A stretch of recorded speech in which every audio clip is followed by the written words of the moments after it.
Hi everyone. So today we are starting our PNC lectures, and PNC is one of the most important subject, or you can say most important topic of our aptitude preparation.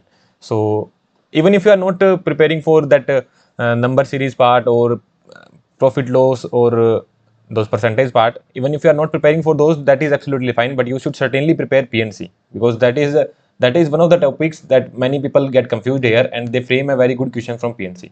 So let's start with the PNC. So this is the fundamental principle of counting, which is usually taught in the beginning. So first we will not read the definition. First we will solve a problem, and with this problem you will be able to understand what does this principle of counting represent. So let's start with this one. So there is a very simple aptitude problem. You need to go from A to B and then from B to C. These are the ways you can choose P1 path, P2 path, P3 path, or from B to C you can choose P1 dash and P2 dash. So in how many ways you can go from A to C via B? Okay. So what I will say, ki I will go from A to B. If I need to go from A to C, I need to go from A to C. So how I can go? I will go from A to B and I will go from B to C. Right?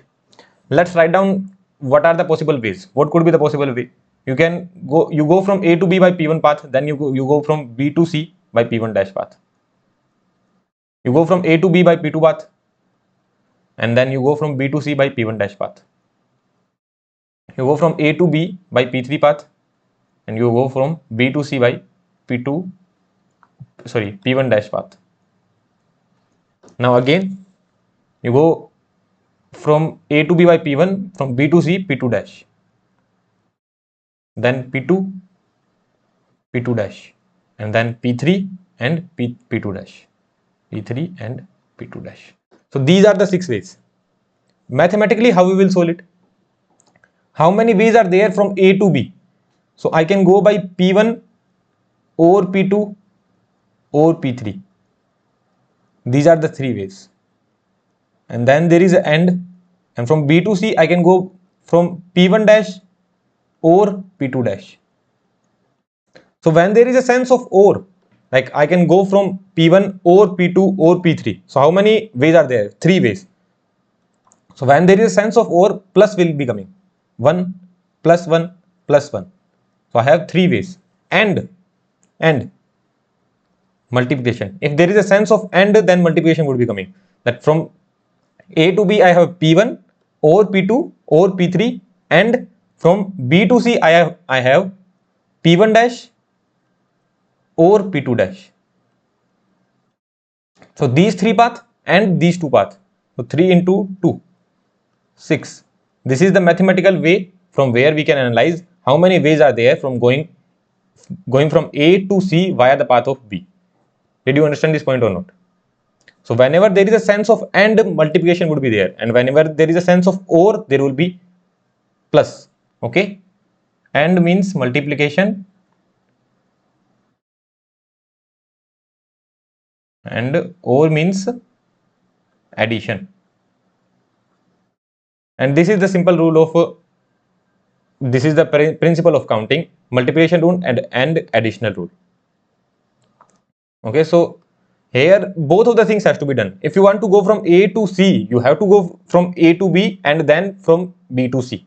So both of the things were necessary. So that's why we put and here, and then we put when we were going from A to B, we had 3 paths. We could choose any one of them. So there we put plus, because P1 or P2 or P3. So this is the basic concept. I hope you must have understood it. We will solve more problems. It will be more clear to you. Let's see this. How many ways in how many ways you can leave B? You need to leave B. So this is your B, this is your C, and this is your A. So from A to B there was P1 path, right?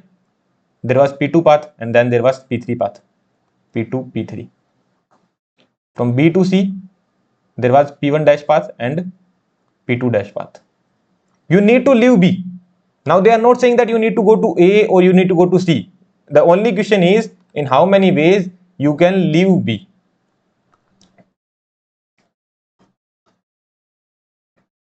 Leave B.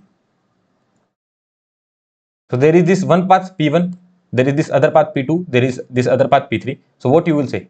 P1 or P2 or P3. Will you apply AND here? No, because from all these 5 paths you can choose any one, P1 or P2 or P3 or P1 dash or P2 dash. Say yes or no. So 1 plus 1 plus 1 plus 1 plus 1 plus 1 plus 1. So how many paths are there? 5. That's it. Let's move towards the next question. The same question is there, but the language is changed. You can go from A to B and B to C in the following way. T stands for train and A stands for flight. T stands for train and A stands for aeroplane. So if you are going from A to B, T1 by train, T2 by train, A1 by flight, B to C, T1 dash by train, B to C, A1 dash by flight. Are you understanding this point? Now what is the question? You need to travel from A to C using same mode of operation. How many ways are possible? You need to travel from A to C. From A to C you need to go, but the mode of operation should be same. So without going into mathematics, what should be the possible answer? If I am going from A to B using train, T1, then I can go from B to C using T1 dash. I cannot do this. I am going from A to B using T1 and I am going from B to C using A1 dash. This cannot be there because the same mode of operation. What the question is saying, same mode of transportation, not operation, same mode of transportation. So T1, T2 dash. Next what I can do, I can go from A to B using T2 and then B to C using T1 dash, because both are representing trains only. You went from A to B using train, you are going from B to C using train only. Next what I can do, I can go from A to B using flight and then B to C using flight only. Is there any other path? No, these only paths are there. Now what you can write? How you can write it in words? So what I will say, A to B using train, A to B using train, and if I am going from A to B using train, then certainly I have to go from B to C using train only. So first I will go A to B using train and I will go B to C using train only, using train. Or what could be the other way? You can go from A to B using flight, A to B using flight,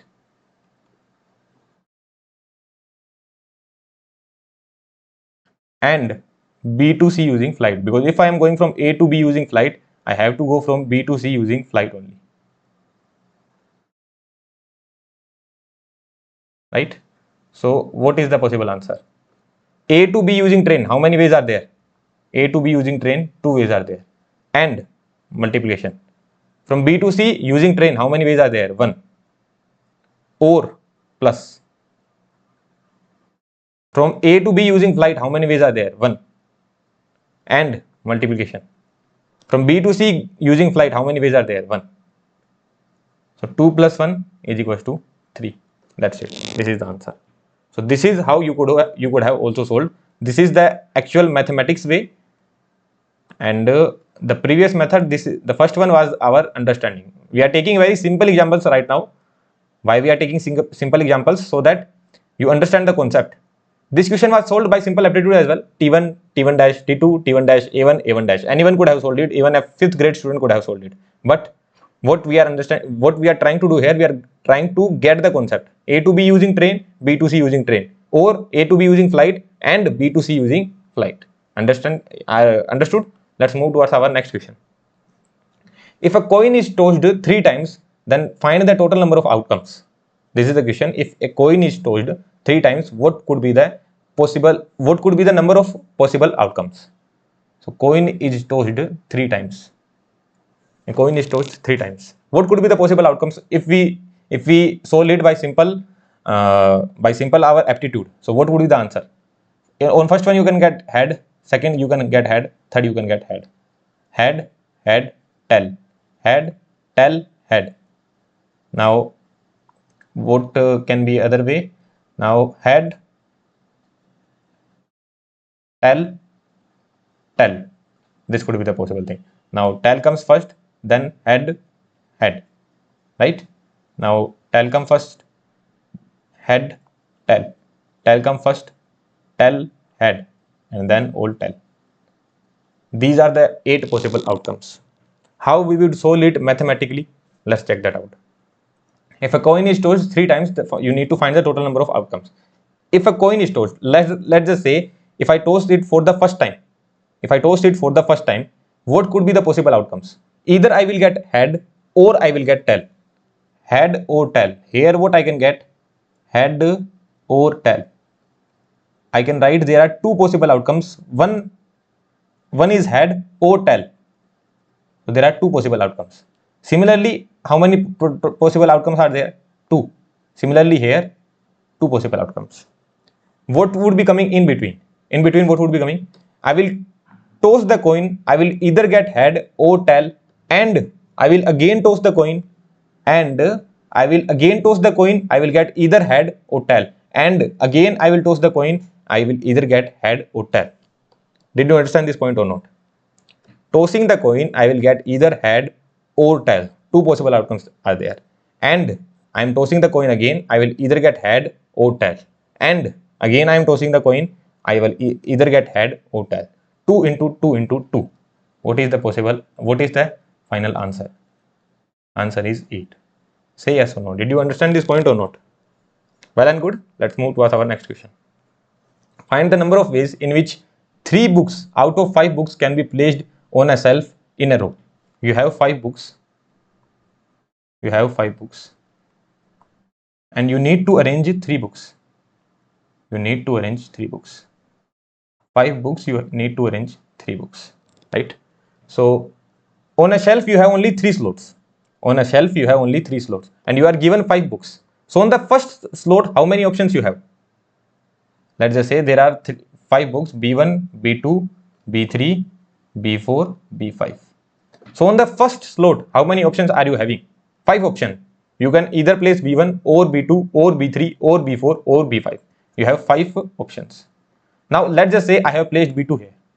So on the second place, how many options I have? Because B2 is already placed. So this option I don't have now. I can place B1 or B3 or B4 or B5. 4 options I have. Let's just say I have placed B4 here. So how many options I am left with? B1 or B3 or B5. So 3. And what will be coming in between? And, because I will place B2 and B4 and the remaining one. It could be B1 as well. So I will place B2 and B4 and B1. So 5 into 4 into 3, 60. That's it. This is the answer. So this was just for example. So I can keep it that way. Okay, let's move towards our next question. So I hope you are understanding the real concept. I haven't even taken the name of permutation and combination yet, right? We are not studying permutation and combination. We are simple studying mathematics or aptitude. Permutation and combination will start later on, but first we are only studying the concept of aptitude. That's it, nothing else. So now the next question is, find the total number of 3 letter words that can be framed using the letters of the word RAM. So you have a word RAM. You need to frame a 3-letter word. In this word, there has to be 3 letters. And you have these many letters. You can put R, you can put A, you can put M. Now, first question says that if repetition is not allowed. So how many letters are you having? You are having 3 letters, R, A, and M. And you need to frame a word now. So at the first place, how many opportunities you have? You can either place R or A or M. 3 opportunities you are having. On the second place, you can place, let's just say on the first place I have placed A. So on the second place, how many ways you are having? 2 ways only. 2. And on the third place, you are having only 1. So first I will place A and I will place R and I will place M. So what is the final answer? That is 6. 3 into 2. So there is a sense of and, so there would be multiplication. So answer is 6. I will show what these words are. So first one could be simply RAM only. The second one could be R as it is, M and A interchanged. The third one could be A as it is, R and M in this manner. A as it is, M and R interchanged. And then M as it is, AR, M as it is, R, A and R interchanged. So these are the possible outcomes. Are you able to understand it? Are you able to understand it? These are the possible outcomes. Okay. Now let's see what is the next question. What is this question? If repetition is allowed. In the first one, they were saying that repetition is not allowed. So if you are placing R here, you don't have the opportunity of putting R here. Are you getting this point? If you have put already R, you cannot put R here. You cannot put R here. If you have placed R, there is only chances that you have to put A or M. So this is what they mean, that repetition is not allowed. You cannot repeat the letter. R and R cannot be repeated. Let's come to this point. On the second one, they are saying that repetition is allowed. So what are the letters? R, A and M. So if I put R here, I have three opportunities here. I can put anything. If I put R here, how many opportunities I am having here? Again 3. Why again 3?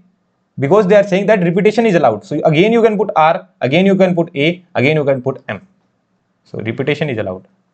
And here repetition is again allowed. So again you are having 3 opportunities.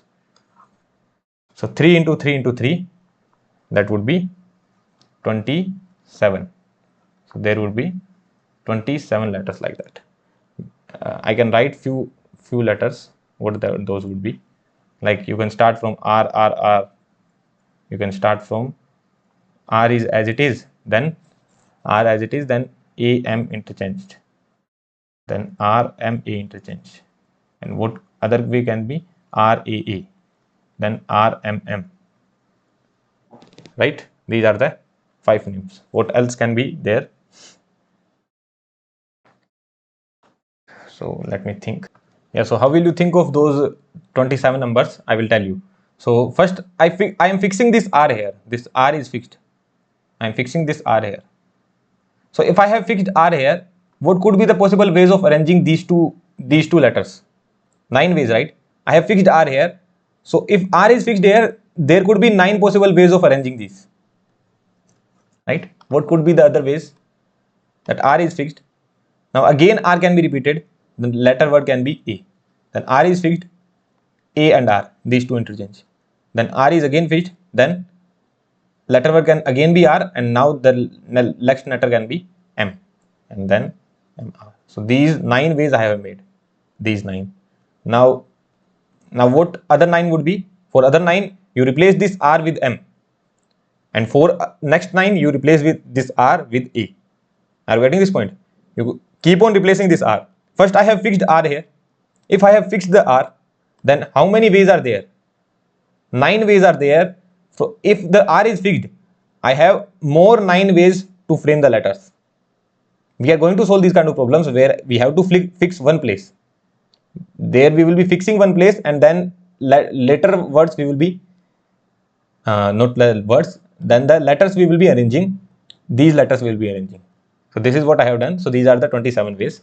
Let's move towards our next question. So these are the 9. Then you can replace R with M, other 9 you will get, and you replace R with A, other 9 you will get. So 27 ways are there. Let's see the next question. It is a very good question. So in an objective question paper, there are 3 questions. All are multiple choice. You have to find the possible number of answer sequence if exactly one option is correct out of 4 choice. So basically there are 3 MCQ questions. 3 MCQ questions are there. 3 MCQ question. Multiple choice question. Only one answer is correct. Only one answer is correct. Only one answer correct. One answer correct. So what is the possible answer key? What do I mean to say? There are 3 questions, Q1, Q2, Q3. This is the answer key I am making. So what is the possible answer key? That Q1, answer of Q1 is A, answer of Q2 is B, and answer of Q3 is again A. So this is one of the possible answer key. What could be the other one? Answer of Q1 is B, answer of Q2 is again B, and answer of Q3 is also B. So B, this is also a possible answer key, right? Answer of Q1 is D, answer of Q2 is A, answer of Q3 is C. This is also a possible answer key. So how many answer keys are possible? This is what they are asking. So what do you think? How many possible answer Q1 can have? Q1 can have answer as A or B or C or D. Are you getting this point? A or B or C or D. So there are total possible 4 answers are there. And how many questions, how many answer Q2 can have? How many answers Q2 can have? A or B or C or D. How many answers Q3 can have? A or B or C or D. So let's just say Q1 is having answer as B. So Q1 is having answer as B, Q2 is having answer as C, and Q3 is having answer as A. So how will I say it? Q1 has answer B, and Q2 has answer C, and Q3 has answer A. 4 into 4 into 4. What is the final answer? 64. Did you understand this point or not? These are just the ways. So Q1 has answer B, and Q2 has answer C, and Q3 has answer D. So 4 ways and 4 ways and 4 ways. 64 is the answer. That's it. Now let's see the next question. This is a very good question. Now the question is MSQ type question. The question is MSQ type. So you are having 3 MSQ. 3 MSQ. Better write here. You are having 3 MSQ. MSQ means multiple select question. What do you mean by multiple select question? Multiple select question. That means there can be more than one answer. There can be more than one answer. That Q1 can have an answer can be A, B, either A or B or C or D, or answer can be AB, AC, AD. This could be the answer. Or what are the other possible ways? What are the other possible ways? The answer could be AB, AC and AD, or other answer can be BC and BD. BC and BD. And other answer could be CD. Right? What could be the other answer? ABC or ABD. Right? And other could be BCD. And what is the final one? ABCD. So 1, 2, 3, 4, 5, 6, 7, 8, 9, 10, 11, 12, 13, 14. 1 is remaining. ABC 4, 4, 8, 10. 1 is remaining. A, B, C, D. AB, AC, AD. BC, BD. Then CD. Then ABC. Then ABD.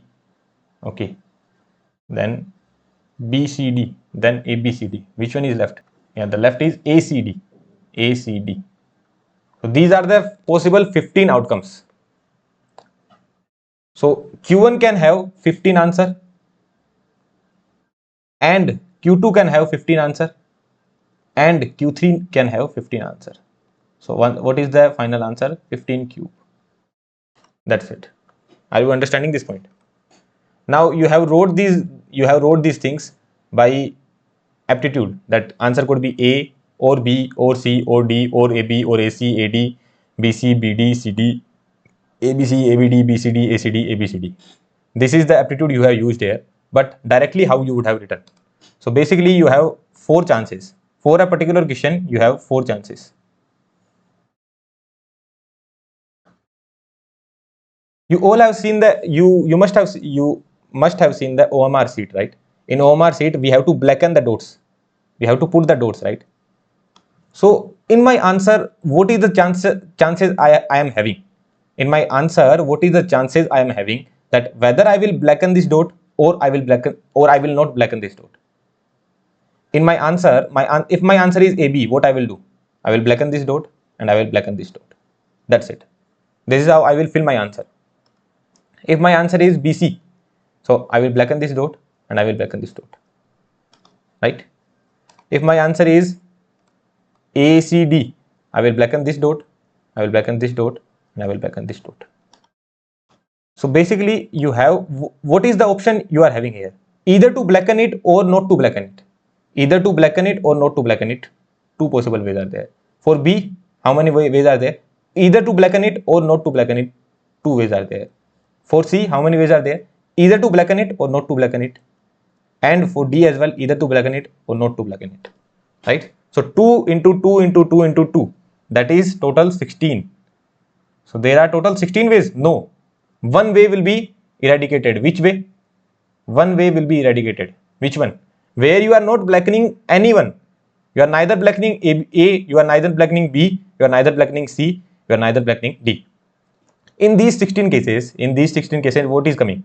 That you have only bracket A, this is one of the case, only B, only C, only D, or AB, or BC, or BD, AD, right? And CD, then ABC, then ABD, then BCD, then ACD, ABCD, and also none.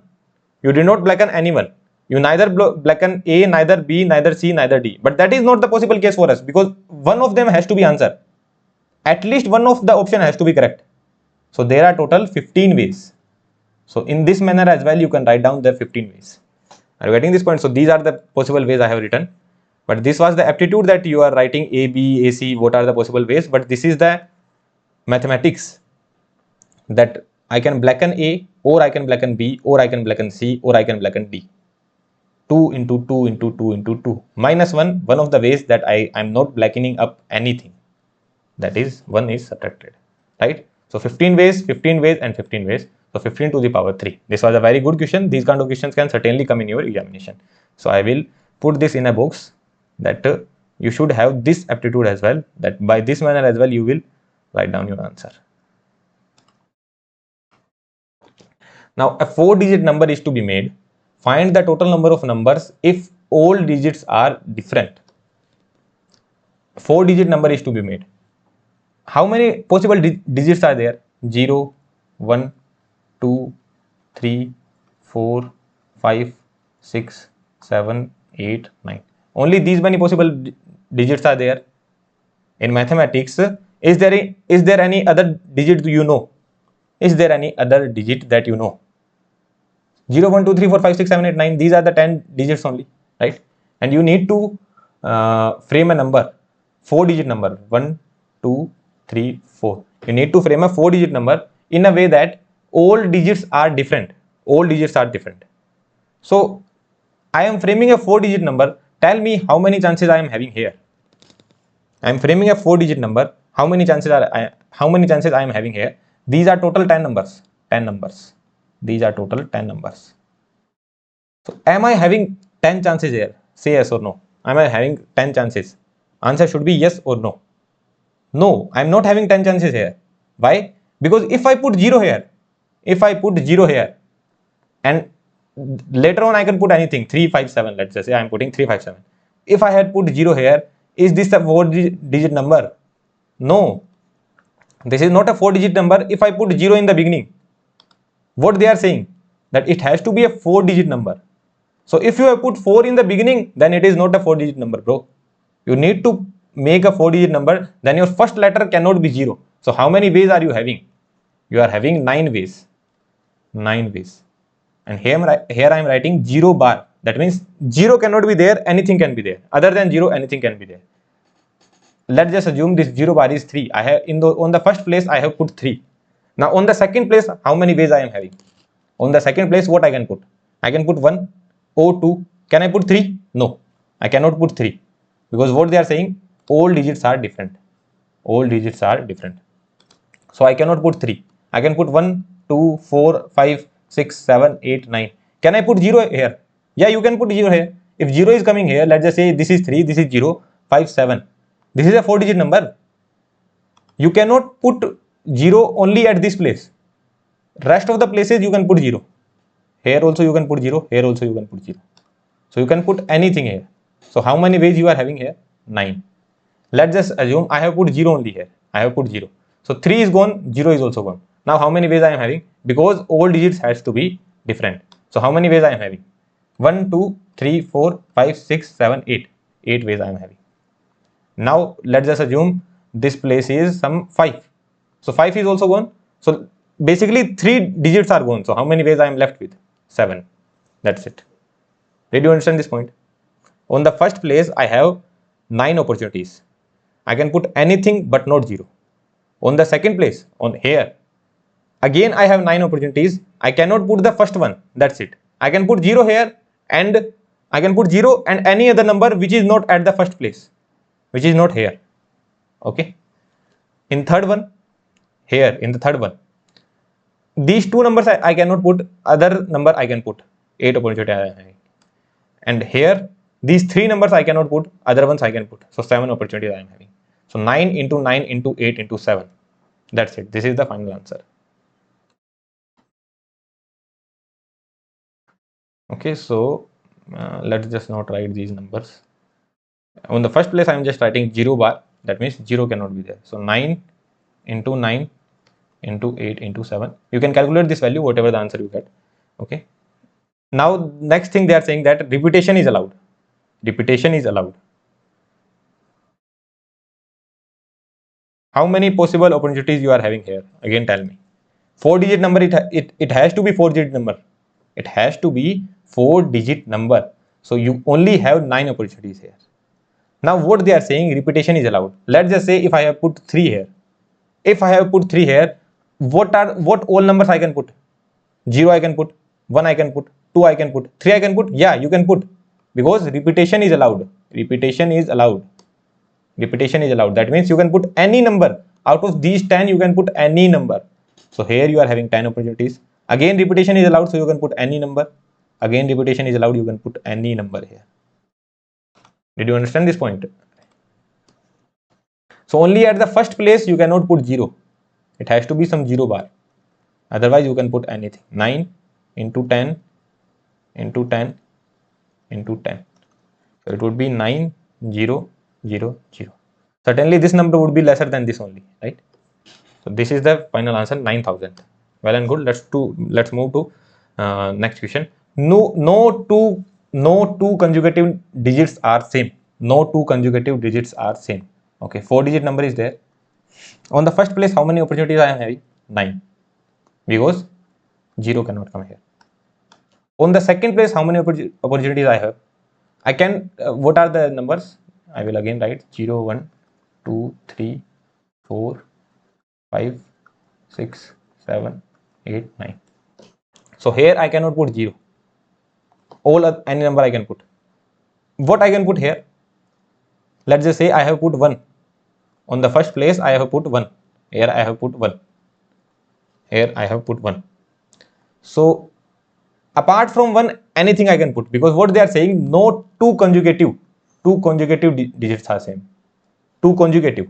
So if I have put 1 here, apart from 1, anything I can put. 9 opportunities I am having. Let's just say I have put 3 here. So how many opportunities I am having here? Can I put 3 here? No, I cannot put 3. Can I put 1 here? Yes, I can put 1 here. Because they are not saying that repetition is not allowed. Repetition is allowed. Just the thing is, no two consecutive digits can be same. So if you are having 3 here, the only number which you cannot have here is 3 only. If you are putting 3 at the second place, then only possible number which you cannot have here is 3 only. Apart from 3, you can have any number. So there are total possible 9 ways. Say yes or no. And what about this? There are total possible 9 ways only. Because if let's just say if I have put 7 here. If I have put 7 here, so how many possible ways are there? If I have put 7. So apart from 7, I can put anything. So again, there are 9 possible ways. So answer is 9 to the power 4. Did you understand this question? This was a very, very good question. These kind of questions are rarely found, but these are the standard questions. Whatever the questions we are dealing here, apart from that, nothing can be asked. Okay?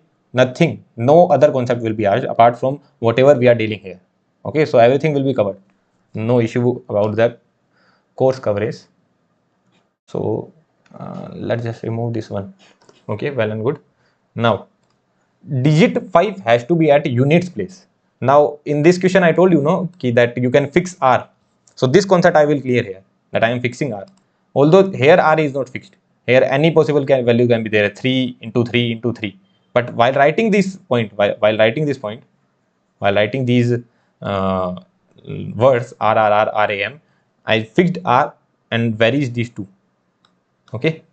Then I could fix M, then vary other two. Then I could fix A and vary other two. So similar thing, what they are saying, digit 5 has to be at units place. So 1, 2, 3, 4. This is known as units place. So digit 5 has to be there. It is fixed. Fixed. This is what fixed. So there is only one opportunity. At this place, there is only one opportunity. That is 5. So only one opportunity you are having. At this place, you are having only one opportunity and no repetition is allowed. No repetition allowed. So how many opportunities you are having here? Tell me. How many opportunities are you having here? You cannot put 5. You cannot put 0. Neither you can put 5. Neither you can put 0. So 8 possible values you are having. What are the opportunities you are having here? You cannot put this number. You cannot put 5 and you cannot put this number. Let's just say this number was 3. So you cannot put 5 and 3. You cannot put 5 and 3. So again 8 possible opportunities you are having here. How many opportunities you are having here? Let's just say this number was 0. So you cannot put 5, 3 and 0. 7 possible opportunities you are here. Okay. So what you will say? Here I have 8 opportunities and 8 and 7 and 1. 8 and 8 and 7 and 1 opportunity only. That's it. This is the answer. 8 and 8 and 7. So we can calculate this. 56 into 8.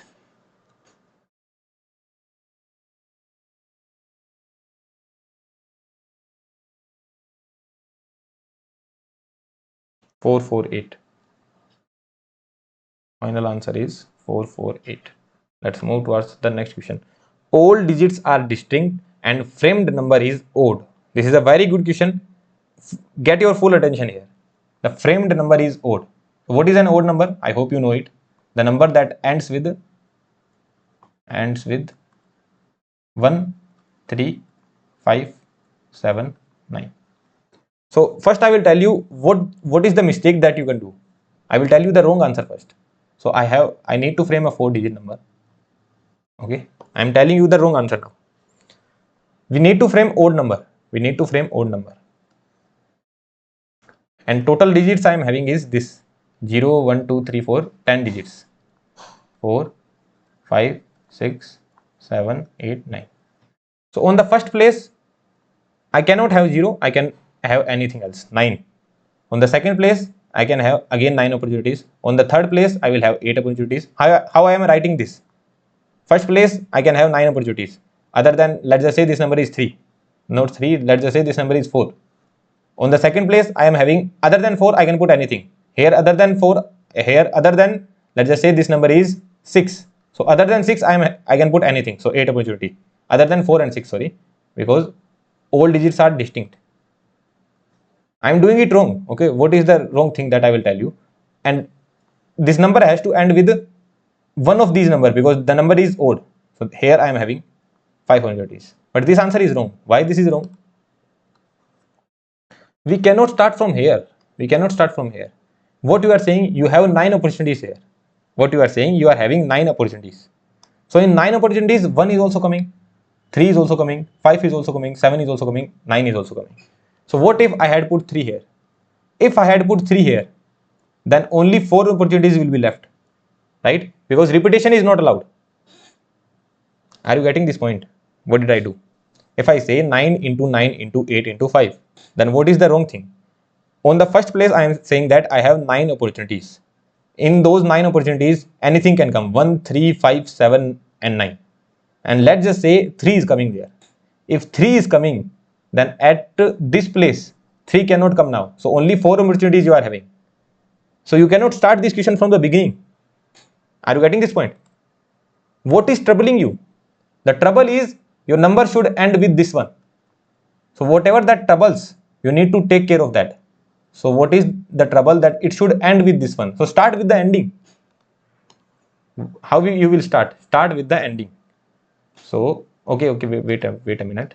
This is wrong. Yeah, this is wrong. So what would be the correct one? So we are starting with the ending.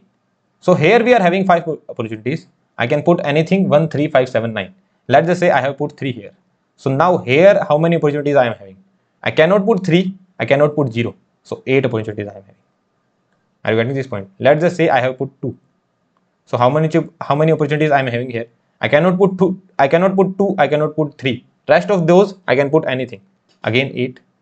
And here I am having 7. Say yes or no. Did you understand this point or not? I will start with the ending. I am starting with the ending that here I have 5 opportunities. So at the beginning I can have only 8 because the last number whatever that I have put, let's just say the last number was 3. So I cannot put 3 and 0. So 8 opportunities I am having. Now I can put 1 here as well. I can put 1 here as well. I can put 5 here as well. Only the condition is the numbers has to be distinct and the frame number is odd. So here one of 3, 5, 7 and 9. One of the number of 1, 3, 5, 7, 9 should come. It's not that 3 cannot come here. 3 can come here, but 3 cannot be here then. It has to be 7 or 9 or 5 or 1. 3 can certainly come here. Like this number is certainly acceptable. 5, 3, 5, 7, 3, 9. All numbers are odd here. All numbers are odd. And total number is also odd. So this number is certainly acceptable. That 5 can come here, 7 can come here, 3 can come here. But the condition is only this has to be one of 1, 3, 5, 7, 9. So this we fixed. 5 number is fixed. One of the 5 numbers would come. If that number has come, now there are 8 opportunities. One of these numbers can come. 0 can come apart from 0, and let's just say if this number was 7. So apart from 0 and 7, any of the number can come. Is this crystal clear to you? This is a very good concept. You should not mess it up. Okay. So this is the correct and final answer. The answer is 8 into 8 into 7 into 5. So whatever the answer you get, 8 into 8 into 7 into 5. You can do the calculation on your own. Whatever the answer you get, that would be the correct one. Let's see the next question. This is even greater question. This is even great. Okay. So let's start how we can do it wrong. So what wrong we can do? First wrong thing is that starting from beginning. This is the wrong thing we can do. So now we are aware of this thing. Now they are saying that it should be even. So it should end with 0, 2, 4, 6 or 8. So we cannot start from beginning. We will start from end. How many opportunities are there? 5. Right? Now let's just say this number was 4, because there are 5 opportunities, 0, 2, 4, 6, 8. If this number was 4, and how many other numbers are there? 0, 1, 2, 3, 4, 5, 6, 7, 8, 9. Now this number is 4. You cannot put 4 here. You cannot put on this place. On this place, if this number was 4, you cannot put this number. You cannot put 0 as well. 8 opportunities. Here you cannot put this number. Let's just say this number was 2. So you cannot put 4 and 2. So 8 opportunities. And on the next place you are having 7 opportunities. So is this answer correct? Wrong. Why this is wrong? Why this is wrong? Think about it and then see the solution. Why this is wrong? Think about it. If I had put 0 here, I said that here I am having 5 opportunities. In those 5 opportunities, anything can come. 0, 2, 4, 6, 8. Anything of 0, 2, 4, 6, 8 can come. And I am saying I am having 5 opportunities here. If I am having 5 opportunities, I can put 0 as well. If I had put 0 here, then how many possible ways I am having here? If I had already put 0, so I can put any of these number here, no? I can put 9 here as well. So that's where the question went wrong. Right? Which thing troubled you? The 0 troubled you. You said that on the units place you can put here, on the units place you can put any of 0, 2, 4, 6 and 8. What if I put 0? If I put 0, I will have 9 opportunities here. And if I put 2 here, I will have 8 opportunities only. If I put 2 here, I will have 8 opportunities only. So there is ambiguity. So what we will do? What is troubling? 0 is troubling. Fix that. What is troubling? 0. Fix it up. So this is wrong. This is wrong. This is wrong. And this question you might not be able to see it properly. So let's pull it down. Yeah. So who is troubling? 0 is troubling. So fix that. So now what could be the correct approach? Now I am fixing 0. What do I mean by fixing 0? That here 0 is fixed. So how many opportunities you are having here? Only 1. 0 is fixed. So only one opportunity you are having. Only one opportunity you are having here. How many opportunities you are having here? 9. Right? How many opportunities you are having here? 8. Because 0 cannot come and this number cannot come. 8. And how many opportunities you are having here? 7. Are you getting this point? Let's just say if this was 0 and let's just say this was 2. So 0 and 2 cannot come here, 8 opportunities. Let's just say this was 3. 0, 2, 3 cannot come here, 7 opportunities. So 9 into 8 into 7 into 1. 0 is fixed. 0 is fixed to 1. Plus 0, I fixed 0. Apart from 0, what are the possible outcomes here? What are the possible opportunities you are having? You can either have 2 or 4 or 6 or 8. You are fixing 0 here. If you do not fix 0, what are the other possible opportunities you are having? You can have 2, 4, 6, 8. So 0 bar I am writing. So that means you can have 4 opportunities here. Let's just say here you are having 2. So what are the opportunities you are having here? Here you can only have 8 opportunities. Why? Because if you are having 2 here, then 2 cannot come and 0 also cannot come. So 8 opportunities. What about this one? Let's just say 2 is coming here and 1 is coming here. So how many opportunities you are having? 8. And here 7. Why 8? Because this and this number cannot come. So 8. Right? And why 7? Because this and this cannot come. So 7. So 8 into 8 into 7 into 4. 8 into 8 into 7 into 4. So this is the answer. So final answer is 8 into 8 into 7 into 4. So the final answer, calculate कर ही लेते हैं इसको, 56 into 9, that would be 504 and 56 into 32, 1792 plus 504, 2296. Answer is 2296. Well and good. Let's move towards our next question. This was a very, very good question. Now, all digits are distinct and digit 5 must be there. All digits are distinct. Let's just say this is my number. All digits are distinct. That means 2, 3, 7, 8. This is a possible number, but in this question, this will not come. In this particular problem, this is not the desirable case. Why it is not desirable case? Because 5 should come. 5 has to come. So at one of the place, 5 has to be there. 5 has to be there. Then this is acceptable. So who is troubling? 5. Fix that. Who is troubling? 5. 5 is troubling. So have you fix that. Let's just say I have fixed 5 here.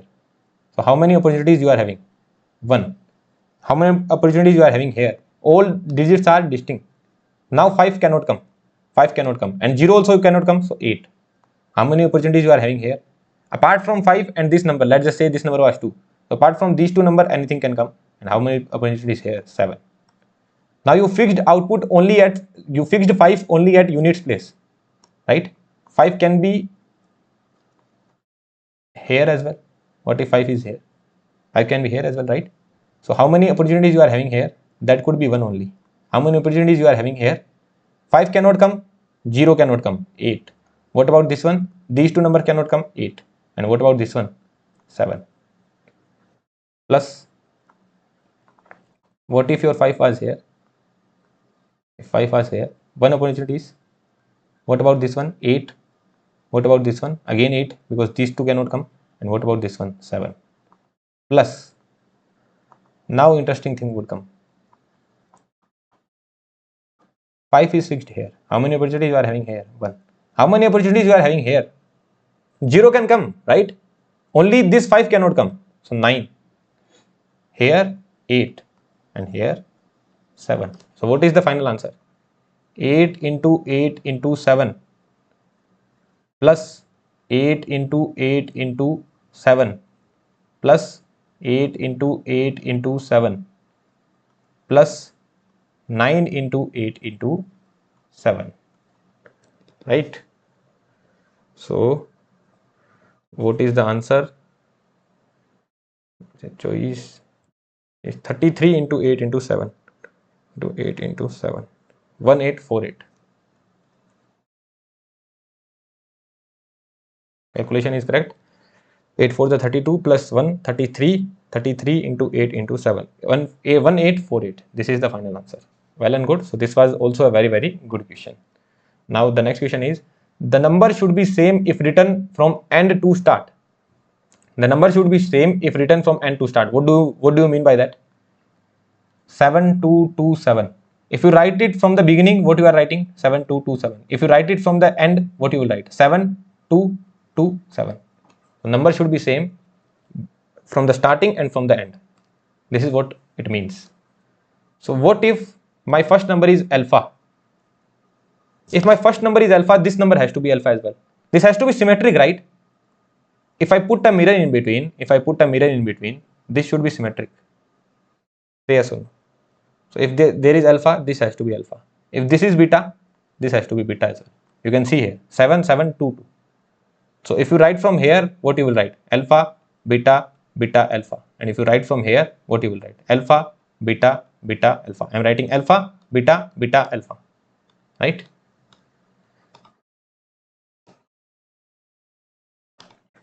So how many opportunities you are having here? 9. Anything you can put 9.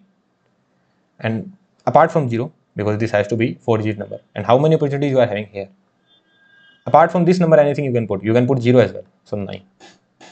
How many opportunities you are having here? Tell me. Think about it and tell me. How many opportunities you are having here?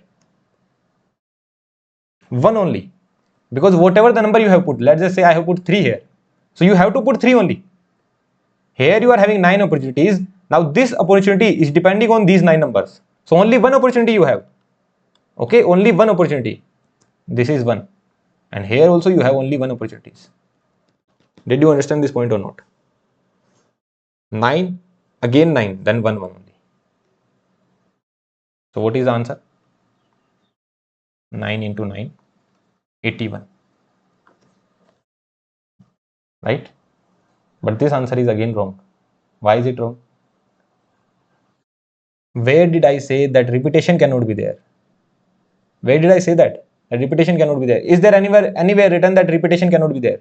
Repetition can be there. Certainly there can be repetition. So this, instead of 9, you will put 10. Let's just say if 2 is coming here. Let's just say at the first place 2 is coming. So at the second place also I can put 2. Right? And this would be 2 only, and this would be 2 again 2. So 2, 2, 2, 2. This number also, if you write from the beginning, 2, 2, 2, 2. If you write from the last, 2, 2, 2, 2. So repetition can certainly be there. There is nowhere written that repetition is not allowed. Certainly repetition is allowed here. The complete number can be same. 1, 1, 1, 1, 2, 2, 2, 2. So in this 81, you need to add these. 1, 1, 1, 1, 2, 2, 2, 2, 3, 3, 3, 3, 4, 4, 4, 4, 5, 5, 5, 5, 6, 6, 6, 6, 7, 7, 7, 7, 8, 8, 8, 8, 9, 9, 9, 9. Right? So these are 9 numbers which you need to add up here. So answer would be 90. Or how you could have done it, that repetition is allowed, so 9 into 10 is the answer. Answer is 9 into 10. So 2 examples I will write here that will help you clear your concept. 9 into 10, 90 is the answer. Well and good. Let's move towards our next topic now. That is factorial. What do you mean by factorial? So a lot of question we have seen. Let's revise it up. What we are doing, we are only studying aptitude. We are not studying PNC. We have only studied aptitude till now. So you can go back to the lecture. You can revise everything that has been taught. We have solved a lot of problems.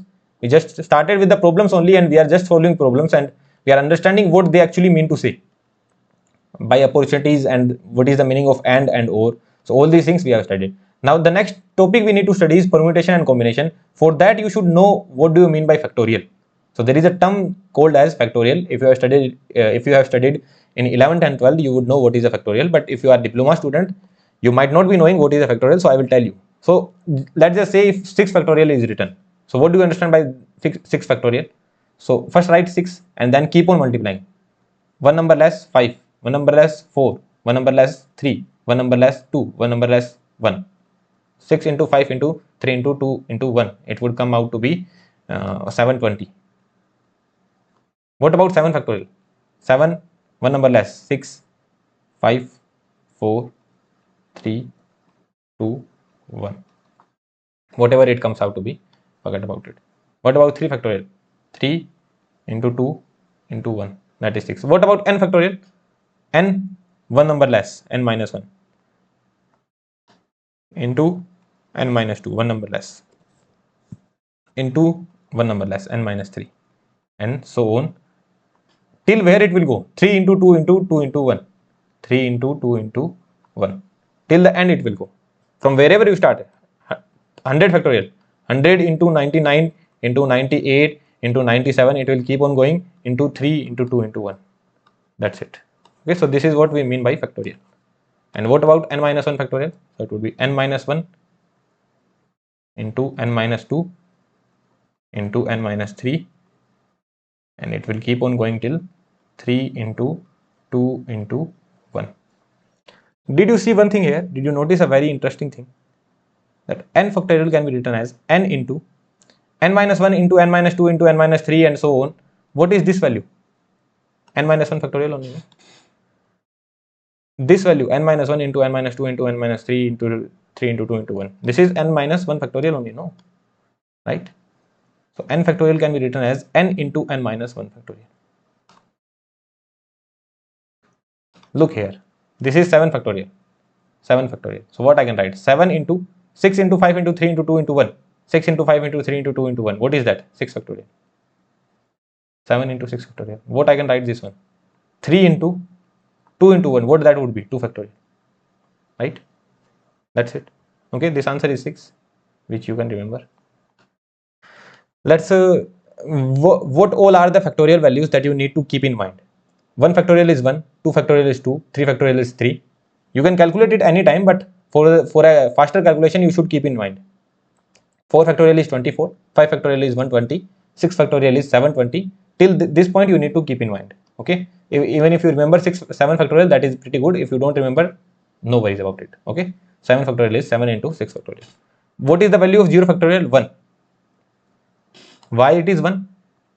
You don't need to think about it. Okay, why it is 1? You don't need to think about it. Intuitively, I will tell you why it is 1, but mathematical proof is very, very complex. Even MSc student cannot prove it.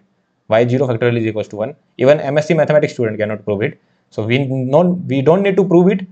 When we study permutation and combination, I will intuitively tell you why 0 factorial is 1. What is the meaning of 0 factorial? That I will tell you. What is the meaning of factorial also I will tell you. But let's just say for now you consider 0 factorial is equals to 1. You just need to remember it. 0 factorial is equals to 1. What is 3 by 4 factorial? Not defined. Not defined. You cannot say 3 by 4 into one number less, 3 by 4 minus 1. One more number less, 3 by 4 minus 2. No. Not even defined. So factorial is only defined for whole numbers.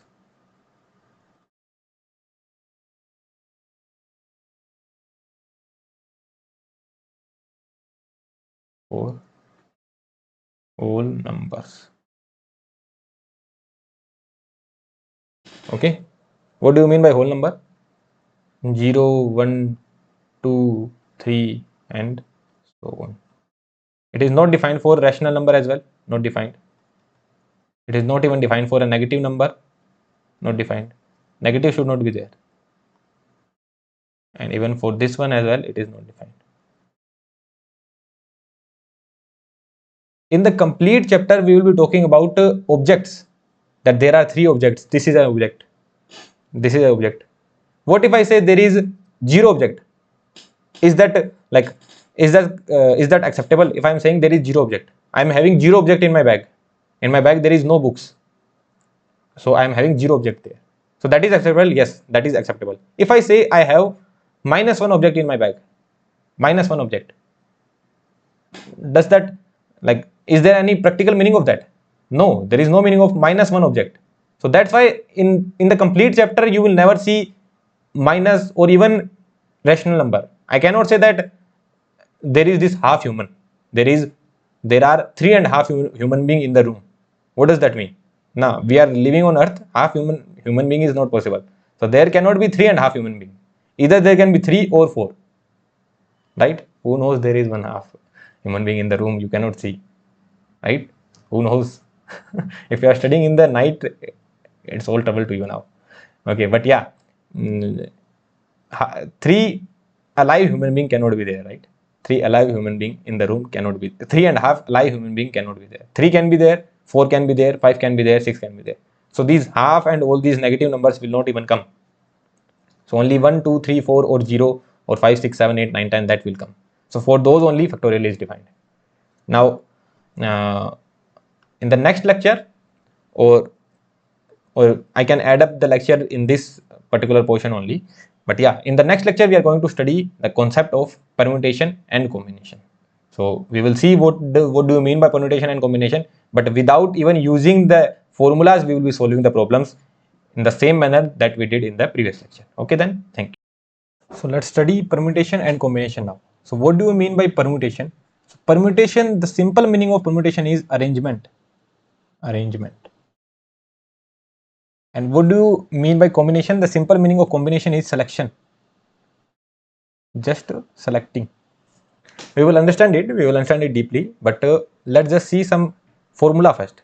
How do we represent a permutation? How do we represent a combination? We are not going to solve any problem considering whether it is from permutation or combination. With the aptitude we are going to solve, but mathematical formulas are also important. So let's see that. So you need to arrange R objects from total n objects. You are having n objects. Let's just say you are having 3 objects. You need to arrange 2 objects from that. So what you will write? From n I need to arrange R. What do you mean by arrangement now? Let's just say I have 3 letters A, B, C. I need to choose 2 of them. And then I have to arrange them as well. How can I choose 2 of them? I can choose AB, I can choose AC, I can choose BC. But now I have to arrange them as well. That from AB one of the possible ways that I can get AB, and the other possible way can be I can get BA as well. Because here AB and BA is not equal. What did I say? Arrangement. Here you are arranging as well. So AB and BA is not equal. These are 2 different cases. From AC what you can get? AC and CA. And from BC what you can get? BC and CB. So you are having 3 objects. From that you are arranging 2 objects. So first you are selecting 2 objects and then you are arranging. Select and arrange. Right? So in what did you understood? If you have understood, if you are arranging, certainly you have to select as well. So if you are permuting something that you have, then again first you have to select. So permutation and combination are complementary only. We will see that how they are complementary. We will take examples. So just on a crude level, I have told you what we are going to do. From 3 objects you need to choose 2. So from n objects you need to arrange 2. So that is written as NPR, and the formula of that is n factorial upon n minus r factorial. That's it. And if you need to select 2 objects from 3, so from n objects I am selecting r. So for that formula would be n factorial upon n minus r factorial into r factorial. What is the one thing that is n would be always greater than equals to r. From 3 you can choose 2. From 3 you can choose 3. From 3 can you choose 4? I am saying you are having 3 toffees, choose 4 of them. It's not possible. You are having 3 toffees, choose 2 of them. Possible. You are having 3 toffees, choose 1 of them. Possible. Right? And what could be the other thing? Then n will always be greater than 0. Can I say you are having 0 toffees? Like even if you are not having any object, then what is the meaning of that? So object has to be somewhat greater than, at least you should have 1 toffee, at least you should have 1 letter. Then you will choose or arrange, na? If you are not having anything, how will you choose? So n will always be greater than 0. Right?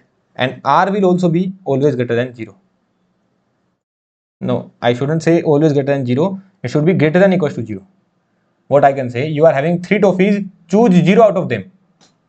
You are having 3 toffees, T1, T2 and T3. Choose 0 of them. You don't need to choose anyone. What is the way? Only one way is there. That you are not going to choose anything. That is the way. What is the way? The way is doing nothing. You are having 3 toffees, you need to choose 0 of them. So 0 is the possible case for R. R can be 0.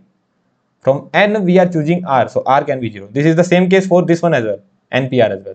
So this I have written for both permutation and combination, that n will always be greater than R, n will be greater than 0 and R will be greater than equals to 0. Okay, well and good. Okay. Now let's move on to some of the questions. With the question we will be able to understand more deeply what do I mean to say.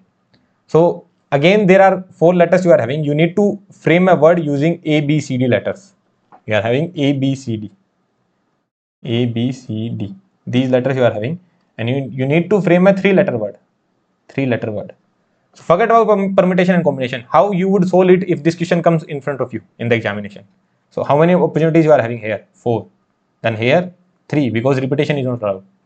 And here 2. 4 into 3 into 2. Right? What would be the answer? What would be the answer? 24. That's it.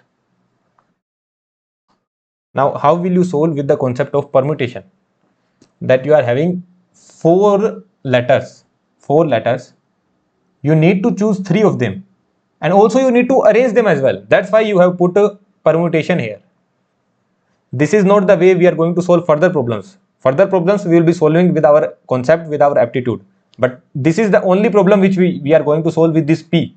Otherwise, we will solve all the problem with C. Okay, not with P. But here, what did you understand? That let's just say I was having A, B, C, D. What is the ways to choosing 3? I can choose A, B, C. I can choose A, B, D. I can choose A, C, D. I can choose B, C, D. Right? Is there any other way? No, these 4 ways are there. Now from this ABC, what you can get? From this ABC, what you can get? You can get, one is the ABC only. What could be the other thing?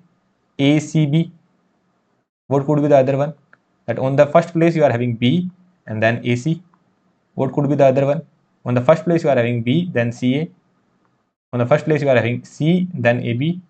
And on the first place you are having C, then BA. So arrangement is also important in this particular problem. You just don't need to select, you need to arrange them as well. ABC is not equal to ACB. If you are saying that ABC is one of my word, ACB is the same word. No, ACB is not the same word. ACB is different. If your name is Ravi and the other guy's name is Riva, so both are different. No, Ravi and Riva both are different. So if you are framing 2 words, although they are having the same letters, RAVI, although they are having the same letters, but the arrangement of letters is also important. Ravi and Riva are different. Ravi and Riva are 2 different words. Certainly ABC and ACB are 2 different words. Right? So these are the 6 ways. From this you will get 6 ways. From this also you will get 6 ways. From this also you will get 6 ways. And from this also you will get 6 ways. So answer should be 24. Let's check that out. Here also answer is 24. And by this also let's check that out. 4 factorial upon 4 minus 3 factorial, 1 factorial. What is the value of 4 factorial? 24 only. That's it. Answer is 24. So by 3 ways we have solved it. This is the formula. This is also simple aptitude. And this is very simple aptitude. This is just even an uneducated person can solve. Right? That you are selecting from 4 to 3. But you have to arrange them as well. In the next question, what do you see? How many combination of 3-letter words can be framed using A, B, C, D? You just need to select combination. What they are asking? Combinations. In the previous one, what did they say? 3 words can be framed. 3-letter words can be framed. Here they are asking the combination. So you just need to select 3. That's it. From 4, you just need to select 3 here. This is your answer. So 4 factorial upon 4 minus 3 factorial, that would be 1 factorial into 3 factorial. N minus r factorial into r factorial. So that would be 4 only. So from A, B, C, D, what do I choose? I can choose from A, B, C, D, I can choose ABC or ACD or A, why I am writing ACD first? ABC, ABD, ACD and BCD. Here you just need to choose the combination. That if you are choosing ABC, that is same as ACB. If you are choosing BAC, that would be same as BCA. And if you are choosing CAB, that would be same as CBA.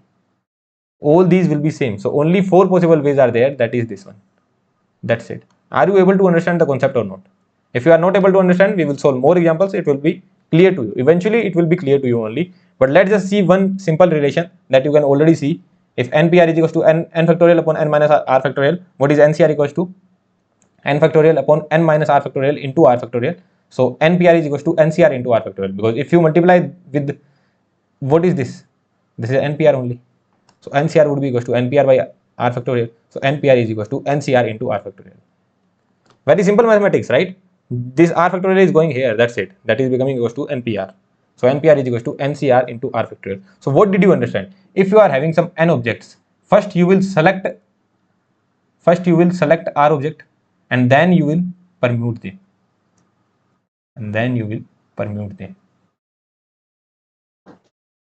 And how do we permute? Permute by R factorial. Why I am saying so? Let's just say I am having A, B, C. These three letter word I am having. What is the possible combination of that? A, B, C. At the first place I can have any of the three letter. On the second place I can have two letter. On the third place I can have one letter. This is equals to 3 factorial only. If I am having A, B, C, D, E, what is the possible permutation of that? What do I mean by permutation? That means in how many ways I can arrange it. I can put A, B, C, D, E. I can put A, B, D, C, E. I can put A, B, E, D, E, C, D. So at this place I have 5 chances, then 4, then 3, then 2, then 1. So basically 5 factorial. So first my target is from the given objects I will choose a certain number and then I will permute it based on the requirement of the question. Whether I need to permute it or not, that will depend on the requirement of the problem. So whatever the same problem that we have already solved, only the same problem we are going to solve here, that how many 3 letters word can be framed. How many 3 letters word can be framed using A, B, C, D. So A, B, C, D, these 4 you are having. What you need to choose? You need to choose 3 of them.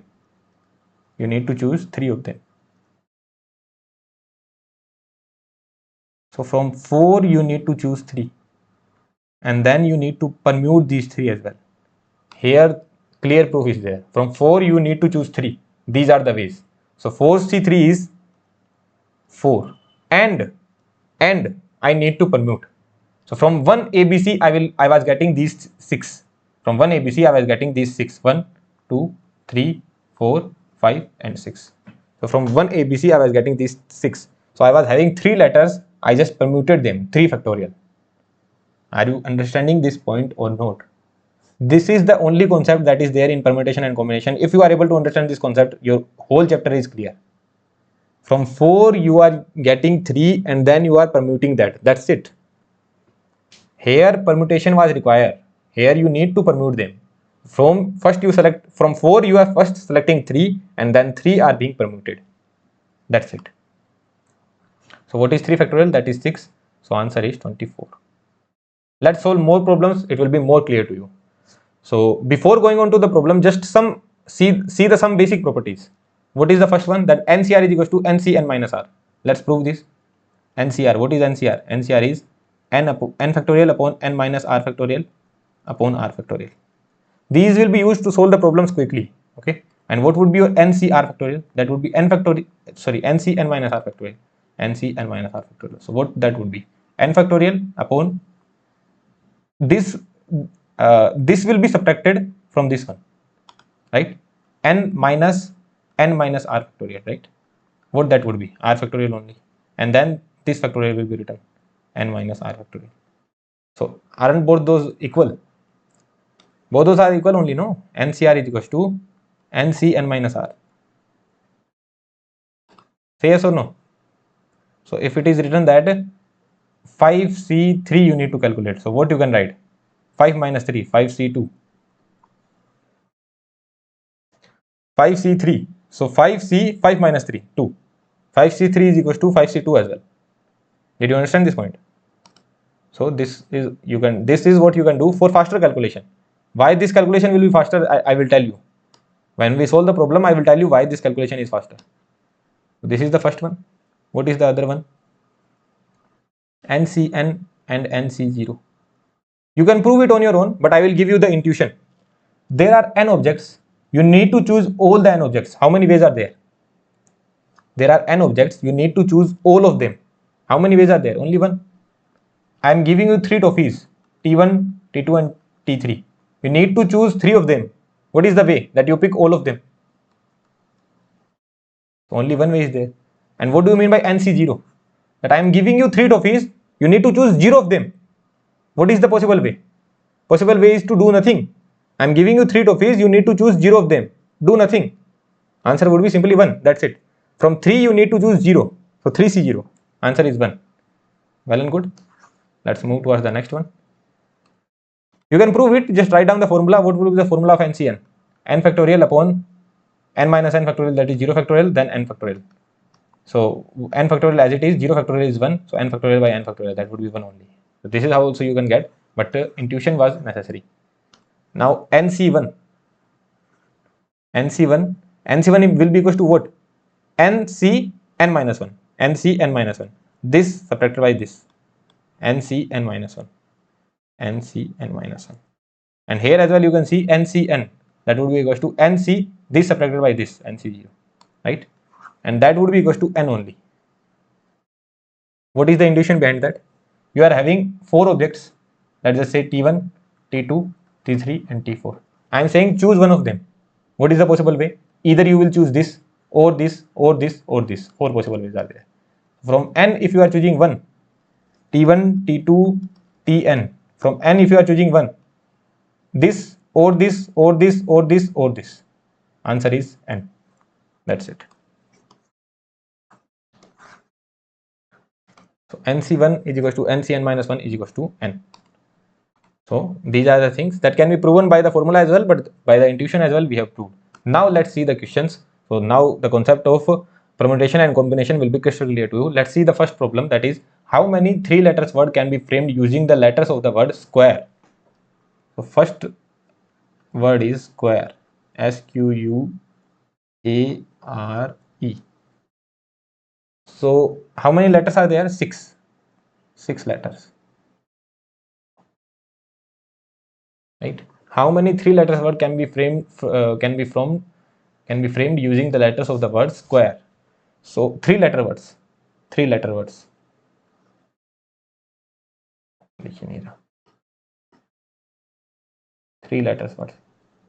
So from 6 you need to choose 3, right? And then you have to permute them as well. Why is it so? Well, let's just say I am choosing from 6, I am choosing QUA. QUA is one of the possible word. QAU is also one of the possible word. Q, and not only Q. In the beginning, what if U comes? So UQA is also possible word. UAQ is also a possible word. And in the beginning, if A is coming, then AQU is a possible word, and AUQ is also a possible word. So from 6, I have chosen 3, and I have to permute them. 3 factorial. 3 factorial means 3 factorial is equals to 6 only, and these are the 6 ways. So these are the different words, different 6 words. So first choose 6 from 3 and permute them. You could have written 6p3, but permutation is not famous. We are not going to use permutation anytime. So only answer is 6c3 into 3 factorial. That's it. And what about hexagon? Hexagon.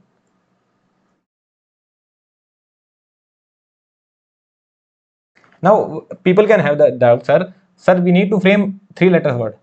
So what if I frame A and A? Square is having A, no?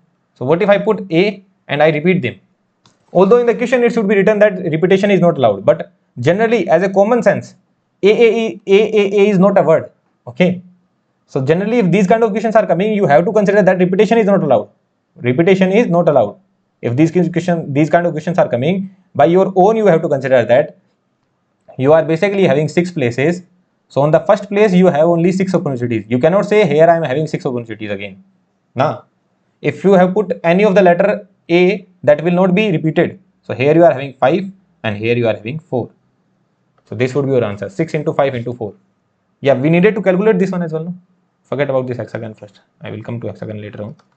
So this could be the other way of solving it. What is the answer we are getting?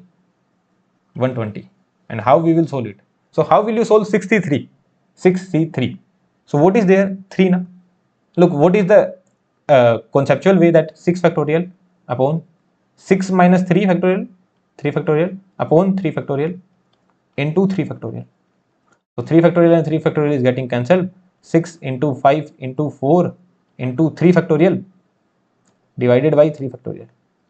3 factorial will get cancelled, and 120 is your answer. This is how you could have solved it. Right? Why did I write 3 factorial here? You must have understood. because I would have written 3 into 2 into 1. So 3 into 2 into 1 is 3 factorial only. So this and this code cancel. Answer is 120. What could be the other way?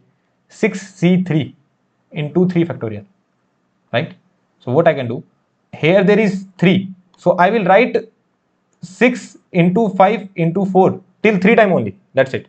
And divided by 3 factorial. That is 3 into 2 into 1 into 3 factorial. So this and this got cancelled. Answer would be 120. If I am having 7c3, if I am having 7c3, so what I will do, I will write 7 into 6 into 5 till 3 places only. 3 places. 3 is there, no? So till 3 places I will write 6 into 7 into 6 into 5 upon 3 factorial, that is equals to 6 only. So 3 factorial is equals to 6. What did I write? 3 into 2 into 1, 3 factorial, that is equals to 6. So answer would be 35. So this is how I am going to solve it.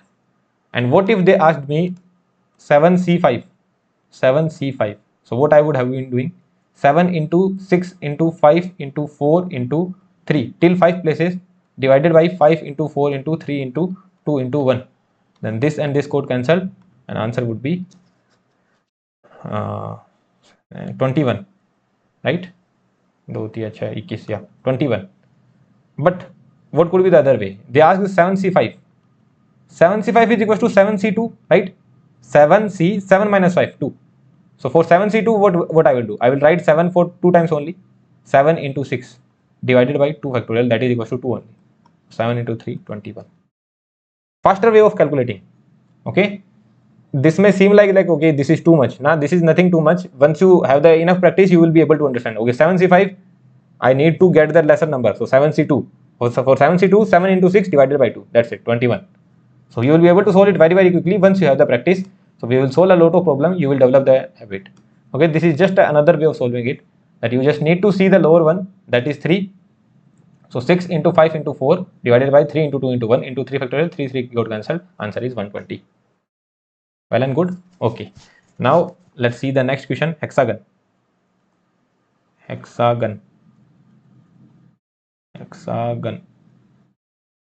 So 3 and 3, 7. 7 letters we are having. 7 letters. So from 7 letters, what we need to choose? We need to choose 3. From 7, we are choosing 3 and we are going to permute these 3. We will choose any 3 and then they will be permuted. So how will I solve 7c3? 7 into 5 7 into 6 into 5. 7 into 6 into 5.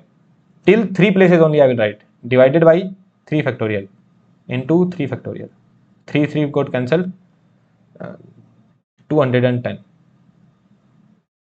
That's it. This is the answer. 210. Well and good. Let's move towards our next question. First, second, and third prizes are to be awarded at an engineering fair in which 13 exhibits have been entered. 13 people, I will say. Okay, 13 exhibits or 13 people. 13 exhibits have been entered. In how many different ways the prize can be divided? Okay, so 13 teams are there. I can say 13 teams are there. T1, T2, T3, T4, then T11, T12 and T13. So what prize is given? First, second and third. So from these 13 teams, first 3 teams will be chosen. Let's just say T3, T4 and T6 is chosen. These 3 teams you have choose. Okay, you have chose these 3 teams, T3, T4 and T5, T6. So this is what we have chosen. Now what they are saying, you have to give first, second, third prize. So what are the possible ways? You can give first to this, second to this, third to this. Or you can give second to this, first to this and third to this. Or you can give first to this, third to this and second to this. So again you have 3 factorial. So from 13 you will choose 3 and then will permute the prizes. So these 3 prizes can be permuted in between them. And any of them, this have 3 opportunities. Either T3 team can be first, second or third. He has 3 opportunities. For T4 team, it has 2 opportunities. It can be, if it is first, if T3 is first, so it has only 2 opportunities. Either it can be second or third. So 2 opportunities. And what about this? Only 1 opportunity. If let's just say T4 is second, so this can be third only. So 3 into 2 into 1, 3 factorial. That's it. This is the answer. And how will you solve it? How will you solve it? In the examination, how will you solve it? 13C3. So 13 into 12 into 11 divided by 3 factorial into 3 factorial. Your answer is 13 into 12 into 11. And what that would give you?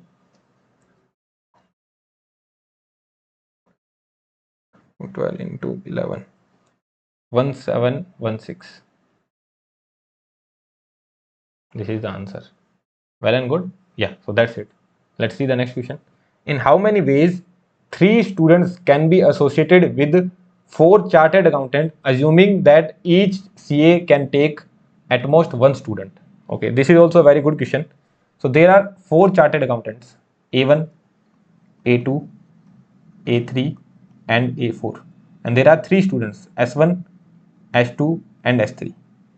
What they are asking, in how many different ways 3 students can be associated with 4 chartered accountants, and assuming that each chartered accountant can have at most 1 student. So if I start solving in this manner, that this A1 can have any one of these 3, right? So this has 3 opportunities. This A2 can have any of these. Let's just say A1 is having S1.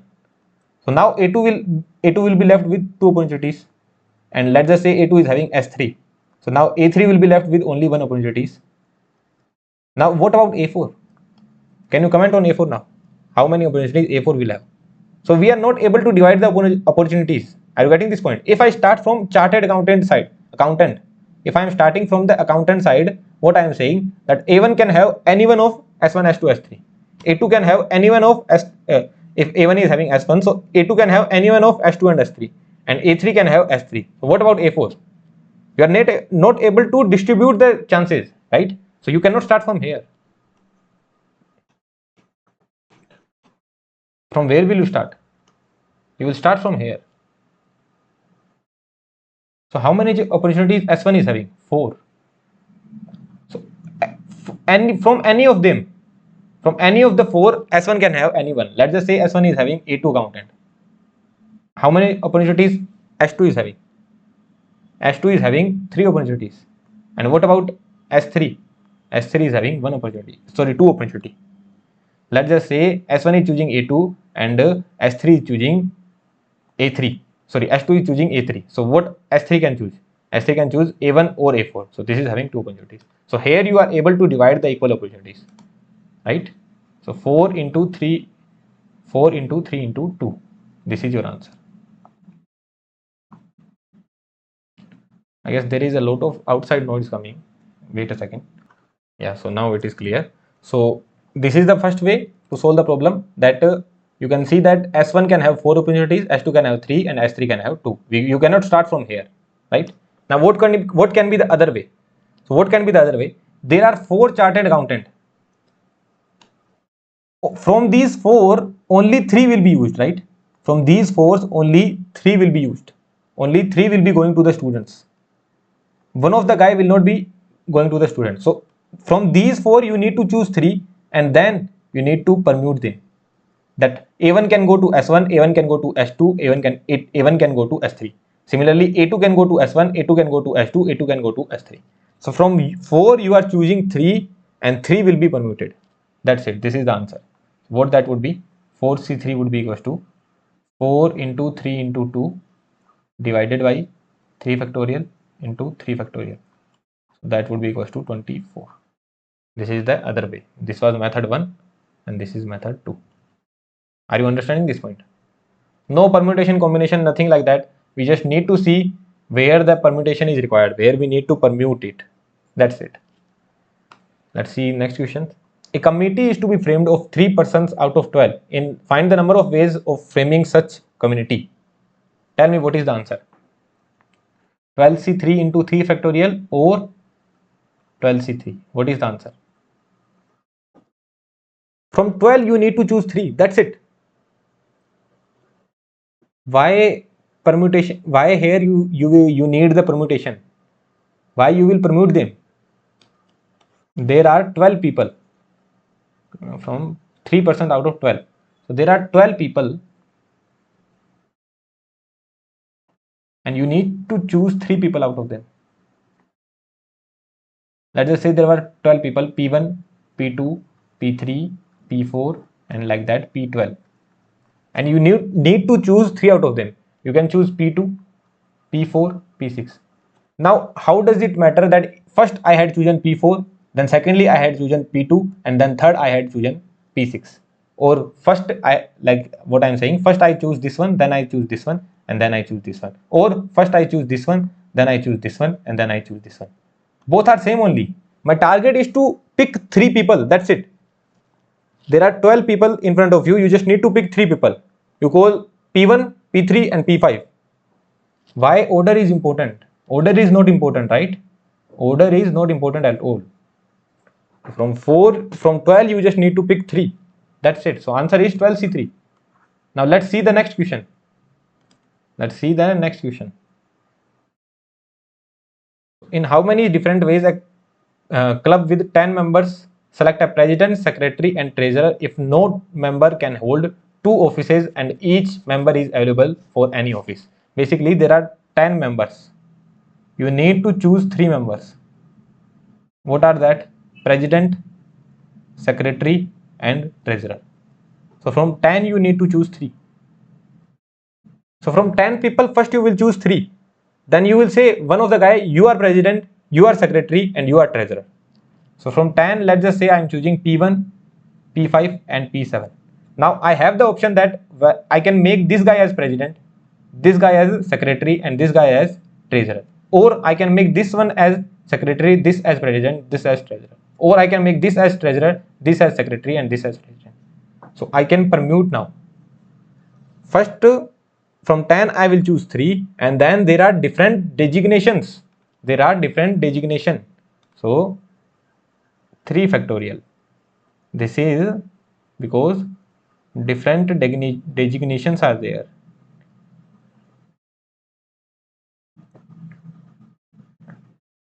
Different designations are there, right? And here there is no different designation. No different designation. All the people that you have chose, those are same only.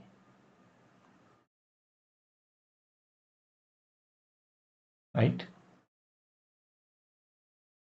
Well and good. Let's move to our next question. So when Dr. Ram arrives in his hospital or dispensary, when Dr. Ram arrives in his dispensary, he finds 12 patients waiting for him. 12 patients are there who are waiting for him. If he can see only one patient at a time, find the number of ways he can schedule his patients if they all want their turn. So basically there are 12 people, you need to choose 12 of them. There are 12 people. For the first one, A we are solving. You need to choose 12 people of them. From 12, you are choosing 12. But the order has to be defined. Let's just say this is patient 1, patient 2, patient 3, and P12. So in the first problem that everyone is waiting for their turn.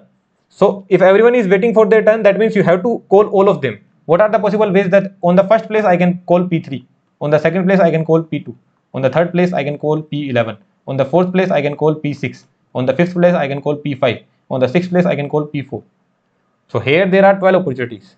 If this guy is gone, then again 11, then 10. So answer is 12 factorial. 12 into 11 into 10 into 9 into 7 into 8 in 9 into 8 into 7 into 6 into 5 into 4 into 3 into 2 into 1. So answer would be 12 factorial. Or what you can say that from 12 people, I am choosing all the 12 people, but I have to permute them. Because first anyone can come, P3 can come, then P4 can come, then P5 can come. Or it can happen that first P5 is coming, then P11 is coming, then P10 is coming. So then I have to permute them. Now see the second question. If 3 people in discussed before Dr. Ram gets around to see them, 3 people are leaving, 3 people have left. Look, the Dr. Ram had 12 people. Dr. Ram had 12 people. 12 people. Now when he was checking, in between 3 people left.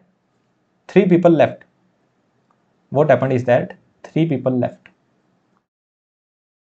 3 people left. So how many of them you need to choose now? 9. 9 people. 9 people remaining. Let's just say there were 10 people, P1, P2, P3, P4, P5 and 12 people were there. Now Dr. Ram was checking P1, okay. Now P3, P4 and P5 got angry that they are saying that my time is getting wasted. I don't want to waste my time, I'm going. So these three left.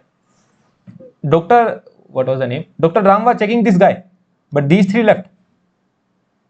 Even before they get to see him, even before they get to see the doctor. So from 12, you only need to choose 9 now, right? From 12, you just need to choose 9 and you need to permute them.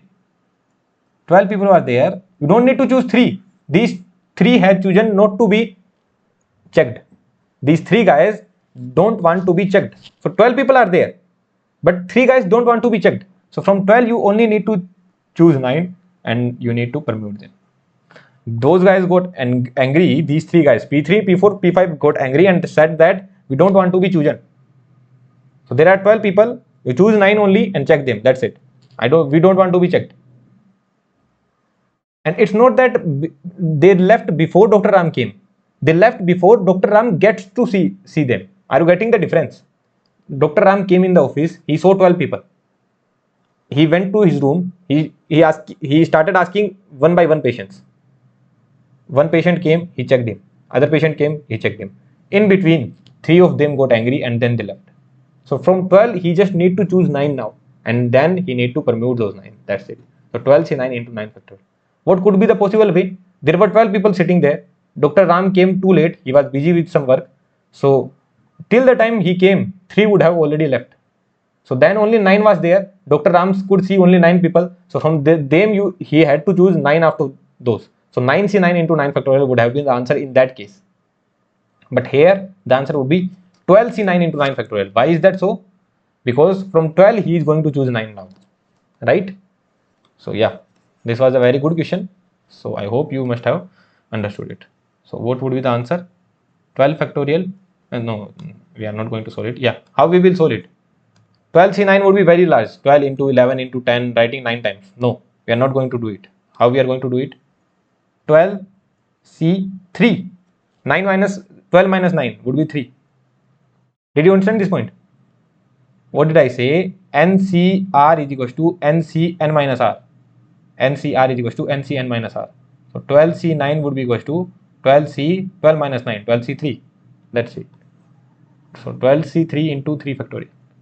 12C3 into 9 factorial actually. We are just solving it. This is the final answer. We are just solving it. 12C3 into 9 factorial. It's not that you are going to change it with 3 factorial. No. Just the way of solving I am telling. Nothing else. So eventually it's going to be a very large answer only. Right? This will be a very large answer. So let's not just calculate it. So let's keep it here. 12C9 into 9 factorial. Let's move to the next question. A person has 12 friends. 12 friends he is having. Of whom 8 are relative. 8 are relative and 4 are non-relative. Non-relative, NR, non-relative. 8 are relative, 4 are non-relative. In how many ways he can invite 7 guests such that 5 of them are relative? He needs to invite 7 guests. 7 guests he needs to invite. And 5 of them has to be relative.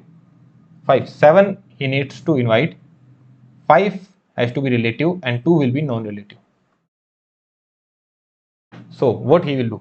From 8 he will ask 5 to come. And from 4 he will ask 2 to come. Will there be any permutation? 5 factorial into 2 factorial. Will there be any permutation like that? No. In any order he can invite. No. Let's just say there are 7 relatives. 8 relatives are there. R1, R2, R3, R4, R5, R6, R7 and R8. He just need to pick 5 of them. R2, R3, R5, R6, R8. He has picked 5 of them. From 8 he has picked 5. Now is there any arrangement required? What if R3 comes first before R2? And then R5 comes, then R7 comes, then R6 comes, then R8 comes. Or what if R8 comes first, then R2 comes, then R6 comes, then R3 comes, then R5 comes. So there is no importance of the order here. He just need to invite the people. He just needs to invite the people. That from 8 I have invited those 5 people and 4 I have invited those 2 people. That's it. Common sense you need to use. He needs to invite 5 relative and 2 non-relative. From 8 he will pick 5 and 4 he will pick 2. That's it, nothing else. No permutation is required. This is the answer. Let's see the next question. A company wishes to simultaneously promote 2 of its 6 department heads to assistant manager. 2 of its 6 department head. So 6 department head are there and they need to promote them to assistant manager. Only 2 of them. Only 2. 2 of its 6 department heads to assistant manager. To assistant manager. In how many ways they can promote? So from 6 they will choose 2. Will I add 2 factorial here? No. Why I am not adding 2 factorial? So there are 6 people, 6 department head. D1, D2, D3, D4, D5 and D6. I will pick 2 of them. I have picked D2 and D5. What I will call them now? Assistant manager. Both of them I am calling assistant manager only. This is also my assistant manager. This is also my assistant manager. I have given them the designation. But the designation is same. From 6, I called out 2 people and then I gave them the designation, but the designation is same. If I had said that this is assistant manager 1 and this is assistant manager 2, then I had to pick 2 factorial. So from 6, 2 guys are chosen. We gave the designation, but that is the same only. Both of the guys are same. D2 and D5 are same. So there is no use of factorial here. Okay, so factorial will not come. Okay, so the given designation is same. Given designation is same. There is no meaning of designation here. In the previous problem, here we have multiplied 3 different 3 factorial because there was 3 different designation: president, secretary and treasurer.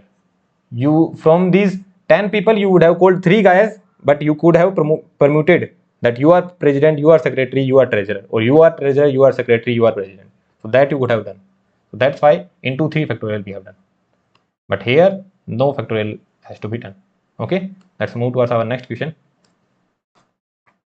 A building contractor needs 3 helpers and 10 men apply. From 10 men he needs 3 men. From 10 he needs to choose 3. In how many ways he can the selection can take place? 10C3, that's it. What is the meaning of permutation here? No, we are not going to permute. From 10 to 3 we are choosing, that's it. 10C3. From 10 we are just choosing 3, that's it. There is no meaning of permutation. 10C3. Well and good. Let's move towards our next concept. So this is the question only. Just like the previous problems, I have framed a lot of problems here. So we are going to solve the problems one by one. So you need to frame a 4-letter word using AEIO. AEIO. AEIO is what? Vowels. These are the vowels, and I could have written P here. P could be coming here. Okay, AEIO and P is there. So these are vowels. Sorry, these are vowels and these are consonants.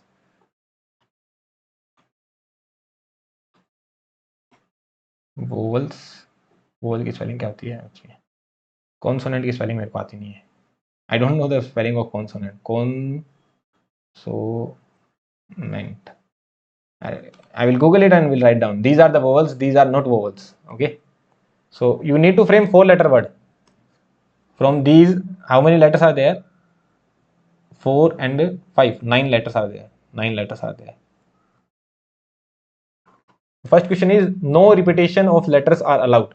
Okay.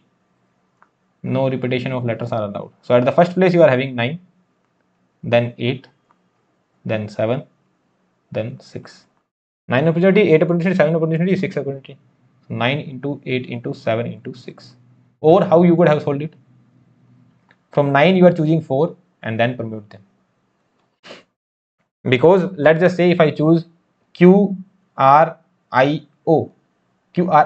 if I am choosing these letters, these 4 letters if I am choosing, so I could frame IORQ, I could frame RQIO, I could frame QIOR, anything I could frame.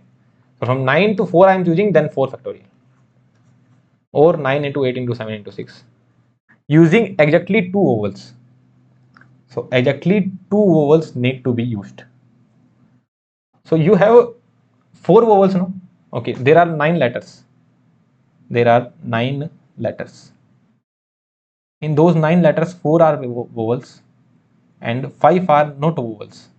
Not vowels. 5 are consonants. 4 are vowels and 5 are consonants.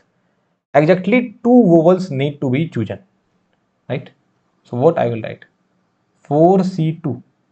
I will choose 2 vowels, and from rest of those 5C2 I will choose. 2 vowels has to be there. 4C2, and then 5 are left, so 5C2. 4C2 into 5C2. What I will do here? 2 factorial into 2 factorial or 4 factorial. Both are different. 2 factorial is 2, and so 2 factorial and 2 factorial will be 4, and 4 factorial will be what? 24. So both are different. So what I will do?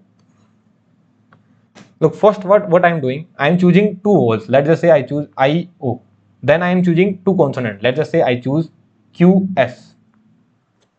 So these 4 words I have chosen. Now all these 4 I can permute. It's not that these 2 has to be together, these 2 has to be together. Nothing like that.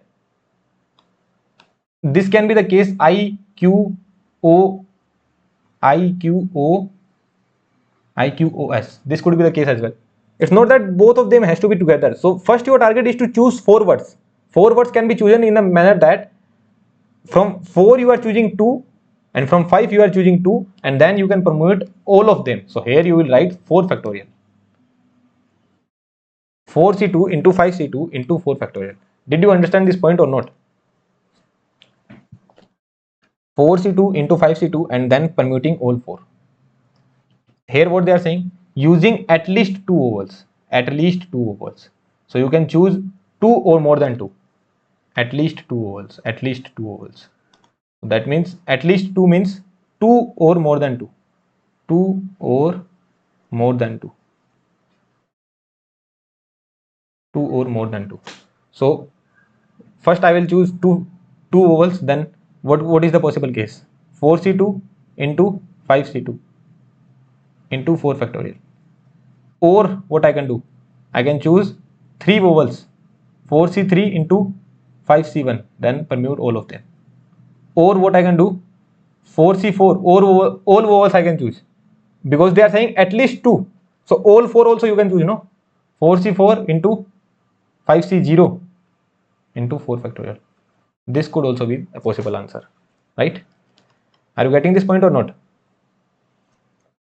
The third question is saying using at least 2 vowels. So 2 you can choose, basically 2 vowels you can choose, or 3 vowels you can choose, or 4 vowels you can choose. You cannot choose 5 vowels because you are going to frame a 4 letter word only.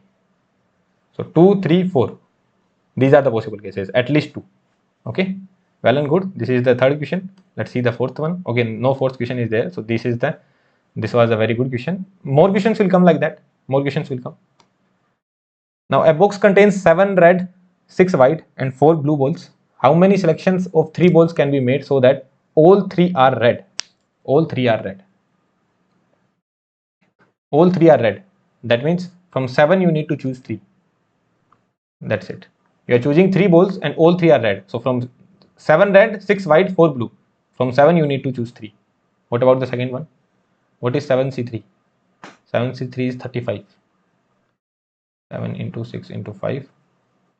Yeah, 35. What about the second one? None is red. None is red. So from here you cannot choose. From these two you can choose. So from 10 you can choose 3. Because 6 white plus 4 blue. So from 10 you can choose 3. And what about the third one? One of each color. One of each color. So from 7 you will choose 1. And from 6 you will choose 1. And from 4 you will choose 1. So what you will get here? 7 into 6 into 4. That would be 42 into 4. 168. 168. Right. 10C3 also you can calculate. That would be 10 into 9 into 8. divided by 6 not 72 12 120. This is 120. Now let's see the next question. A committee of 7 members is to be chosen from 7 chartered accountants, 4 economists, and 5 cost accountants. So, 6 chartered accountant, 4 economists, and 5 cost accountant. From these members, how many members are there? 6 plus 4 plus 5. Yeah, so 9 plus 15 members are there. So you need to choose 5 accountants. You need to choose a committee of 7 people. In how many ways this can be done? If in the committee there must be at least 1 member from each group and at least 3 chartered accountant. You need at least 3 chartered accountant. At least 3 chartered accountant you require. So if I had solved this problem in this manner, that you require at least 3 chartered accountants. So if I say this is the wrong way I am telling, wrong way I am telling, that I need at least 3 chartered accountants. So 6C3 into how many rest of them are remaining? 5 plus 4. 5 plus 4, 9. So from 9 I need to choose 4 because total 7 has to be there. I have chosen 3 here, 4 from here. Plus at least 3 they are saying, no? At least 3. So 6C4 into from 9 I will choose 3 plus 6C5 into from 9 I will choose 2 plus 6C6 and from 9 I will choose 1. This is wrong. Why is this wrong? Because you considered only one condition here, that at least 3 chartered accountants, but there are 2 conditions, that at least 1 member from each group. This is the most important condition. No, there are 2 conditions, at least 3 chartered accountants and at least 1 member from each group. So these are the conditions. Total you need to choose 7 members, at least 3 chartered accountants you need to have, and at least 1 member from each group. So at least 3 CA you need to have. So this is the minimum condition, 3 CA you need to have. How many members are left? 4. So what you can do, you can choose 2 economists and 2 cost accountant. Okay, minimum 3 you require. What you can do, you can choose 3 economists and 1 cost accountant, right? What can be the other case? Minimum 3 chartered accountant has to be there. You can choose 1 economist and 3 cost accountant. What could be the other case? Minimum 3 was required. You can choose 4 economists and 0 cost accountant. Will this condition come? No. Why is it so? This condition will not come. Why? Because at least 1 member from each group. You require at least 1 member from each group. So no other condition can come. This should not also happen. 0, 4. This will also not happen, right? Let's check the other case, because they are saying at least 3 CA. So here can be 4 CA as well. Here there can be 4 CA, right? So if you are having 4 CA, how many members are left? 3 members. So you can choose 2 here and 1 here. Or if this is 4, you can choose 1 here and 2 here.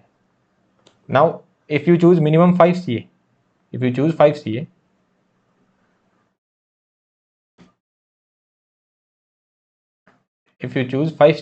then one economist you can take and 1 cost accountant you will take. If you are choosing 5 CA, 1 cost accountant you will take, 1 economist you will take. If you choose 6 CA, then only 7 member need 7 member team you require. So this has to be 1 and this has to be 0, because you require a 7 member team only. If you are choosing 6 CA, this has to be 1 and this has to be 0, or this has to be 0, this has to be 1. This cannot come. So this condition is not going to come. So only these are the final conditions. 6 CA you cannot choose, because at least 1 guy from eco and 1 guy from cost has to be there. So these are the conditions. What are the conditions? 6C3. If you are choosing 6C3, then 6C3 and 5C2 and 4C2, right? Plus 6C3 and 5C3 and 4C1. So better writing in this manner, what I can do, if I am choosing 6C3, if I am choosing 3CA, then and I will have to choose 2 cost accountant and 2 economist and 2 cost accountant, or I can choose 3 cost accountant, 6C3. With these conditions, there are these 3 conditions. Or you can solve one by one as well. Just if you just open this bracket, this thing will come. I am just giving you other way. Are you getting this point? If I open this bracket, the same thing that we were doing, 6C3 into 5C2 into 4C2 plus 6C3 into 5C3 into 4C1 plus 6C3 into 5C1 into 4C3 plus 6C4 into 5C2 into 4C1. This can come, right? But here what we are doing, we are reducing our calculation. How we are reducing? If I choose 3 CA out of 6, then what is the other way? Then I will have to choose 2 economists from 5 economists and 2 cost accountant from 4 cost accountant, or 3 economists from 5 economists and 1 economist from 4 cost accountant, or 1 from 5 economist and 3 from 4 cost accountant. Plus, if I am choosing 4 CA, then what would be the case? Then 5C2 and 4C1 plus 5C1 and 4C2. Or what I can do, from 6 I can choose 5, then 5C1 and 4C1. This is what you need to solve. So let's check if we can solve it. What is 6C3? 6C3 would be 6 into 5 into 4 divided by 3 factorial, that is 6. So 6C3 would be 20. What would be 5C2? 5C2 would be 5 into 4 divided by 2, that would be 10. 5C2 would be 10. What would be 4C2? 4C2 would be 6, right? 4 into 3 divided by 2, it would be 6. So this I can write 60. This would be 60. Plus what is 5C3? 5C3 is equals to 5C2 only, so that would be 10 only. 10 into 4, 40, plus 5 into 4, 20. 6C4, 6 into 5 divided by 4 factorial, that is 6C4 is equals to 6C2, so divided by 2 it will be, so that would be 15 into 5C2. What is 5C2? 5C2 is 10, that would be 40, plus what will be 5C1? 5C1 will be 5, and what will be 4C2? 4C2 would be, that would be 30, right? 4 into 3 by 2, 6 into 5, 30, plus 6C5 is 6 into 5 into 4. This calculation you can do. So 120 into 20, 120 into 20, what do we get? 120 into 20, 2400, plus 70 into 15, 1050, 1050, plus 5 okay, 20, 720, 720.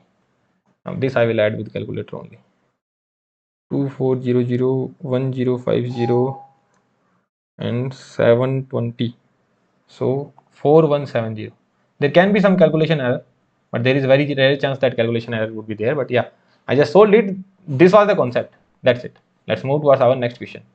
Okay, this is not the next question. In the next video, we will see the triangular and diagonal based problem, and we will also see a lot of problems as well. So let's meet you in the next video. We will see the triangular and diagonal based problem in PNC. Then what we will see? We will see the concept of grouping, and we will see if some letters are repeated, then what would be the way of solving a problem. Okay, so let's meet in the next lecture. Okay, thank you. Hi everyone, so now we are going to see the triangle and diagonal based problem which can be solved using the concept of PNC. So we have seen the concept of PNC in last 2 lectures. Now we are moving ahead. So there is a S plane where 8 points are there. 8 points are there, A, B, C, D, E, F, G, H. These 8 points are there, and no 3 points are on the same line. No 3 points are on the same line. What do they mean by that? Let's just say this is point A, point B, and point C. Now these 3 points are on the straight line, right? If I say A, B, and C, then you can say AB is on straight line, AC is on straight line, A, B, C. You can say AB is on straight line, AC is on straight line, and BC is on straight line. But you cannot say A, B, C are on a straight line. Here you can say A, B, C are on a straight line, right? Let's just say any 2 points are lying on a plane. So any 2 points can be on straight line. Always, always any 2 points. Let's just say the points are lying this. So this is also a straight line. But if I say there are 3 points, can you say this is a straight line? No. 2 points can make a straight line always. But if you want your 3 points to make a straight line, so they should be in one line only. Now you can say these 3 points are on a straight line. Well and good. So they are saying that there are no 3 points in such manner. So all the 8 points are separated. Find the number of triangles that have points of S as vertices. So using these points, we need to frame a triangle. Okay, using these points. So for making a triangle, how many points are required? For making a triangle, you need 3 points, right? A1, A2, and A3. If you have 3 points, you can make one triangle. Let's just say I am giving you 3 points. So how many triangles you can make? Only one. From 3, you need to choose 3 points. So how many triangles you can make? 1. If I am giving you 4 points, let's just say I am giving you 4 points. So from 4 points, how many triangles you can make? From 4, you need to choose 3. So from these 4 points, you can make 4 triangles. This one, this is the first one. This is the second one. This is the third one. This is the third one. And this is the fourth one. So 4 triangles you can make. Are you getting this point? From 4 points, if you choose 3, you will get one triangle. Let's just say 4 points are A, B, C, D. A, B, C can be one of the triangle. A, C, D can be one of the triangle. A, B, D can be one of the triangle. And B, C, D can be one of the triangle. So these 4 triangles I can make. So from 4 points, I can choose 3 points and I will get one triangle. So 4C3 is the option. Now how many points are there? How many points are there? 8 points are there. So what would be the answer? From 8 points, you need to choose 3 points.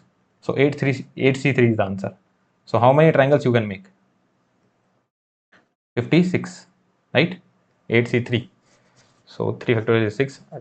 56. So these kind of questions can come in your examination. That 8 non-collinear also we can say that none of them are linear. All are separated. Now what if some points are linear? So that example we will see. So first let's see this example. So there are 12 points in a plane, of which 5 are collinear. 5 points are collinear. These A, B, C, D, E. These are collinear. You need to find the number of triangles. How many triangles you can make. So let's just say if these points were not collinear. These points were not collinear, all were separated. So how many triangles you would have made? From 12 points, how many triangles you would have made? 12C3, right? Now these are collinear. These 6 points, these 5 points. Let's just say I am giving you 3 points which are collinear. How many triangles you can make from them? These are collinear points. How many triangles you can make from them? 0. If points are collinear, that means they can make a straight line only. They cannot make a triangle. So from 3 points, if these are collinear, you can make 0 triangle. And from 4 points which are collinear, you can make 0 triangle only. If they were not collinear, if they were something like this, so how many triangles you would have made? 4C3, right? 4C3. This much, this one, and this one. So 4C3 triangle you could have made. But if they are collinear, you are making 0 triangle from them. So if 5 points are collinear, you are making 0 triangle from them. But if they were non-collinear, so how many triangles you would have made? 5C3. So first we consider if all these points were collinear. If all these points were not collinear, then you would have made 12C3 triangle. But since 5 points are collinear, so you have to subtract this much. Did you understand this point or not? If I had said that I have 12 points. From 12 points, how many triangles you can make? 12C3. But now I am saying that 5 points are collinear. So from those 5 points, how many triangles you would have made? Tell me, from those 5 points, how many triangles you could have made? 5C3? That is gone. Now since this is the sample space is big, we take a smaller example now. Let's just say I am telling you, you have 4 points. From 4 points, how many triangles you can make? 4C3. Say yes or no. Now I am saying that out of these 4 points, 3 points are collinear. Out of these 4 points, 3 points are collinear. Now how many triangles you can make?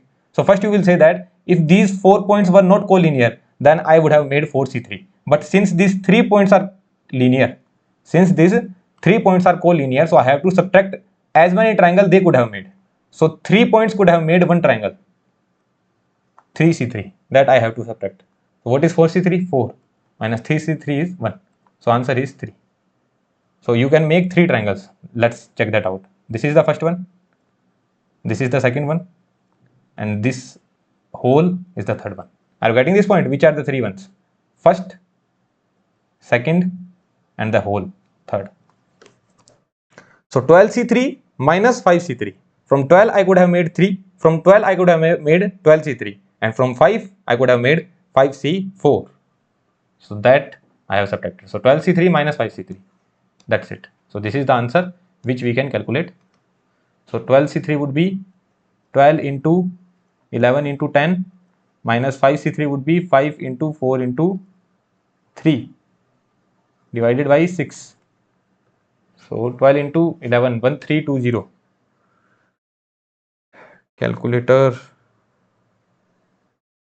into 11 into 10, 1320 minus 60 by 6, 210.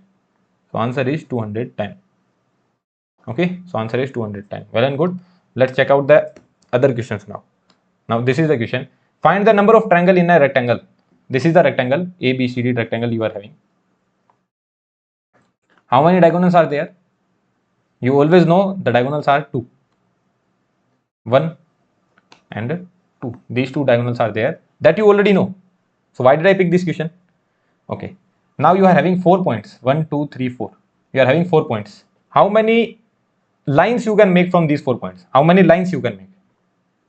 1 and 2. 3, 4, 5 and 6. So using 4 points, if I join 2 of them, I can make a line. From 4, if I join 2 of them, 4C2, so I can make a line. So how many lines I could make? 6. 4C2 is 6 only. 4 into 3 divided by 2, that would be 6. So from 4 points I can make 6 lines. But out of these 6 lines, 4 lines will be side only. 1, 2, 3, 4. Out of these 6 lines, 4 lines are sides only. So 4C2 minus 4 is equals to 2. That is your answer. I had 4 points. From those I could have made 4C2 lines. But out of these 4C2 lines, 4 lines are what? Out of these 4C2 lines, 4 lines are sides only. They are not diagonal. I need to choose diagonal only. So for diagonal, I have to subtract 4. So this is the answer. 4C2 minus 4. What would be the answer? 2. Similarly, if this question was asked for pentagon. So in pentagon, how many points are there? 1, 2, 3, 4, 5. So in these 5 points, if I join 2, I will get how many sides? 10 sides. But out of those 10 sides, 5 are my sides only. 1, 2, 3, 4, 5. So 5C2 minus 5. So here I will get 5 diagonals. You can check as well. You need to join any 2 points. 1 point. I joined these 2 points. Then I joined these 2 points. Then I joined these 2 points. Then I join these 2 points. And then I join these 2 points. If I was joining these 2 points in this manner, this was contributing into the side, right? If I was joining these 2 points, this was also contributing in the side. If I join these 2 points, this was also contributing in the side. So side I don't need to take. So 5C2 minus the number of sides. 5C2 minus 5 is your answer. That is equal to 5. And if they had asked the same question for a diagonal of n side, what would be your answer? So diagonal of n side. If there were 4 sides, how many points were there? If there were 4 sides, how many points were there? 4 points. If there were 5 sides, how many points were there? 5 points. If there are 6 sides, this is known as side. 1, 2, 3, 4, 5, 6. If there are 6 sides, how many points are there? 6 points. So if there are n sides, how many points will be there? N. right? From those you need to choose 2 points to make a line. But out of these lines, out of these NC2 line, n lines would be what? Out of these NC2 line, n lines would be side only. So you cannot pick sides. So minus n. Are you getting this point or not? Let's just say the triangle one also we can say, sorry, the rectangular one also we can see, the pentagon one also we can see. Now we are deriving the final expression for n sides. If there are n sides, that means there are n points. From n points, if you join two of them, you can get NC2 lines. You can get NC2 lines. There are n points. N points are there. If you join two of them, you can get NC2 lines. But out of these NC2 lines, n lines would be the sides only. They will not be diagonal. But we need to check the diagonals one. So these will be sides only, but we need to check diagonal. So for checking the diagonal, I have to subtract n from that. So NC2 minus n, that would be my answer, right? And if I solve that, what I can get? N into n minus 1 divided by 2 minus n. N into n minus n I can take common, so it would be n minus 1 by 2, n minus 3 by 2. Yeah.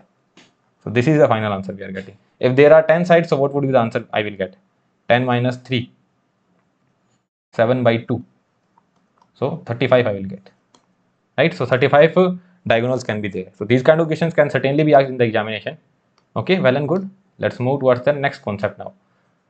This question we have already solved. Let's move towards the next concept, that is permutation of alike objects taken all at a time. So we don't need to see the heading. Let's solve a problem. By the problem we will understand what we mean to say. So in how many ways we can frame a 3-letter word from the letters of the word egg? So from egg you need to frame 3-letter word. You need to frame a 3-letter word. Okay. Let's just say this egg was this egg E G1 G2. So if this was E G1 G2, how many words we could have framed? One directly E G1 G2. Other one could be E as it is, G2 G1 interchange. The other one could be E in between, G2 G1 interchange. Then E in between, G1 G2. And E at the last, G1 G2. E at the last only, G2 G1. Or from here also you can directly see this would be 3 factorial. If you have 3 places, 3 difference are there, you have 3 chances here, 2 chances here, and 1 chance is here. So 3 factorial you can say, or 3 into 2, answer would be 6. These 6 are the results. But is that the correct answer? No. For this given question, this is not the correct answer. Why so? Because here G1 and G2 both are equals to G only, right? G1 and G2 both are same. So E G1 G2 and E G2 G1 both are same only. E G1 G2 is equals to E G2 G1 is equals to E double G only, right? Because both are same. What about this one? G2 E G1 and G1 E G2 both are also same. And what about this one? G1 G2 E and G2 G1 E is same as GGE. So what actually happened here? In the previous example, whatever that we took in previous examples, let's see some examples. Where are the examples? So like we have taken the name RAM, RAM. There was no letter repeated. R was different, A was different, M was different. So whatever the example I have taken previously, in those examples, I never repeat a single word. But here, the words are repeated. Where are we? Yeah. So here, the letters are repeated. G and G are repeated. So what actually happened? Let's just say I fix this E. If I fix this E, my E is fixed at here. My here E is fixed. Now, how many chances are there? 2 chances. So what I will do, if I fix E here, so I can make 2 factorial. From this, I am making 2 words. This is what I am thinking. If I am fixing E here and I need to put 2 more words here, so I have the chances of 2 factorial. But actually these 2 words are same only. So if you put G1 G2 or you put G2 G1, both things are same. If you put G1 G2 or G2 G1, both things are same, so they are not even getting permuted. Here you thought that G1 G2 are getting permuted, but G1 G2 and G2 G1 both are same only, so they did not even get permuted here. Are you getting this point? So these two were same only, so from these two you were getting only one, from these two also you were getting only one, from these two also you were getting only one. So this was happening here. Did you understand this point or not? See the live example here. You can see I have taken an example. If I put E G1 G2, here I got to know that this G1 G2 is not even getting permuted. So this was also divided by 2 factorial. This will also be divided by 2 factorial, and this will also be divided by 2 factorial. Did you understand this point? So what was the scene? How would you solve the problem in the examination? That you will see, okay, there are 3 letters in this particular word. There are 3 letters. So from these 3 letters, I could have framed 3 factorial. From these 3 letters, I could have framed 3 factorials words. If I had RAM, how many words I could have framed? 3 factorial, right? Because on the first place, I had chances of 3, second and 1. So 3 factorial would be my answer. But here, this GG is not even getting permuted. This GG is not even getting permuted. So you have to divide by 2 factorial. Say yes or no. Or what could I have done? I have 3 letters. I need to choose 3 of them. Then I can permute all of them, 3 factorial. Divided by, these two are not even getting permuted, so 2 factorial. So these were, the number of times these were same was 2. So I divided by 2 factorial. So this is what was happening here. You could directly remember the formula, but the concept that I have given, I hope you must have understood. The concept is that you thought G1, G2 are different, but they are not even actually permuted. E G1, G2 is equals to E G2, G1 only, and that is equals to one word only. That is equals to one word, right? So they are not even getting permuted. So that's why I have to divide by 2 factorial. So this could be the other way. So this is the perfect answer. This is not the correct answer. This is the correct answer. That is 3. So 3 would be the correct answer. And what are those words? EGG, GEG and GGE. So these are the correct words and those are 3. 3. This is the final answer, right? So I hope you are understanding the concept that permutation of alike objects taken all at a time, alike objects. So we will see more examples that will be more clear to you. So I have written the statement here. If n objects are given, out of which n1 are identical to one type 1, n2 are identical to type 2, and n3 are identical to type 3, and rest all are different, then the number of ways these arrangements can be taken all at a time is n factorial divided by n1 factorial into n2 factorial into n3 factorial. Let's see this example. How many different permutations are possible for the from the letters of the word calculus? So the word is calculus. Calculus, right? So tell me how many C's are there? 1 or 2? 2 C are there. How many A are there? Only one A is there. So let's not write it. How many L are there?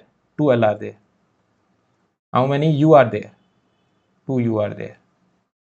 Only one A is there. And one S is there. 3 is there. 8. 8. Okay. 8 letters are. So this is the scene. So what could have been the permutation? 3, 3, 8 factorial. 8 factorial could have been the permutation, but what happened? These two are same. I thought C1, C2 are different, but C1, C2, C1 is equals to C2 is equals to C. I thought L1, L2 are different, but both are same only. And I thought U1, U2 are different, both are same only. So 8 factorial divided by 2 factorial divided by 2 factorial divided by 2 factorial. This is the answer. Did you understand this concept or not? You saw the word, you saw there are 8 letters. So answer should be 8 factorial. If all the 8 letters were different, you could have made 8 factorial words from it. Different 8 factorial words from it. But there are same letters. You thought that C1, C2 will permute, but it is not even permuting. So divided by 2 factorial. You thought that L1, L2 will permute, not permuting, divided by 2 factorial. You thought that U1, U2 will permute, not permuting, divided by 2 factorial. Okay. So This is the answer which we can calculate. Now let's see the second question. In how many ways can 17 billiards balls can be arranged if 7 of them are black? 17. 7 of them are black plus 6 of them are red plus 4 of them are white. So permutation could have been 7 factorial, 17 factorial if all the balls were different, but they are same now. So divided by 7 factorial, 6 factorial, 4 factorial. This is the answer. Let's just say I had 3 balls. Let's just say I had 3 billiard balls, that is 2 are black and 1 is white. I need to arrange them. So how will I arrange? B1, B2, W1, this is the way, or B1, W1, B2, this is the way, right? I need to arrange them. Or what I can do, B1, W1, B2, there will be 6 ways, right? And B1, W1, B2 I have already written. Now I can put B2 ahead and then B1, W1, then B2 ahead, then W1, B1, then W1 ahead, then B1, B2, and W1 ahead, B2, B1. So this is what I could have done. But later I got to know that B1, B2 are same. Both balls are same.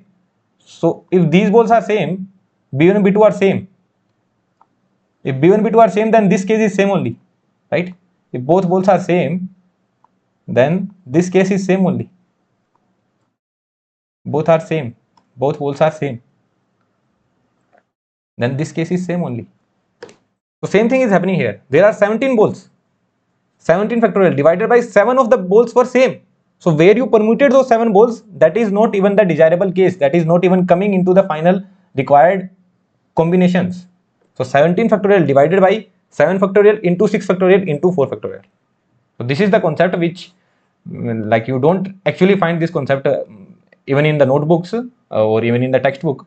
But yeah, so this was the actual concept behind why you divide these numbers.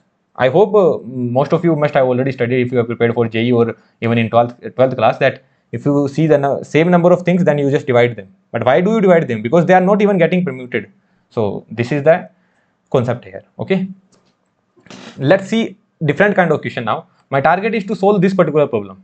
But for that I am building up slowly I will build up and we will go to this particular problem. So let's start.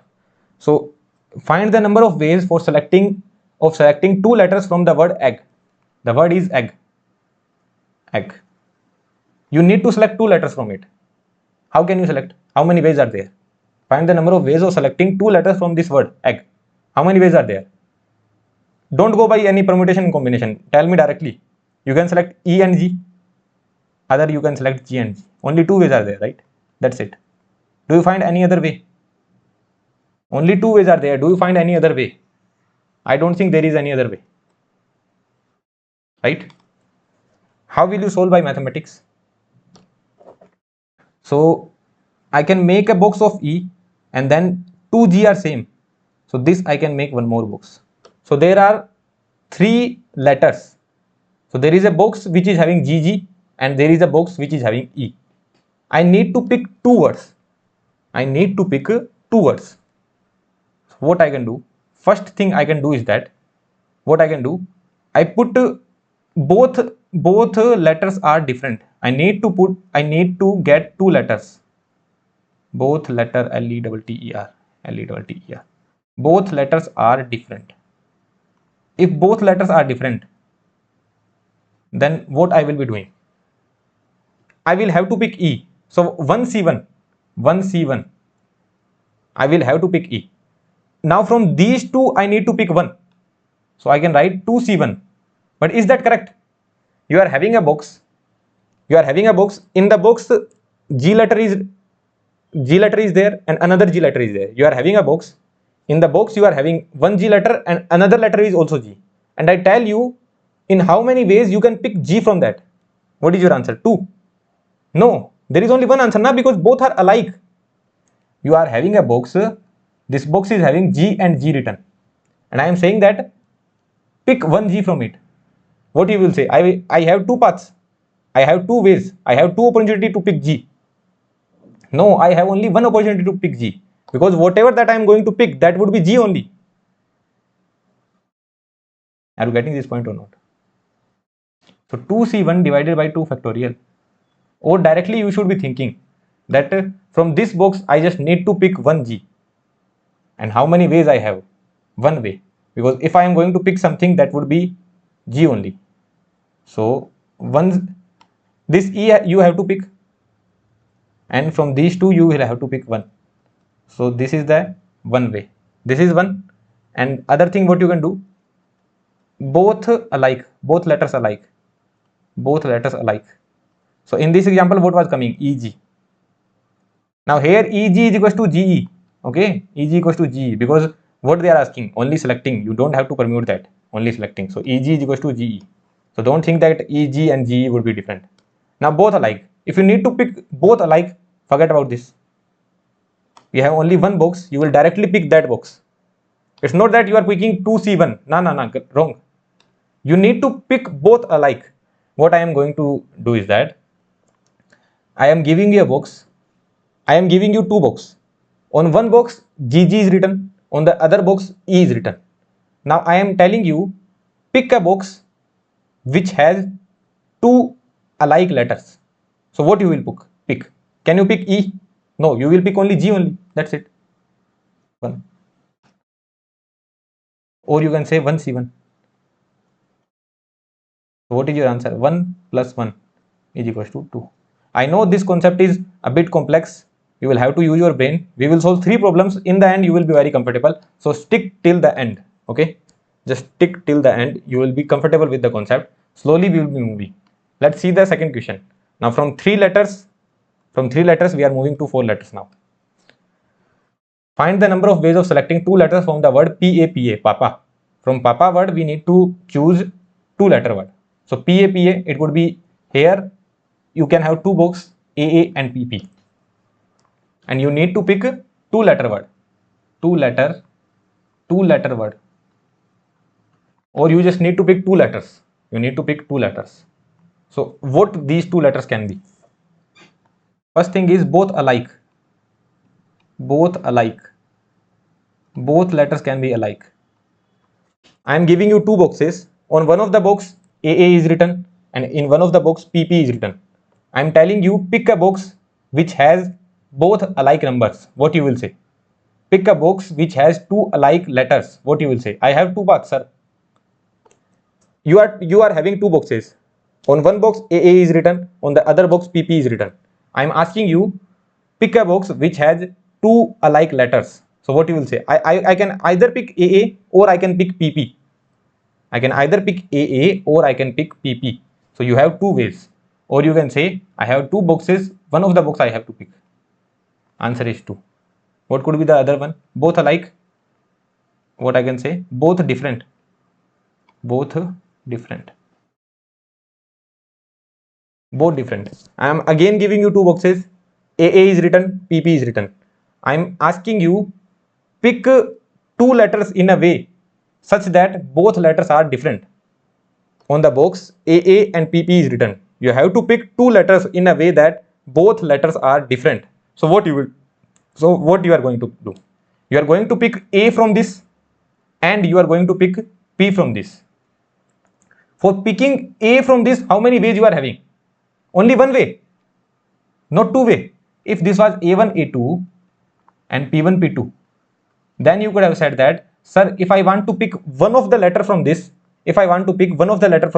I have 2 ways. I can either pick A1, I can either pick A2. Now your target is, you have to pick one of the letters from this box. You have to pick one of the letters from this particular box. If you pick first letter, it would be A only. If you pick other letter, it would be also A. You have to pick one of the letter from this particular box. You have only one chance. Say yes or no. You have only one way. Whatever that you will be picking, that would be A only. It's not A1, A2. Or you can say, from 2, I am picking 1, but both of the letters are same. So I have to divide by 2 factorial. So 2C1 is 2 divided by 2 factorial would be 1. But think intuitively, use your brain. What your brain is saying, You have a box which has AA written. Now what user is asking you to do? The user is asking you to pick one of the letter from it. How many ways are you having? Only one way you are having, because you can pick only letter A from that. So only one way. And here also, and you will pick one of PP. So here also you have one way. So what is that total answer? 3. That's it. And I can show you the 3 letters, what we can do. So both alike. This is our first case. Or PP could be the one, or third one could be AP, and that is equals to PA only. So these are the 3 cases. Are you understanding this concept? This is the best question of the complete PNC chapter, and these kind of questions is not asked yet. Okay, certainly it will be asked, and who knows, this certain same question can come, that there is a word examination and you have to select 4 letters from that. In 2 marks, certainly it can be asked in GATE. Okay, so that's why I am teaching you the concept, what is the actual concept behind it. So AA and PP, 2 boxes were there. You need to pick 2 letters. So what is the option you are having? Pick one box directly. My answer is pick one box directly. Either I am picking AA or either I am picking this box. So 2 ways are there. Now what is the other way? You can take one letter from this one, other letter from this one. If I need to take one letter from this one, how many ways I am having? 2C1? No, I am not having 2C1 ways. Since both are same, so I am having 2C1 divided by 2 factorial. So I am having only one way. And in the same PP also I am having one way. So 1 into 1 is equals to 1. Right? Now slowly we are going to solve the next problem. It will take some time. So slowly we will be moving. In this problem, slowly we will be moving. The same question is there. You have to frame a 4-letter word from the word examination. 4-letter word from the word examination. So AA is twice there, II is twice there, NN is twice there, and EXMTO. This is given. 4-letter word you need to frame. So what I can do? First, what I can do? 4-letter word is there. So what I can do? Two alike letter I am having, and other 2 alike, and other 2 alike. Alike means same. Can I say that I will make a 4-letter word where 3 letters are same and 1 is different? Can I do that using these letters? No, because I am having AA only 2 times. I am having II only 2 times. If this was the case that I was having A 3 times, then I could have said that I will make a word which is having A 3 times and some other letter. This I could have said. But here the maximum condition is 2 words can be same. So what I am going to pick now? 2 alike and other 2 alike. What do I mean by that? That if I am picking AA, other one can be II. If I am picking AA, other one can be NN. If I am picking II, other one can be NN.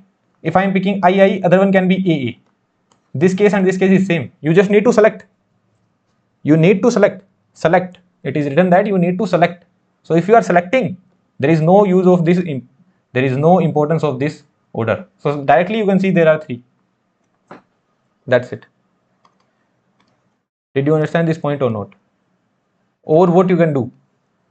You have 3 boxes. What you need to frame? You need to frame a word which is having 2 alike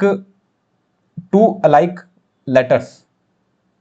Two alike letters. Okay, you need to frame a word which is having two alike letters, right? So I am having 3 boxes where AA, II and NN is written. I am giving you 3 boxes. On one of the box AA is written, on the other box II is written, on the other box NN is written. So what you will do? You will pick from these 3 boxes, you will pick 2 boxes. From these 3 boxes, you will pick these 2 boxes. Let's just say I pick the box of AA and NN. So what I will get? I will get this 4-letter word. And my target is completed. What was my target? 2 alike and other 2 alike. 2 alike and other 2 alike. If I had put AA and II, again my target is completed. Or I could have get II and NN. And again my target is completed. So this is the final answer. Okay. Here I will write down the cases as well. AA, II, AA, NN and NN, II. There is no importance of order because they just ask you to select the letters. Now, what could be the other case? Two alike, and two different. Two alike and two other two different. Two alike and other two different. Two different. So and is there, so multiplication would come. So first let's just see two alike. Two alike. So what you will do for this? Two alike. What you will put? Yeah, so what I was saying, I need to pick two alike and other two different. So what is my first target? My first target is I need to pick two alike. My first target is I need to pick two alike. So how will I pick two alike? You are having boxes. On one of the box A is written, then II is written, then NN is written, then other box is having E, X, M, T, O. You need to pick two alike. So what are the options you have? You can either pick AA or II or NN. So you can pick the box of AA. You can pick the box where AA is written. So 3C1. What are these 3C1? These 3C1 are either AA or NN or II. These are the 3C1 and other two different.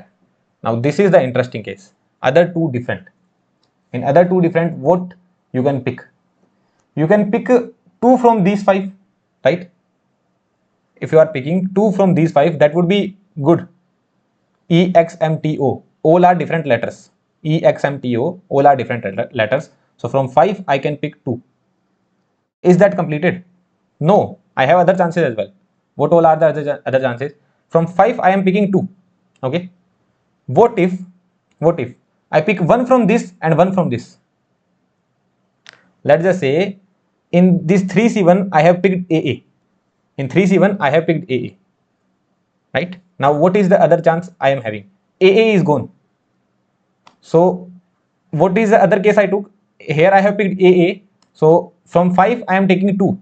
So 2 of these 5 I will be taking. So 5C2. Now what other things I can think?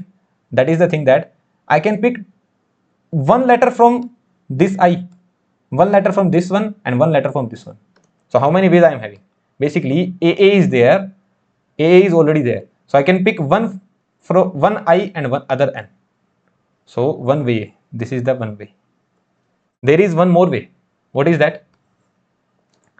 That I will pick one from this one. Either I will pick I or I will pick N, and one from this one. I will either pick I or N. That means two chances I have. And this is one case, this is also one case. And either I will pick I or I will pick N, and from these five I will pick one. So basically what could be my case? Let's just say here I have picked AA. Then I will pick one of I or N. So it could be I, and then one of these E, X, M, T, O. That could be E. So this is the letter I am having. So three different cases I took. What are those three different cases? First one was that from these three I have to pick one. So that would be AA. Two alike. Other two different. Other two different could be two letters from this one, 5C2. Any two letters from this one. Let's just say that is empty. So this is the first case. What could be the other case? Two alike. Let's just say two alike are AA only. Two alike and then this one. That means one from here and one from here. IN. What is the third case? Two alike and other two has to be different. These other two has to be different. So what I can do? I can either pick I or I can pick N. So either I can pick I or I can pick N. So let's just say I am picking I. So and one of the letter from this one. 2 into 5C1. 5C1, let's just say I am picking O. So these are the three cases I have considered here. Are you getting this point or not? So 3C1 into 5C2 or 1 or 2 into 5C1. So this kind of thought process you should have. Did you understand this point or not? Are you understanding this problem? So I always wanted to discuss a good problem. That's why I am discussing this one here. Okay. So 3 into what is 5C2? That is 10 plus 1 plus 10. 2 into 5C1 would be 10 only. Right. So it would be 63. And what is 3C2? 3C2 is 3.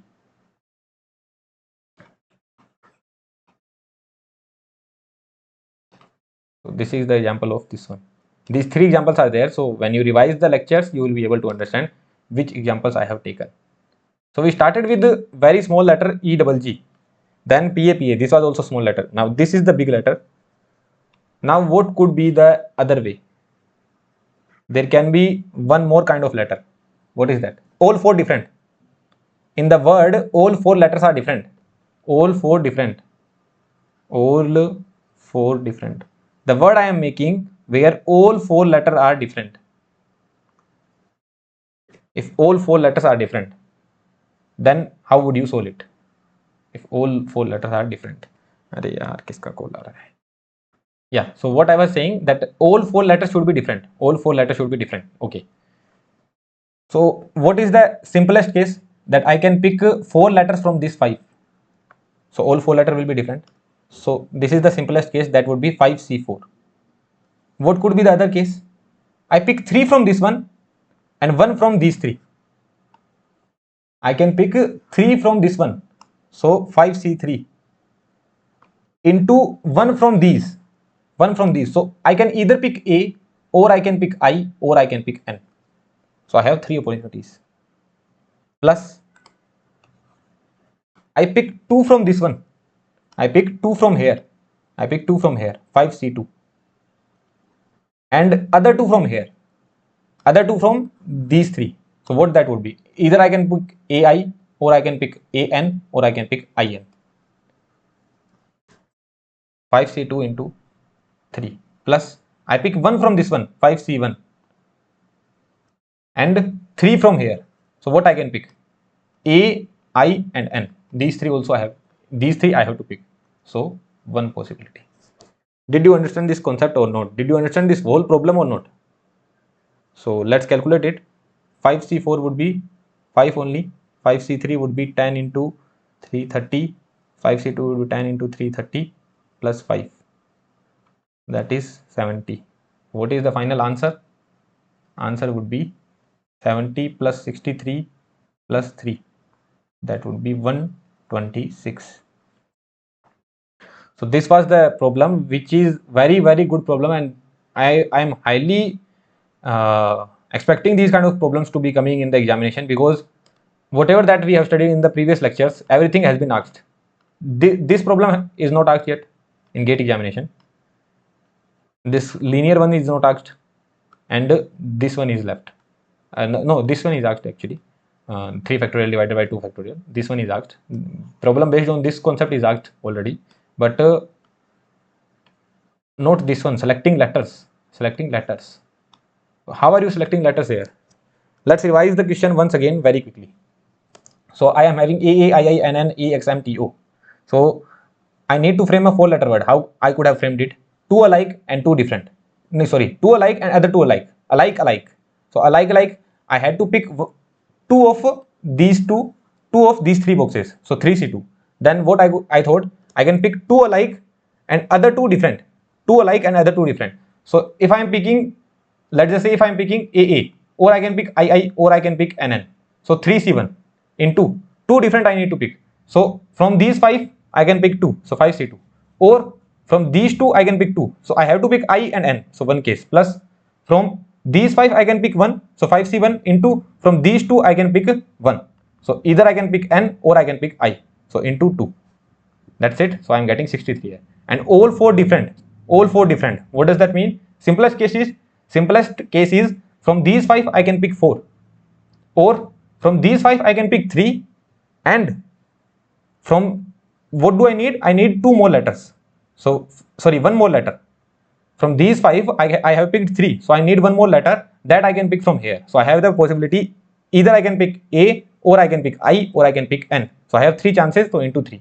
Or what I can do, I pick 2 from this one, 5C2, into 2 from these 3. So 2 from these 3. So I can pick AI, IN, or AN. So into 3. Plus I pick 1 from these 5, that would be 5C1, and 3 from these 3. So 3 from these 3. So AIN only. So one chance I am having. So 5 plus 30 plus 30 plus 5, 70. That's it. This is the answer. So 70 plus 63 plus 70 plus 63 plus 3, 126. Now it cannot happen that three objects are alike and one different. Three objects are alike, that means you need A. Is that possible? No. And it also cannot happen that all four are alike. All four are alike. For that you would need A. This is also not possible because A is repeated twice only.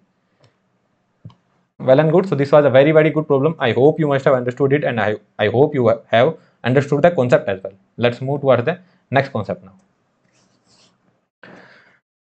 Not the next concept, this is a question only. So find the number of words using all the letters of word Mississippi such that all S and all I are together. So this is the word we are having, Mississippi. So we are having 4 I's, 4 S, 2 P and 1 M. What you need to frame? You need to frame a 4-letter word. Find the number of words using the letters. Okay. The word will be of 4, 8, 11 letters are there, no? There are 11 letters. So the word will be of 11 letters only. But the condition is that all S and all I are together. So I need all these S to be together and all these I to be together. So what I will do, I will tie all these I and will put them in a box. I will tie all these S and will put them in a box because I need them together. So I am having a box which is having I. Now again I am having a box which is having S. Now again I am having a box. No, I am not having a box. These are separated. P and M are separated. What is my condition? That all I and all S and all I has to be together. If they need to be together, then I can pick all of them and put them in a box. I can pick all S together and put them in a box. Then other could be P, other could be P, other could be N. So there are total 5 boxes. So 5 factorial is the answer, but these two P's are not permuted. Divided by 2 factorial. So 5 factorial divided by 2 factorial. Let's understand the problem again. Mississippi word is there. Mississippi word is there, which is having 4 I's together, 4 S together, and 2 P and 1 M. In the first problem, what they are saying that all S and all I has to be together. So if all S and all I has to be together, so I can pick them up and put them in a box. I can pick all these I together and put them in a box. So I, S, then P and M. This is what I am having. Well and good, no issue. Now what I am going to do, I need to frame a word. So I am putting I, S, P and M. Now all these 5 can permute, no? Like P can come in beginning, M can come in beginning, the other P can come in beginning. Like you can frame P, M, P, I, S. Or what you can do, P, M, I, S. Or what you can do, S, P, M, P, I. So all these 5 can permute. So that's why I put 5 factorial. Divided by 2 factorial. Why 2 factorial? Because these 2P will not permute. Actually, these 2P will not permute. These P1 and P2 are same. So these 2 will not permute. So I have divided by 2 factorial. So this was also a very good problem, right? Oh, sorry. Now what is the next question? No 2 I's are together. Or what they can ask, all I's are separated. All I are separated. So I has to be separated. Then how do we solve these kind of problems? So for these kind of problems, let's write down all the letters except I. So that would be S, P and M.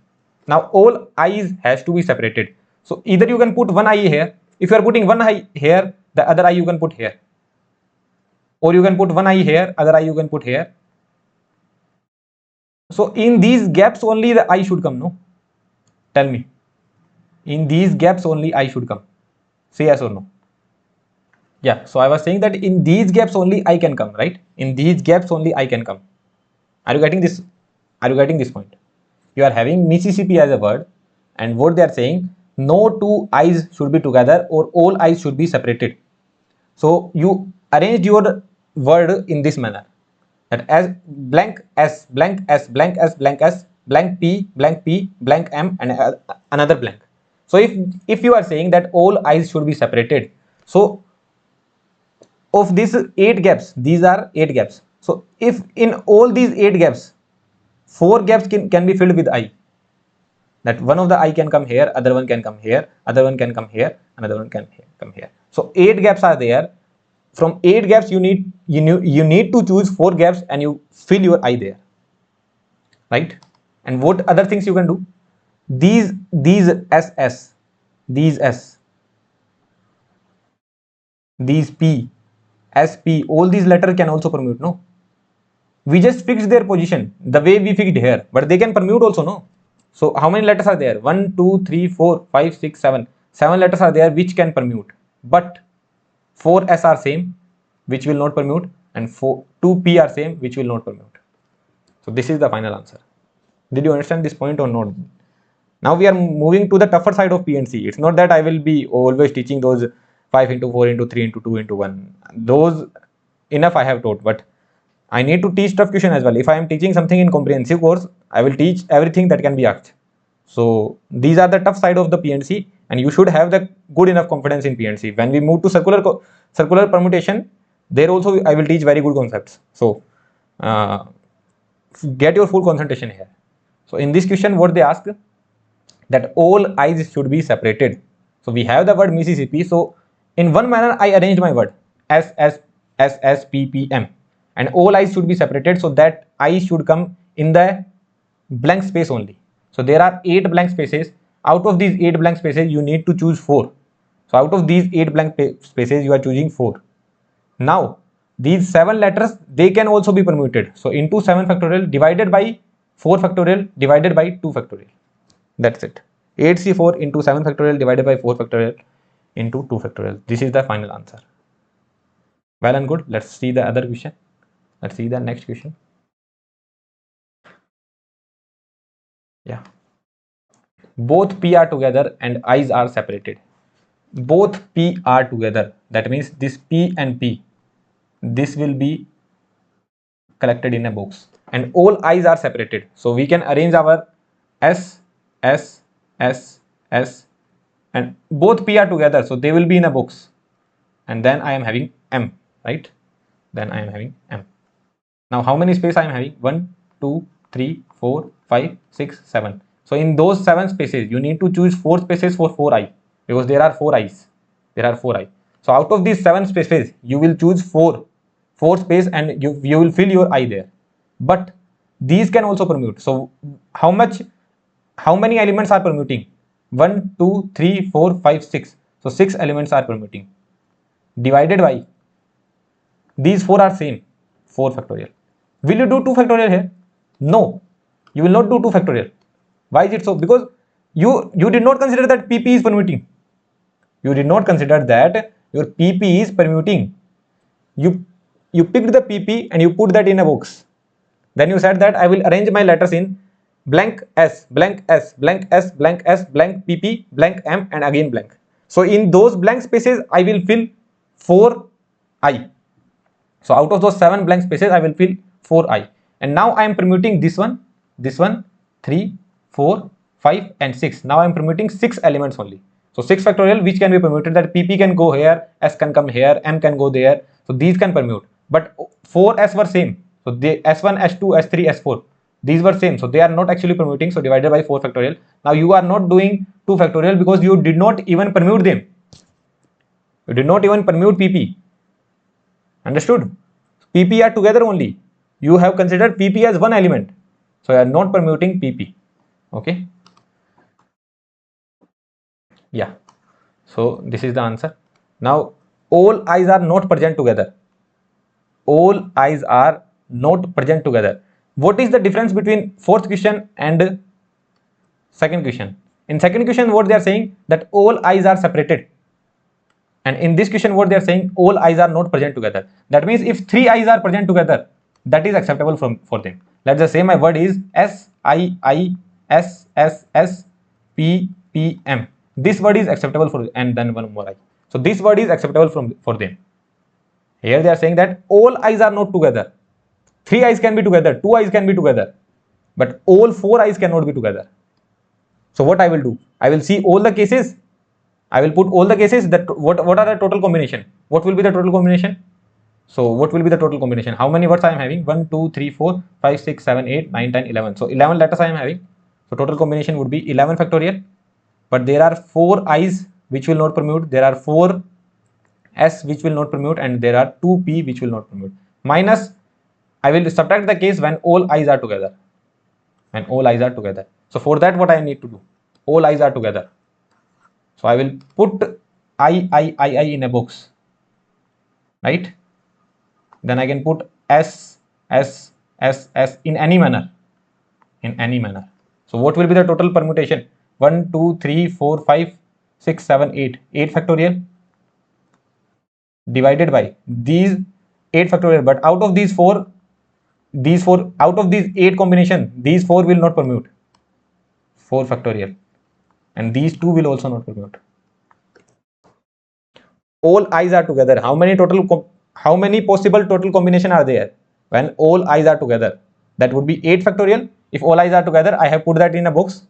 So effectively, how many elements I am having? 1, 2, 3, 4, 5, 6, 7, 8. So effectively, I am having 8 elements. Out of these 8 elements, these these s are repeated 4 times. So this is not being repeated. So 8 factorial divided by 4 factorial into these 2p are also not repeated. So divided by more 2 factorial. So 8 factorial divided by 4 factorial divided by 2 factorial. So 8 factorial divided by 4 factorial divided by 2 factorial. Okay, so this we can put somewhere so that you remember it. All i's are together. All i's together. All i's are together. This is the case. Well and good. Let's move towards the next one. Let's see the concept of grouping now.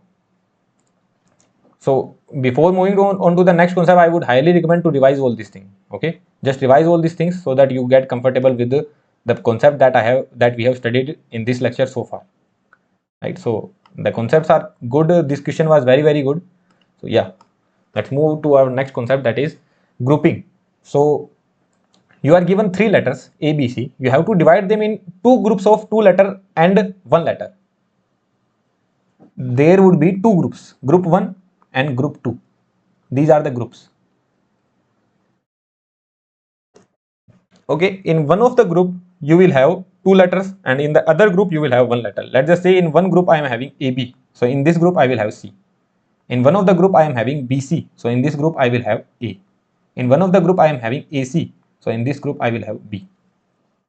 So how many ways are there? 3. Right? 3 ways are there. 3 ways. Did you understand this problem or not? But how we would have solved this problem? That you are given 3 letters, you need to divide them in group of 2 letters and 1 letter. So these are the 3 ways, or how we could have solved it. From 3 we will choose 2 into from 2 we have already chosen 2. Let's just say AB I have already chosen. So from the other one is left. So from 1 I will choose 1 only. Did you understand this point? From 3 I will choose 2 into from 1 I will choose 1. So what I can write?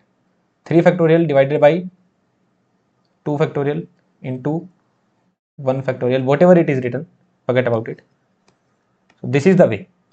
From 3 I am choosing 2 first, and then the whatever that is left, that I am choosing. So 3C2 into 1C1. The same question is there. You are given 10 objects. You are given 10 objects. From these 10 objects, you have to frame 3 groups. So for these 10 objects, you have to frame 3 groups. You have to frame 3 groups. So what are the ways? From 10, first you will choose 5. Then 5 are remaining. So from rest 5 you will choose 3, and then 2 are remaining. So from rest 2 you will choose 2. So what you can write? 10 factorial divided by 5 factorial, 5 factorial into 5 factorial divided by 5 minus 3, 2 factorial into 3 factorial. Then 2 factorial divided by 2 factorial into 0 factorial. So these 2 factorial, the 2 factorial is getting answered, 5 factorial and 5 factorial is getting answered. What is the answer you are having?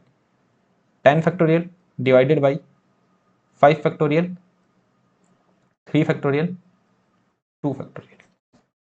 This is the answer you are having. So basically there were 10 objects. What is the other way of looking at it? There were 10 objects, O1, O2, O3 and O10. Oh, better I should go here. There were 10 objects, O1, O2, O3, O4, O5, O6, O7, O8, O9, O10. These are the 10 objects you were having.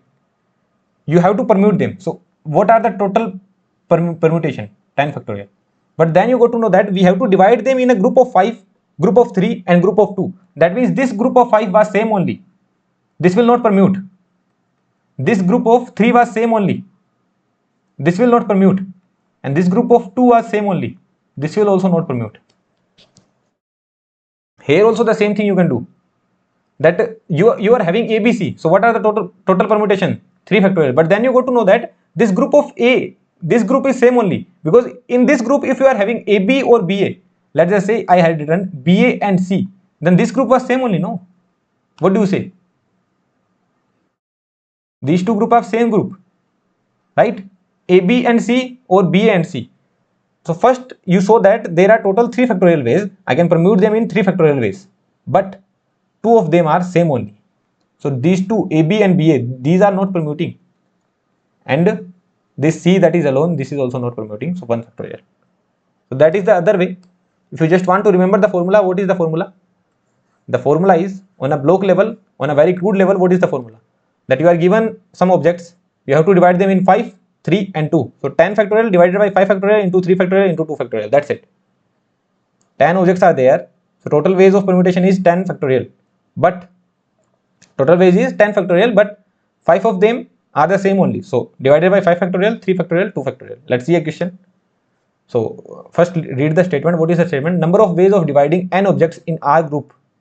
In R groups that are having n1, n2, n3, n4, nr elements, then where no two groups have same size, so your total number of permutation would be n factorial divided by n1 factorial, n2 factorial and nr factorial. So 10 objects were there, you were dividing it into 5, 3 and 2. So 10 factorial divided by 5 factorial divided by 3 factorial divided by 2 factorial. That's it. Let's see this question. Find the number of ways 4 students can be divided into 2 groups. 4 students can be divided into 2 groups. So what should be the answer?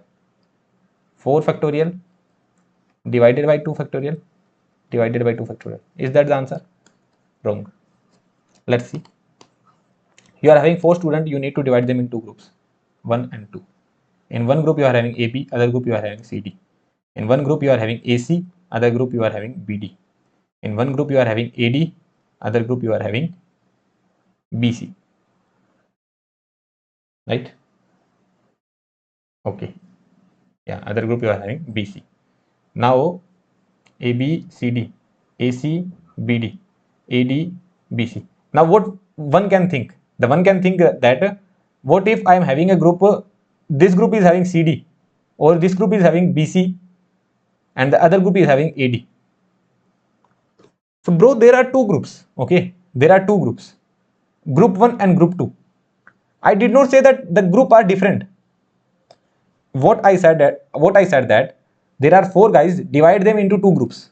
So you said that, sir, in one group I have, so there are 4 people, that Ram, not Ram Sham, there are 4 people A, B, C, D. I told you one thing, that divide them into 2 groups. So then what you said, sir, in one group I am having AB and in the other group I am having CD. Now one guy is coming, he is saying that in one group you are having CD and in the other group you are having AB. Both things are same only, no? Both of the things are same. Group 1 and group 2, you just divide them in groups. It's not that you are naming that AB is in group 1 and CD is in group 2. It's not like that. The only simple thing is that you are saying that, sir, in one group AB is there, in the other group CD is there. Now CD can be group 1, AB can be group 2, or AB can be group 1, CD can be group 2. So here AD and BC, If BC are in this group and AD are in this group, both cases are same only. Same. You could have written more cases that BD is in this group and AC is in this group. These cases are also same. Right? And CD in this group and AB is in this group. So these cases are also same.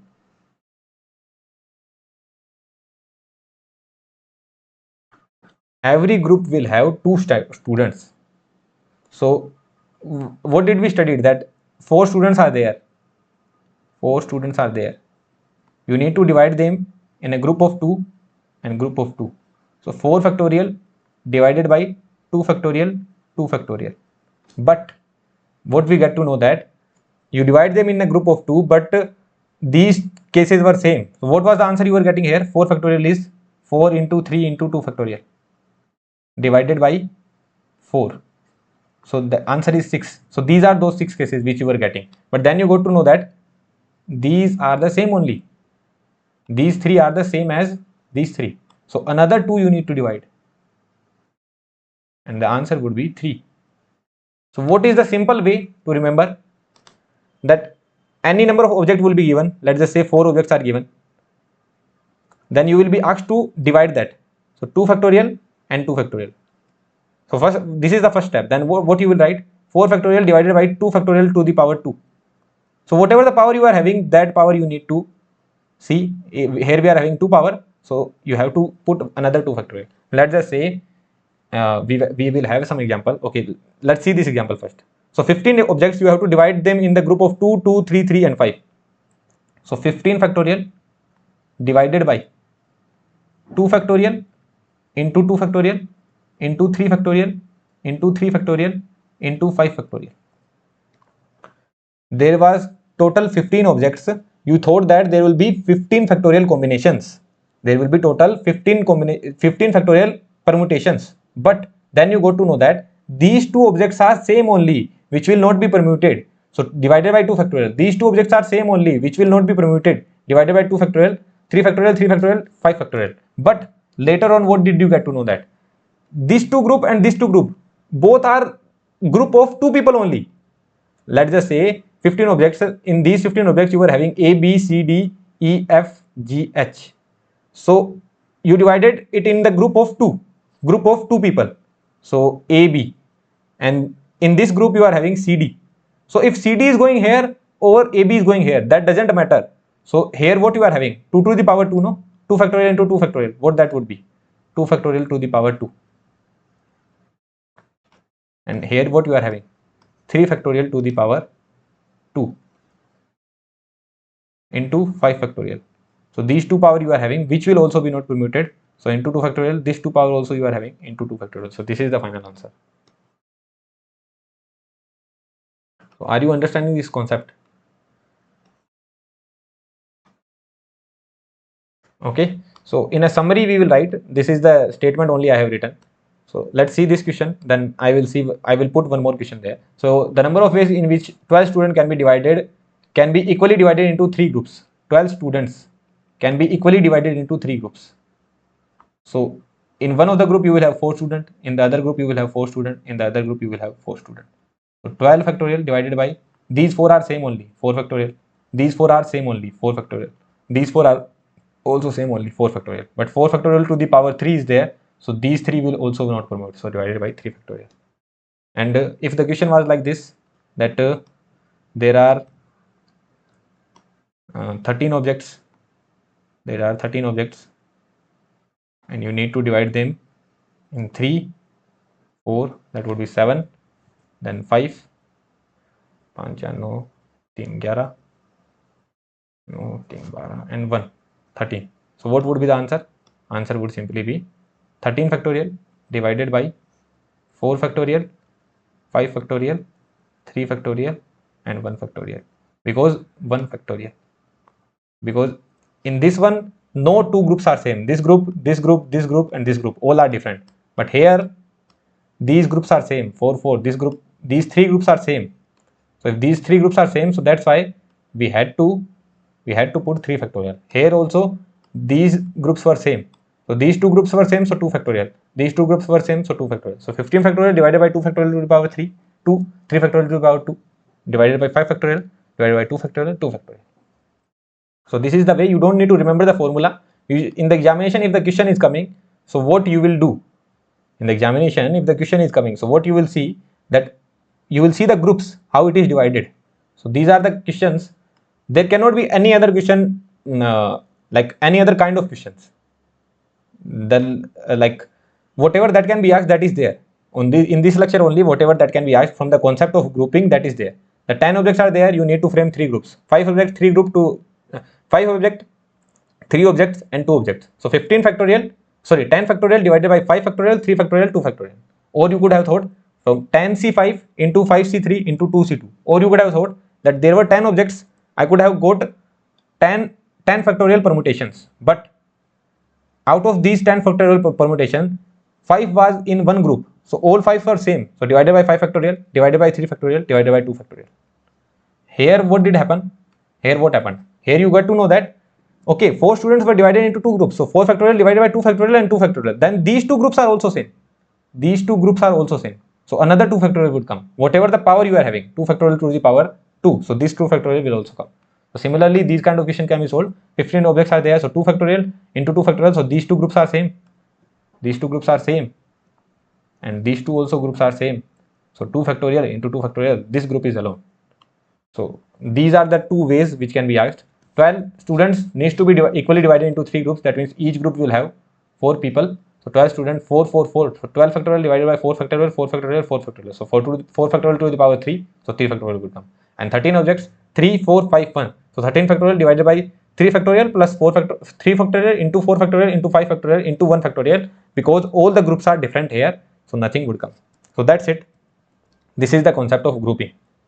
So yeah, this lecture was extensive, I know. You must have spent a good amount of time here. I like this. It's been 72 minutes since I am recording, but this would take you around 2 hours to understand it completely. You will take examples from your side. You will put your whole brain. You will think what kind of other things can happen. So yeah, this lecture was extensive. I admit that, but I hope you must have understood a lot of new things. You must have understood the beauty of permutation and combination. Till what kind of level can be asked in permutation and combination. So yeah, this was an extensive lecture, and I always wanted to make it so that you also realize what kind of depth they can cover. Because in the GATE field, I have seen that people are not that much into PNC. They don't consider PNC as a major subject. But for aptitude part, if they are asking a good question, they can ask from PNC only. And last year in 2024, at least in 3 or 4 branches, they asked PNC, and all the questions were good. All questions were actually very good. One of the question was on circular permutation, and that was actually a very, very good problem. And no one has given the solution yet. I will give the solution on YouTube. No worries about that. But no one has given the solution yet. So these kind of questions they are asking. So what I am thinking is that from PNC they can ask a very, very good problem. That's why we are starting from PNC only. So you should be focusing on PNC if you want to score 2 marks, because these 2 marks can fluctuate your rank very much. So that's why. And whatever that I am teaching, that would be more than enough. No need to worry about anything else, right? So let's meet in our next lecture. In the next lecture will be very, very easy. In the next lecture, we are going to solve only mathematics problem.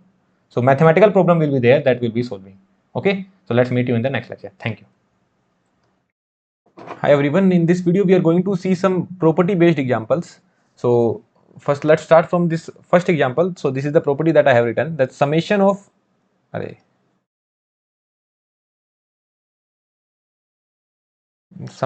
NCR is equals to 2 to the power n minus 1. Please mark that we are starting from r equals to 1 to n. Okay, better let's understand with the example. So this I have written summation r starting from n to 4. So what I can write, if I put r equals to 1, so it would be 4c1 plus 4c2 plus 4c3 until 4c4. If you calculate this value, it will come out to be 2 to the power 4 minus 1. We will understand it intuitively why it is coming like that. So what would be the answer? 2 to the power 4 is 16. The answer would be 15. Certainly we are going to understand it intuitively why it came like that. You can calculate it. You can do the calculation. You will get 15 only. But with intuition we will certainly understand it.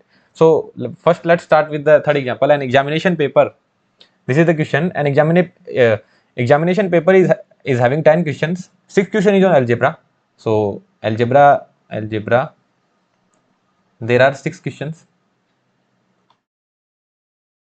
and 4 questions are on geometry.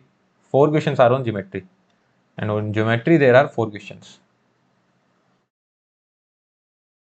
4 questions. Now what they are asking, at least one question from each section has to be answered, has to be attempted. In how many ways this can be done? So what they are saying, at least one question you have to attempt from each section. That at least one you have to attempt from algebra, and at least one you have to attempt from geometry. But they are saying at least one. So you can attempt 2 as well. So what you will say? I will attempt 1 question, or 2 question, or 3 question, or 4 question, or 5 question, or 6 question from algebra. And I will attempt 1 question from geometry, or I will attempt 2 question from geometry, or I will attempt 3 question from geometry, or I will attempt 4 question from geometry. What this value will stand for? 2 to the power 6 minus 1. Say yes or no. 61 plus 62 plus 63, 64, 65, 66. This is the same way. 1, 2, 3, 4, 5, 6 till the end. 2 to the power 6 minus 1. And what this will stand for? 2 to the power 4 minus 1. So what is your final answer? The final answer is 2 to the power 6 minus 1 into 2 to the power 4 minus 1. Did you understand this problem? That at least one has to be attempted. One from algebra and one from geometry. One from algebra and that means multiplication, one from geometry. So you could have attempted 1 or 2 or 3 or 4 or 5 or 6. And for geometry, you could have attempted 1 or 2 or 3 or 5 or 4. Right? This is the method 1 of solving it. What could be the method 2? Method 2. So this was your geometry. And this was your algebra. So in geometry there were 6 questions. 1, 2, 3, 4, 5, 6. And in algebra there were 4 questions. 1, 2, 3, 4. 6 and 4. Right? This was the scene. Now for the first question, what I have the opportunity? I have the opportunity whether to attempt or not to attempt. Attempt or not attempt. Attempt or don't attempt.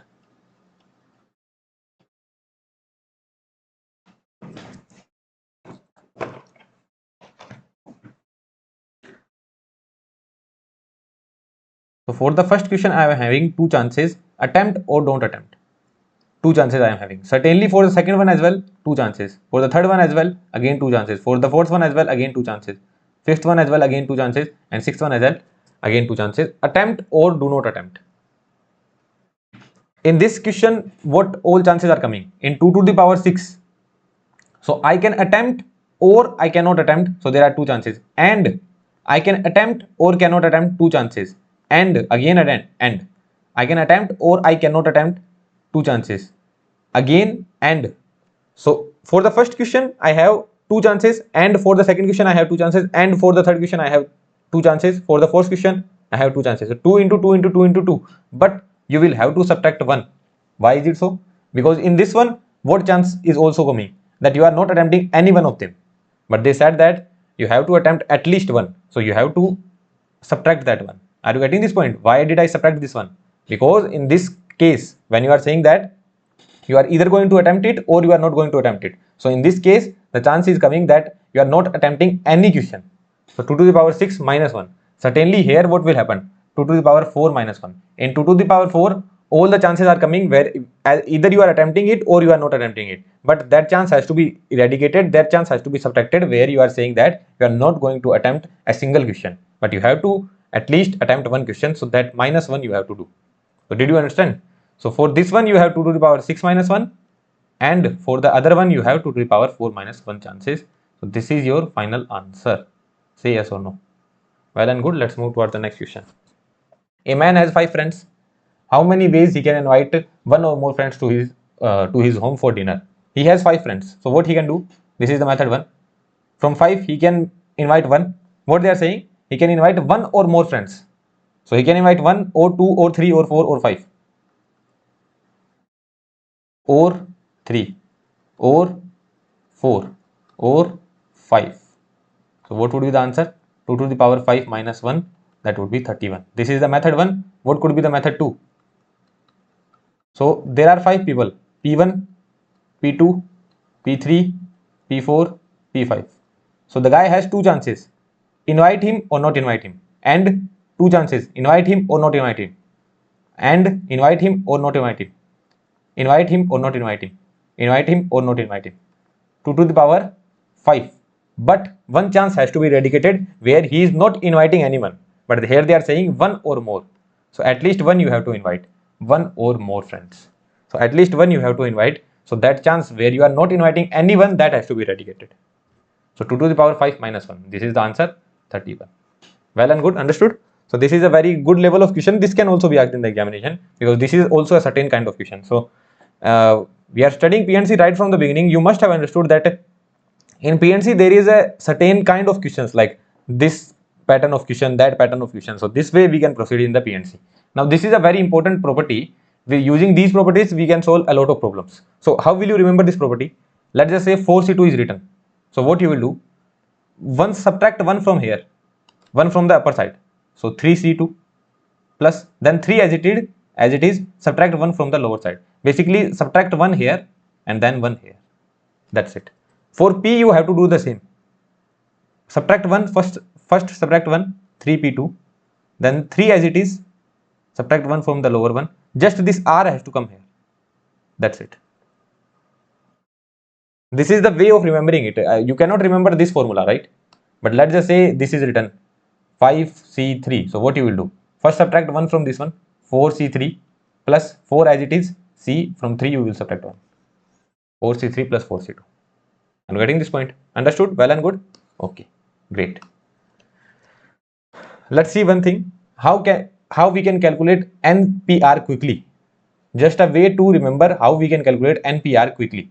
So what I can write? This one I can write n factorial I can write n into n minus 1 into n minus 2.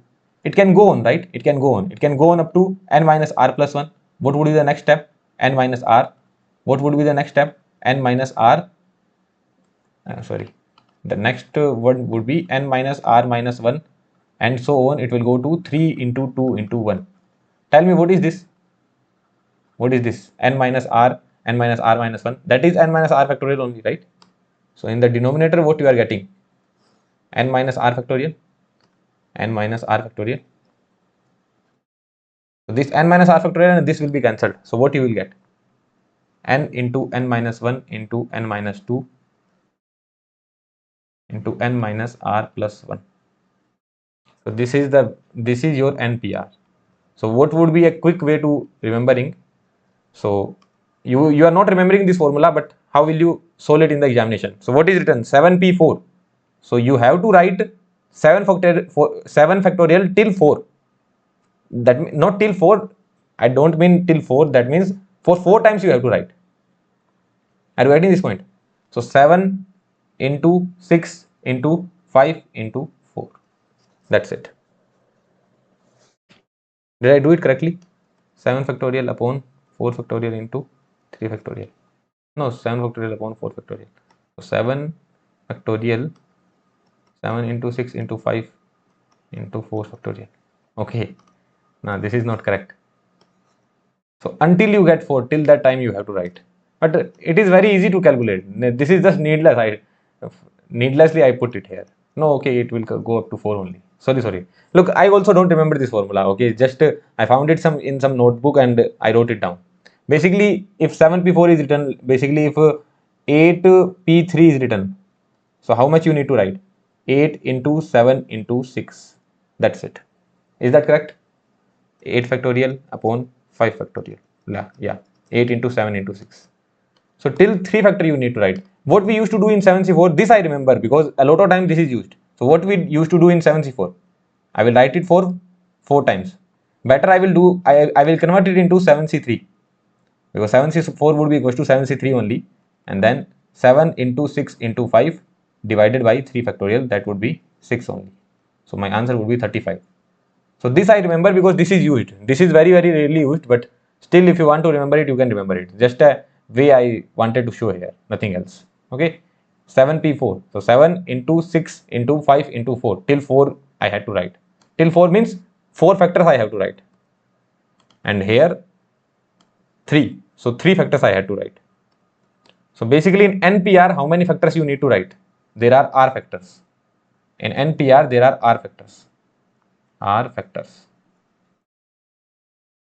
So 8p3, 3 factors were there. 7p4, 4 factors were there. In 7c4, this is the way to write. Okay, so just a shortcut trick which I have already told, just I note it down here.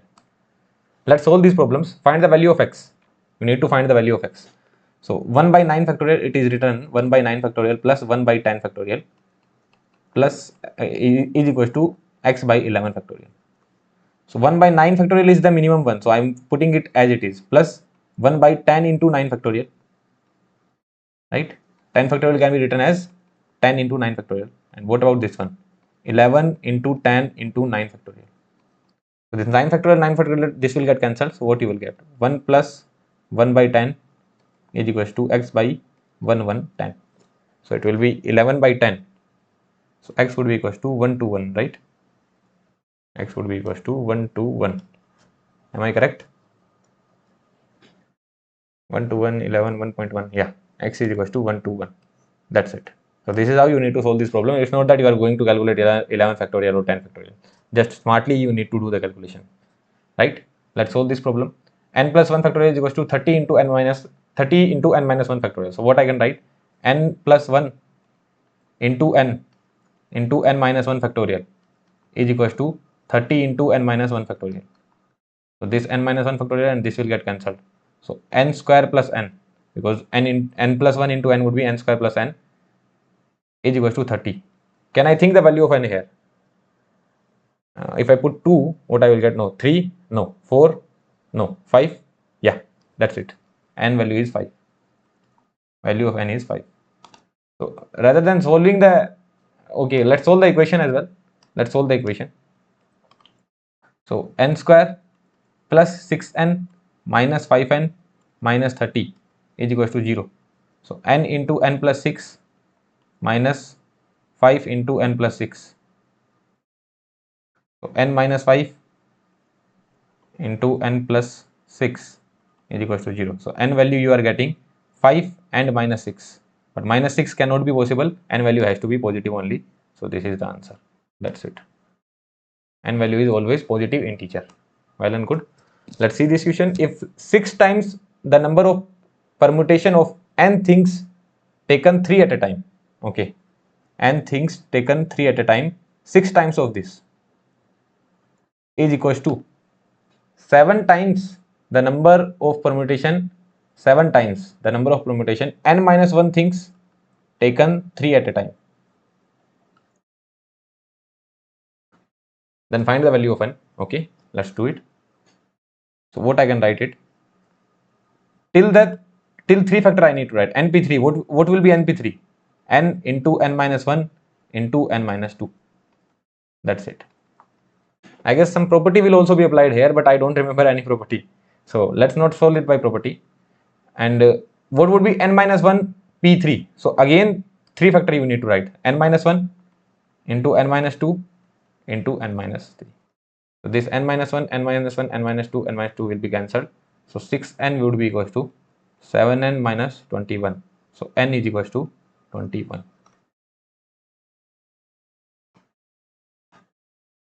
Find the value of n if np3 is equals to 60. So let's solve this problem. What you will get? np3 n into n minus 1 into n minus 2, right? Till 3 factor I am writing is equals to 60. Now how will you solve it? In the examination, how will you solve it? Will you solve the cubic equation? No. What you are going to do? N into n minus 1. You will have the options as well. You can match from the option as well. You can try putting n values, but smartly what you will do? Factor this value. Factor this value. What will be the factor of this value? 60. 60. 6 into 10. 6 into 10. 6 into 10, right? 10 would be 5 into 2. So this is not acceptable. Basically what we need to do, we need to get a number and then one number less from that and one number then 2 number less from that. This is our target, right? So I have to put the factor of 3 as well. So 3 into 5 into 2. Am I getting anything? Sorry, it would be 3 into 2. Sorry. Yeah, here I am getting 6. I have broken into 3 into 2 into 5 into 4. So what I am getting here, that I can see 5 into 3 into 4. This would be the factor of 60 as well, no? 5 into 3 into 4, or you can write 5 into, basically what I am doing, this 5 as it is 5, okay. Then 2 into 2, that would be 4, and 3 as it is. So n into n minus 1 into n minus 2. Can you compare now? If n is 5, n is equals to 5, then all our equation is solved, right? If n is 5, if you put n equals to 5 here, then 5 into 4 into 3, that's it. So comparison is made, no? That's why I broke it into this like this. I could have solved the cubic equation as well, but that would be difficult. So better, what we need to do, you just need to put the values and get the relation. That's it. Okay. I don't know if any other possible value can also be there. Like for this particular equation, if any other value also satisfies the equation, I don't know. I don't think any other value also satisfies the equation. You can try solving the equation, but I don't think any other value will satisfy. Let's move on to next question. So you have to find n in each case. So what you are going to do, what is nc2? nc2 is n into n minus 1 divided by 2 factorial. And what this would be n plus 2 into n plus 1 into n divided by 3 factorial, that would be 6, and 2 factorial is 2. 2 factorial is 2 only. 2 factorial is 2 only. So 12, this would be 12, and n got cancelled. So n minus 1, that would be equals to n plus 2 into n plus 1. Here we need to solve the cubic equation. Sorry, not cubic, here you will get quadratic equation. So let's solve the quadratic equation. 12n minus 12 n square plus 3n plus 2, because I don't think we can set up any value. Okay, if n is equals to 2, this will be satisfied. But let's solve the equation. Who knows, we can get two values. So n square minus 9n plus 14. Look, we are getting two values here, n minus 2, n minus 7. If you break it down, it would be broken into n minus 2 and n minus 7. That is equals to 0. So n value is equals to 2 and n value is equals to 7. But we need to check both satisfies or not. So if I put 2 here, that is acceptable. 4 into 2c2 is equals to 4c3. So 4c3 is equals to 4 only, and this value is also 4. This was satisfied, and you can put 7 as well. This will also satisfy. Okay, so these things you can do in the examination. In the examination, if they want to ask a very good question, what they will say, they will give this equation. Now they will not say find the value of n, because you can check by options as well. So what they will say is that find the value. What they will say that the possible values of n are n1 and n2. Find the value of n1 plus n2. What they will say, the possible values of n are n1 and n2. What would be the value of n1 plus n2? This is the question they are going to frame if they are going to ask in the examination. Okay. What about this one? How you can write it down? N plus 2 Cn. What this would be equals to? N plus 2 Cn would be equals to n plus 2 C2, right? Yeah, n plus 2 C2. What I did, NCR is equals to NC n minus R. This formula I applied. So n plus 2 C2, it would be equals to n plus 2 C2. That is equals to 45. What I can write n plus 2 C2, that would be n plus 2 into n plus 1. Just the two factors divided by 2 would be equals to 90. So you just need to solve this equation. 90, 10, 9, 10, 9, okay, 10, 9, 10, 9, 1 more than 1, okay. N plus 2 into n plus 1, that would be equals to 10 into 9. So you can compare n plus 1 is equals to 9. So n is equals to 8. That's it. This is the final answer. No need to solve any quadratic equation. We just got the final answer from here. Say yes or no. Any other value satisfies that? No. Here we needed to solve the quadratic equation, right? But here directly we are getting. If you put n equals to 8, then only it will be satisfied.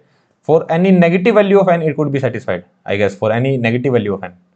I don't know which value that would be, but for any negative value of n we can certainly get it. I guess that would be minus 12, no, minus 11. Yeah, for n equals to minus 11 as well you will get it, but n equals to minus 11 will not be satisfied, right? N equals to minus 11 cannot be the possible answer. If you put n equals to minus 11, what you will get? N equals to minus 11, what you will get? Minus 11 plus 2 is what? Minus 9 into minus 11 plus 1 is minus 10. But n equals to minus 11 is not a possible thing, right? But for positive value of n, only one possible case is there, that is n equals to 8. Let's move to our next question. We have to find the value of r if this is given. So how will you find the value of r? So 18 CR is equals to 18 CR plus 2. So from here what you can get? R is equals to R plus 2. Is that possible? No. So what would be the case? 18 CR can be written as 18 minus R, right? Because NCR is equals to NCN minus R. So 18 CR can be written as 18 minus R. So 18 minus R can be equals to R plus 2. 18 minus R can be equals to R plus 2. So what would be the value of R? R would be equals to, this would be 8. R would be equals to 8. Value of R is 8. That means 18C8 is equals to 18C10. Is that correct? Yes. NCR is equals to NCN minus R. 18C8 is equals to 18C10. Well and good. Find the value of X if this is given. So this is a very good question. You have to find the value of X if this thing is given. So how you will do it? Look, there is written 2 into some value. So what I am going to do? 12, 12, 4, 3. There is some property. Certainly there is some property that is going to be applied. 12C4 plus 12C4 plus 12C3. What I have studied? What NCR is equals to? For NCR, what I am going to do? Subtract 1 from the upper side, then as it is. Then upper side is as it is. Subtract 1 from the lower side. Right? So 12C5 plus 12C4, that could be equals to 13C5. Say yes or no. Again break it down. 13C5, how it will be broken? Subtract 1 from the upper side plus upper side as it is, subtract 1 from the lower one. Okay, 12C5 plus 12C4. Yeah, that is correct. So this is equals to 13C5. What about this one? What this would be equals to? 13C4. Say yes or no. This would be equals to 13C4, because how 13C4 would be broken? Subtract 1 from the upper side, 4 as it is, plus upper side as it is, subtract 1. So 12C4 plus 12C3. 12C4 plus 12C3. So this is how it is broken. So this is also correct. Now what will happen to this one? This could be written as 14C5, right? How 14C5 can be written? Subtract 1 from the upper one plus subtract 1 from the lower one. Yeah, 14C5. So it is equals to 14C5, and that is given equals to 14CX. So X value is equals to 5. So these kind of questions can certainly come in your examination. So you should be comfortable with these kind of problems, right? Let's move to our next problem. So this is just a mathematical problem, but here one thing we are going to do smartly. So I have already written what we need to do. So the ratio is given 18C2R, ratio 14C2R minus 4 is equals to 225 by 11. So till this point there is mathematics only. Ratio is given, so just we need to divide. So this part would come upper side, you know na, A by B can be written as A into 1 by B. This is what we are doing, A into 1 by B. So reciprocal of this is multiplied. So 28 factorial will be this 2r factorial. Okay, 2r factorial can be written as 2r into 2r minus 1 into 2r minus 2 into 2r minus 3 into 2r minus 4 factorial. So that this and this could cancel, and 18 minus 2r factorial and 18 minus 2r factorial, this is also cancelled, and 24 factorial, this is also cancelled. So this is what you are left with, and in the last step this is what you are getting. So last step I am going to write again. So what we are getting is that 28 into 3 into 26 into 11, that is equals to 2r into 2r minus 1. Is that the last question? Yeah, that is the last question. So in the next lecture we are going to study about permutation and combination, but sorry, circular permutation. But let's solve this problem first. 2r minus 2 into 2r minus 3. So this is what is written. What is our target? A number into minus 1 into minus 2 into minus 3, and number into number minus 1 into number minus 2 into number minus 3. This is our target. This is what we need to achieve. Here I can see 11. Here I can see 13. Sorry, here I can see 26. And 26 can be broken into 13 into 2. So this is something I am noticing here. So what if I break this one as 14 into 2 into 3 into 13 into 2 into 11, and that is equals to 2r into 2r minus 1 into 2r minus 2 into 2r minus 3. Why did I do so? Because I know 11 cannot be broken further. So 11 has to be one of these numbers, right? So, and other number would be near to 11. It could be 10, it could be 12, it could be 13, it could be 9 as well. So near to 11 I need to find the number. So 28 can be broken into 14 into 2. 14 is near to 11. So this is what I thought. And 26 can be broken into 13 into 2. 13 is near to 11. Now you have 11, you have 13, you have 14, you just need 12. You just need 12. ताश खेला है ना तुम लोगों ने ऐसा कुछ ही होता है ना उसमें, like we need to generate a number that k j k q a, और किंग क्वीन और इक्का बोलते हैं उसको, जे को क्या बोलते हैं, I forgot, jack, I guess jack we call it, या so whatever it is. So just the same way we are framing it. So 14 you have into 13 you have, you just need 12. Are you getting 12? 3 into 2 into 2, 12 into 11 you have, that is equals to 2r into 2r minus 1 into 2r minus 2 into 2r minus 3. So 2r is comparable to 14. R is equals to 7. That's it. So this is how you are going to solve these kind of questions in the examination. Well and good. So I hope you must have understood the simple property based problem. Only one concept was there. This was this one, which you could have already solved. So this was also a very good property, and then this was also a very good property. I would say this is also very good. So good kind of questions can be framed from these properties. So this also I will call a very good property. And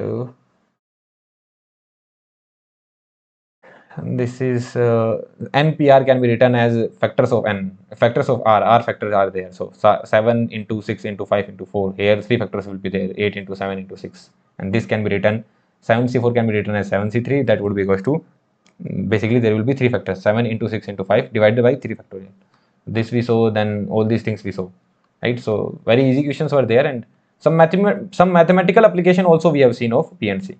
And theoretical questions we were already doing. In the next lecture we are going to study about circular permutation, and that is a very good topic, also a very important topic. So in the next lecture we are going to study about circular permutations. Okay then, thank you. Hi everyone, so in this video we are going to study about circular permutation. So previously what we were doing, let's just say there was an example that you had a word ABC.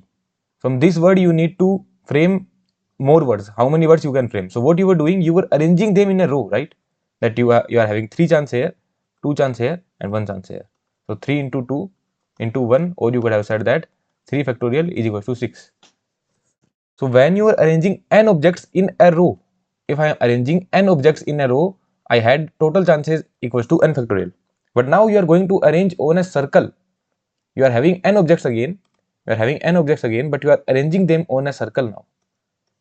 So if you arrange them on a circle, how many chances you will have, how many opportunities you will have? That will be n minus 1 factorial. Why is that so? That we will check out. But for now you can remember it would be n minus 1 factorial. With an example we will check it out. And if clockwise and anti-clockwise can be distinguished, that means anti-clockwise and clockwise are different, then only it will be n minus 1 factorial. If clockwise and anti-clockwise are same, then it would be n minus 1 factorial by 2. What do you mean by clockwise? Clockwise means walking in the direction of clock, and anti-clockwise walking in the direction of, walking opposite to the direction of clock. Clocks works like this. So clockwise, anti-clockwise, right? So yeah, now you are going to arrange things on a circle. So this is the task now.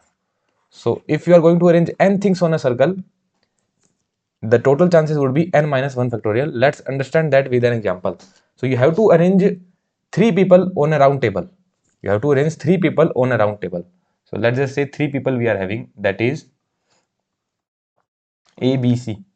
We have 3 people ABC. If we were arranging in a row, then how many chances you would have? 3 people you were arranging in a row. So any one of ABC you could put here. Let's just say if here we are having B, then how many chances you are having here? 2. And how many chances you are having here? 1. So 3 into 2 into 1, or you could have said 3 factorial. I can arrange all 3. I can arrange all these 3 factorial, that is equals to 6. That was a very easy concept. In a row, this was the same, right? But now you are going to arrange them on a circle. So without even applying any formula, let's check out how I can arrange them on a circle without applying any kind of formula. So what I would have done,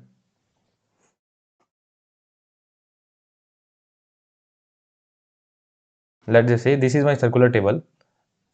I tell A to sit here, okay, and then I tell B to sit here, and then I tell C to sit here.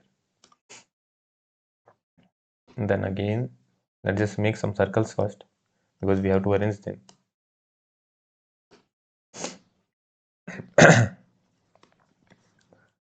So these are the 6 circles I have made.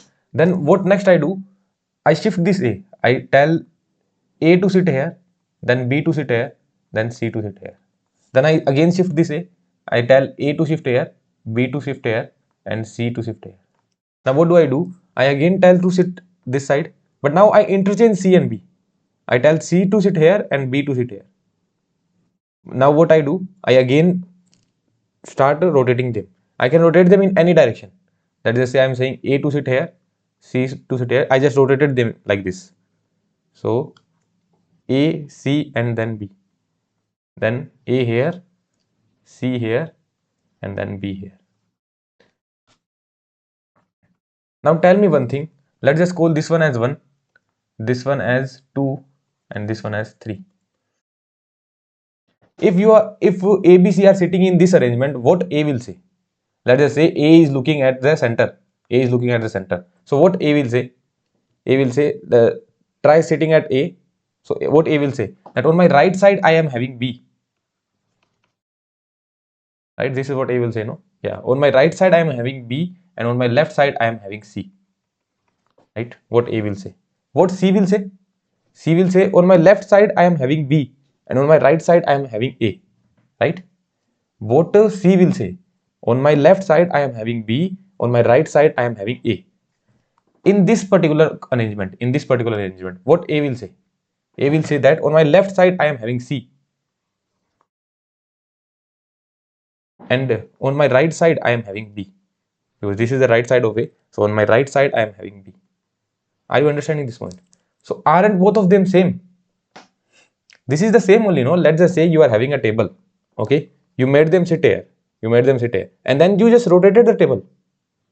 They were sitting at their position only. You just rotated the table, nothing else. This is what we have done. So A, B, C were sitting, and you just rotated the table. So A came here, B came here, and C came here. That's it. This is what you did. Again, you rotated the table. A came here, B came here, C came here. What A will say here? That on my right side, B is sitting, right? And on my left side, C is sitting. So this is what A will say. So all 1, 2, and 3 all are equal. 1 is equals to 2 is equals to 3. Are you getting this point? So with respect to A, B and C are sitting. With respect to A, B and C are sitting. If A was sitting here, B was in right and C was in left. If A was sitting here, B was in right, C was in left. If A was sitting here, B was in right, C was in left. Now what we did in this one, let's just call this one as 4, this one as 5, and this one as 6. So what we did in the fourth one? In the fourth one, we interchanged B and C. What did we say to A? Go and sit here. So A was sitting here only. But now I interchanged B and C. So if I interchange B and C, now what A will say? What A will say? On my right, C is sitting. On my right, C is sitting. And on my left, A is sitting. What A will say? On my right, C is sitting. And on my left, B is sitting. Tell me 1 and 4 are equal or not? No, they are not equal. 1 and 4 are not equal. A will say on my right C is sitting and on my left B is sitting. So here what it was saying, on my right B is sitting, on my left C is sitting. So both are not equal now because we have interchanged the position of C and B. Here again C and B are sitting with respect to A only, but they have interchanged their position. Now what we did, we again rotated the table only. So what A will say? A will say on my right side, sorry, Yeah, what A will say, on my right side, this is the right side. On my right side, C is sitting, and on my left side, B is sitting. What A will say here, on my right side, C is sitting, and on my left side, B is sitting. So did you understand this point? So in circular, not convolution, in circular permutation, what we do, first we send one of the object, that we will send one of the object that go and sit there. First we will send one of the object and we will adjust rest of the objects. Are you getting this point? Let's just say I was having 5 people. So what I will do, I will send one of the people, one of the person that I am sending A. That now I will adjust B, C, D, E with respect to A only. Here I can say B and C are adjusted with respect to A. B and C are adjusted with respect to A. So A was sitting here, so B and C were sitting here. And then they were interchanged, C and B. So that's why the answer was 2 factorial. Answer is 2 only, because these two are different only. All are same. 4 is equals to 5 is equals to 6. If these were the 6 combination, what these combination would have been? These would have been A, B, C, then A, C, B, then A, then B coming on first side, B, A, C, then B, C, A, then C coming on first side, C, A, B, and C, B, A. So only these two are different, A, B, C and A, C, B. A, B, C and A, C, B. You need to work in one direction. If you work from here, what you will see? You started from A and you started working in anti-clockwise direction. What you will say? I started from A, then I met B, then I met C. A, B, C. And if you work on this circle, what you will say? I started from A and started working in anti-clockwise direction. First I met C, then I met B. If you go on this circle, what you will say? I started working in anti-clockwise direction. I started with A, then I met B, then I met C. So this is the same only, no? This and this is same. Are you getting this point? Why both these are same? This is also same and these are also same. Only the difference is with respect to A, B, C are arranged. That's it. So on circular permutation, what we do? We send one of the guy. Let's just say I was having an object. So I will send one of the object, and how many objects I am left with? N minus 1. So I will just permute those N minus 1. So that's why it is N minus 1 factorial. I will send one of the object. I will send one of the object and permute the rest. Because with respect to one object, rest all are defined. With respect to one object, rest all are defined. So this line I will write down. With respect to one object, rest all are defined. In case of circular permutations. Okay. Okay, then so I have written this line. With respect to one object, rest all are defined. This is the most important line. Now all the concepts will be the same. Whatever that we have studied in linear permutation means arranging them in a row. So whatever that we have studied in linear permutation, that will be the same in circular permutation as well. Okay, I need to put the charger. Just a second. Yeah, so let's move now. So now I told you one thing, that if anti-clockwise and clockwise can be distinguished, then it would be n minus 1 to the power factorial, n minus 1 factorial. And if they cannot be distinguished, can't be distinguished, or here can be, then it would be n minus 1 factorial by 2. So let's understand the meaning of this one. So let's just say you are having a necklace. Okay, you are having a necklace and you are having 4 beads. Beads means moti. Beads. What do you mean by beads? Beads means moti. Okay, so you are having a necklace and you are having 4 beads and you have to arrange those beads on the necklace. So what you will do? You are having 4 beads. You are having B1 bead, you are having B2 bead, you are having B3 bead, and you are having B4 bead. So what you will do? First you will send one of the beads and you will fix that. So I have sent B1 bid and I have fixed that. Now I can arrange B2, B3 and B4 in this manner, right? I can arrange B2, B3 and B4 in any manner, and they can permute as well. B2, B3, B4 can permute as well. So answer should be 3 factorial. But what is the scene? Let's just say this is your B1, and in 3 factorial what will come? In 3 factorial what will come? That B4 and B2 can interchange their position. This is your B3. In 3 factorial, basically there will be 6 chances, right? There will be 6 chances. So let me make all these 6 chances. I will make all the 6 chances. Then it will be more understandable for you. I will make all the 6 chances now. So let's pause the video and then make. Okay, so I have 6 circles now. I will write down all the possible outcomes, what we can do. So what did I tell you? We are having 4 bits B1, B2, B3 and B4. So for circular permutation, we have to fix first one. So let's just say I am fixing B1. I told B1 to sit here. I have fixed B1. So in every possibility, B1 would come here. I have fixed B1. Now what I can do? If B1 is fixed, I need to arrange B2, B3 and B4. So let's just say if B2 is here, then this would be your B3 and this would be your B4. Let's just say B2 doesn't change its position, but B3, B4 does. So this would be B4, this would be B3. Let's just say this is B1, let's just say this time this is B3. So if this is B3, this could be B2, this could be B4. Now considering that B3 doesn't change its position, but B4 and B2 does. And let's just say this is your B4 this time, this is your B2 and this could be B3. So B4 doesn't change its position, but B3 and B2 does.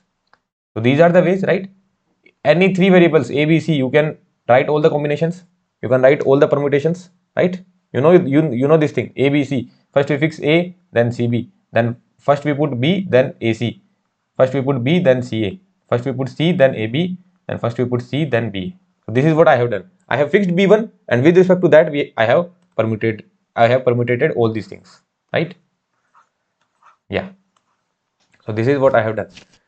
But what do we see here? Let's just say this is 1, this is 2, this is 3, this is 4, this is 5 and this is 6.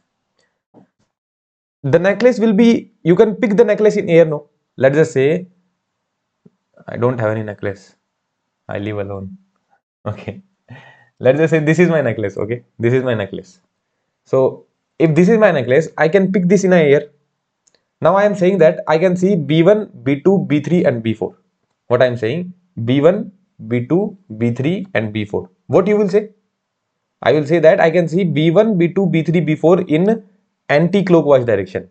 But from your side, what you will say? I can see B1, B2, B3 and B4 in clockwise direction. Because you can pick this in a air. With respect to the person sitting, this could be different. If you are looking from my side, you will say this is in anti-clockwise direction. But if you are looking from your side, you will say this is in clockwise direction. Right? So whatever, any circular thing which you can pick in air and say that it is same from clockwise or anti-clockwise. Basically, it could be different. Like that guy could say that it is in anti-clockwise and you can say it is in clockwise. So B1, B2, B3, B4 in clockwise direction. This is the direction of, sorry, this is anti-clockwise. Then you need to find B1, B2, B3, B4 in anti-clockwise. B1, B2, B3, B4 in sorry, this was anti-clockwise and this is clockwise. So here clockwise and anti-clockwise doesn't matter. Here 1 is equals to 6. Why both are equal? Because I told you one thing. What is that? If you pick the necklace in air, what one guy will say? I will say B1, B2, B3, B4 in anti-clockwise direction. And what you will say? B1, B2, B3, B4 in clockwise direction. So both the combinations are same only. With respect to me, I can see this one. And with respect to you, I can see this one. With respect to you, you can see this one. But what did I do? For arrangement, what did I do? I picked the circular wire. I just put one here, other one here, other one here. Then this was my necklace ready. This necklace was ready. What did I do? I picked a circular wire. In that circular wire, I put B1, B2, B3, B4. My necklace is ready. Now I showed you the necklace. What did you say? That I can see B1, B2, B3, B4 in clockwise direction. But I will say I have seen B1, B2, B3, B4 in anti-clockwise direction. But both are same only. There is one necklace only. The necklace is one only. So you could see two combination, but the necklace is one only. So here anti-clockwise and clockwise doesn't matter. So in case of necklace problems, clockwise will always be equals to anti-clockwise. So since here number of bits are 4, so what you will do? For solving the problem quickly in the examination, what you will do? Okay, the problem is based on necklace, so anti-clockwise and clockwise will not matter, and necklace is circular only. So what you will do? From 1 you will fix, so 3 you have to arrange, but anti-clockwise and clockwise doesn't matter, so by 2. So 3 factorial by 2 would be 3.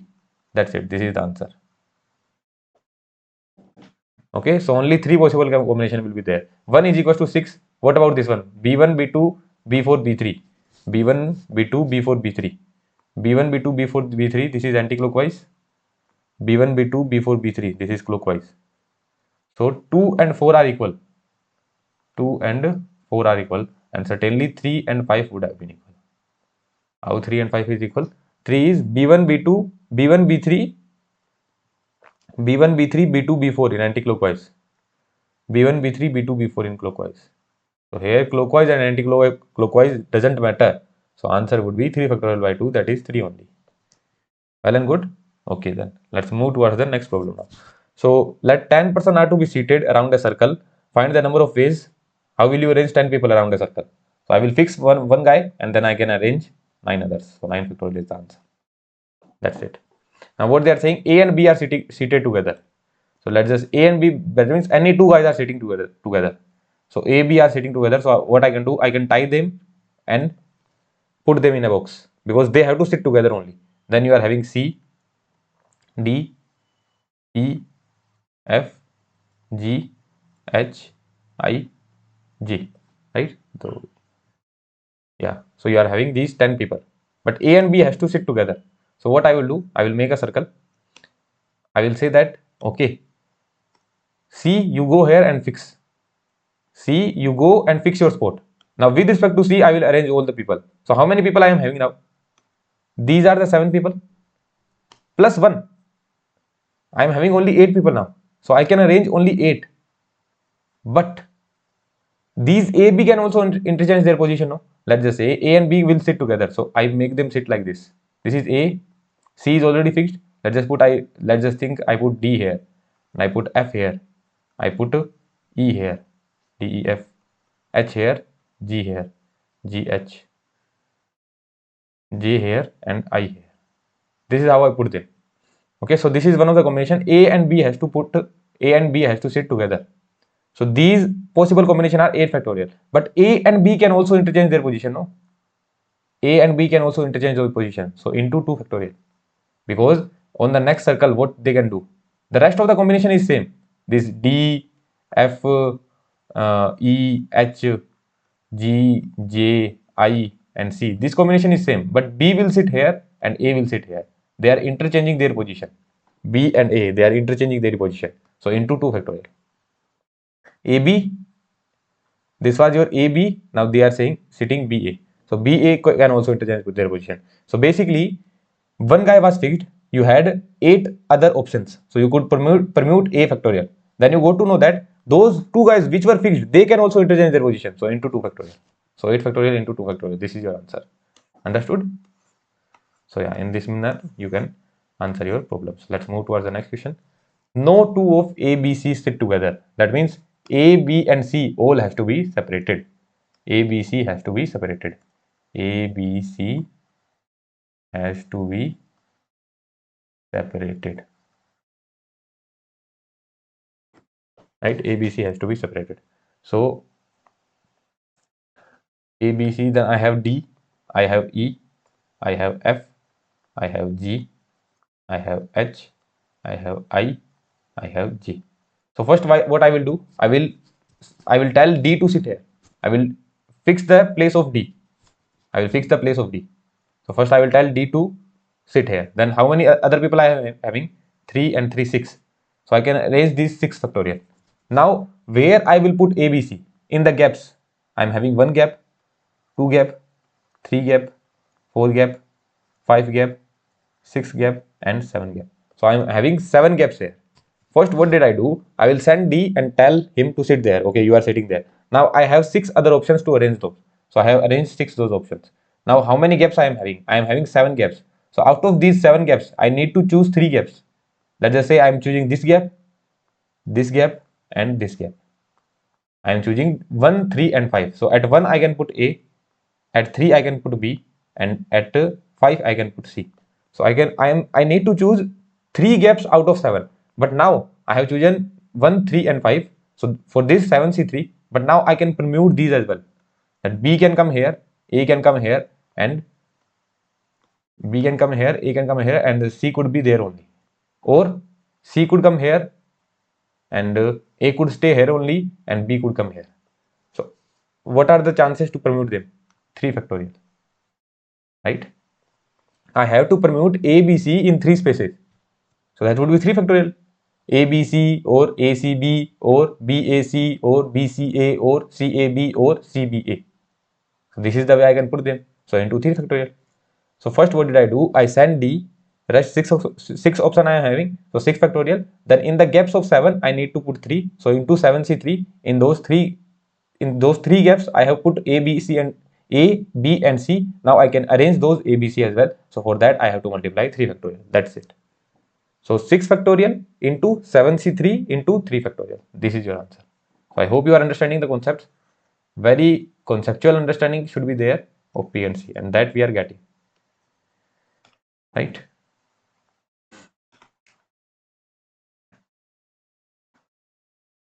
Yeah, that's it. Now this is the next question. Find the number of ways of framing a necklace with 5 beads from 10 different colors. You are having 10 different colors. You have to frame a bead of 5 beads. You have to frame a necklace of 5 beads. So out of those 10 different colors, you need to choose 5 colors first. This is the first task. 10C5. Now you have to frame a bead. So one of the color you will fix. Let's just say I have fixed green. So I have 4 other options as well. 4 other options as well. Let's just say here I have put blue, here I have put white, here I have put black, and here I have put yellow. But clockwise and anti-clockwise doesn't matter. For me, this is blue, white, black, yellow, black, blue, white, black, yellow, and for you it is yellow, black, white, blue. So divided by 2. Because in case of necklace problem, clockwise and anti-clockwise doesn't matter. Okay. What did we do? From 10 bits, we choose 5, 10C5. First, this is a task. Into, then we have to arrange them on a circle. So into 4 factorial. But clockwise and anti-clockwise doesn't matter. So divided by 2. That's it. Let's see the next question. Find the number of ways of arranging the letters of the word terrorism around a circle. So terrorism. T is coming one times. E is coming 1 time. R is coming 3 times. R is coming 3 times. O is coming 1 time. I is coming 1 time. S is coming 1 time. And M is coming 1 time. You have to arrange them around a circle. So what you will do? First you will send one of the letter. Let's just say I am sending O. So I will tell O to sit here. Now how many chances I am having to permute? 1, 2, 3, 4, 5, 6, 7, 8. So 8 factorial. But these R1, R2, R3 all are equal only. They will not permute. So divided by 3 factorial. Now you will not say that, sir, I am having 1, 2, 3, 4, 5, 6 chances. No. You are having 8 chances. It's not that R has to be together. If the question was that R has to be together, then you are having 6 chances. Then you would say answer would be 6 factorial. That's it. But here the chances are 8. 1, 2, 3, 4, 5, 6, 7, 8. 8 chances are there, 8 factorial. But these R were same. They were not getting permuted. So divided by 3 factorial. That's it. Okay. So 8 factorial divided by 3 factorial. So this is the answer. Let's move towards our next question now.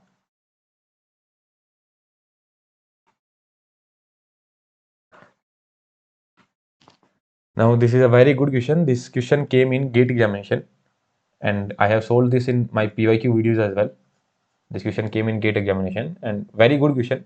Solved it in my PYQ videos as well. So 3 husband-wife pairs are there. 3 husband-wife pair are there. Husband 1, wife 1. Husband 2, wife 2. 3 pairs. That means 6 people. Husband 3, wife 3. They has to be seated around a circular table that has 6 identical chairs. So there are 6 chairs. 6 chairs I need to make. 1, 2, 3, 4, 5 and 6. 6 chairs are there. Seating arrangements are identified only by the relative position of the people. That this is what I tell you. This is what I told you. That relative position. That if one guy is sitting here with respect to this guy, you are making the arrangement. So this is the line that is written. How many seating arrangements are possible such that every husband sits next to his wife? So husband and wife need to sit together. So previously I used to send only one guy, that I sent O here. But now I will send husband and wife together because they need to be seated together. So what I will do, I will send husband and wife. These two people I will send together. These two people I will send together, that you sit here. Okay. Now I am left with these two couples. So with respect to this husband and wife, I have to arrange these two, right? So with respect to this husband and wife, I have to arrange these two. So I have two chances. What I can do, I can put S2W2 here and S3W3 here, or I can put, sorry, S3W3, or I can put S3W3 here and S2W2 here. Both the solution completely, your all doubts will be clear. Okay. This is what I can do. So 2 factorial is coming, right? This is what I could have done. That first I send H1 and W1, that I had to do, because with respect to one couple I have to arrange the other one. So with respect to one H1 and W1, I need to arrange H2W2, S3W3. These two couples I have to arrange H2W2 and S3W3. So let's just say if I send H2W2 here, then I can send S3W3 here. If I send S3W3 here, I can send S2W2 here. So I have two chances, right? So I have two chances. So I am putting 2 factorial. Now what can happen? These guys can also interchange, you know, that our wife can come here, husband can come here, because what they have said, they have said that sitting arrangements are possible such that every husband sits next to his wife. Every husband sits next to his wife. So if wife is sitting here and husband is sitting here, or husband is sitting here, wife is sitting here, both are acceptable, right?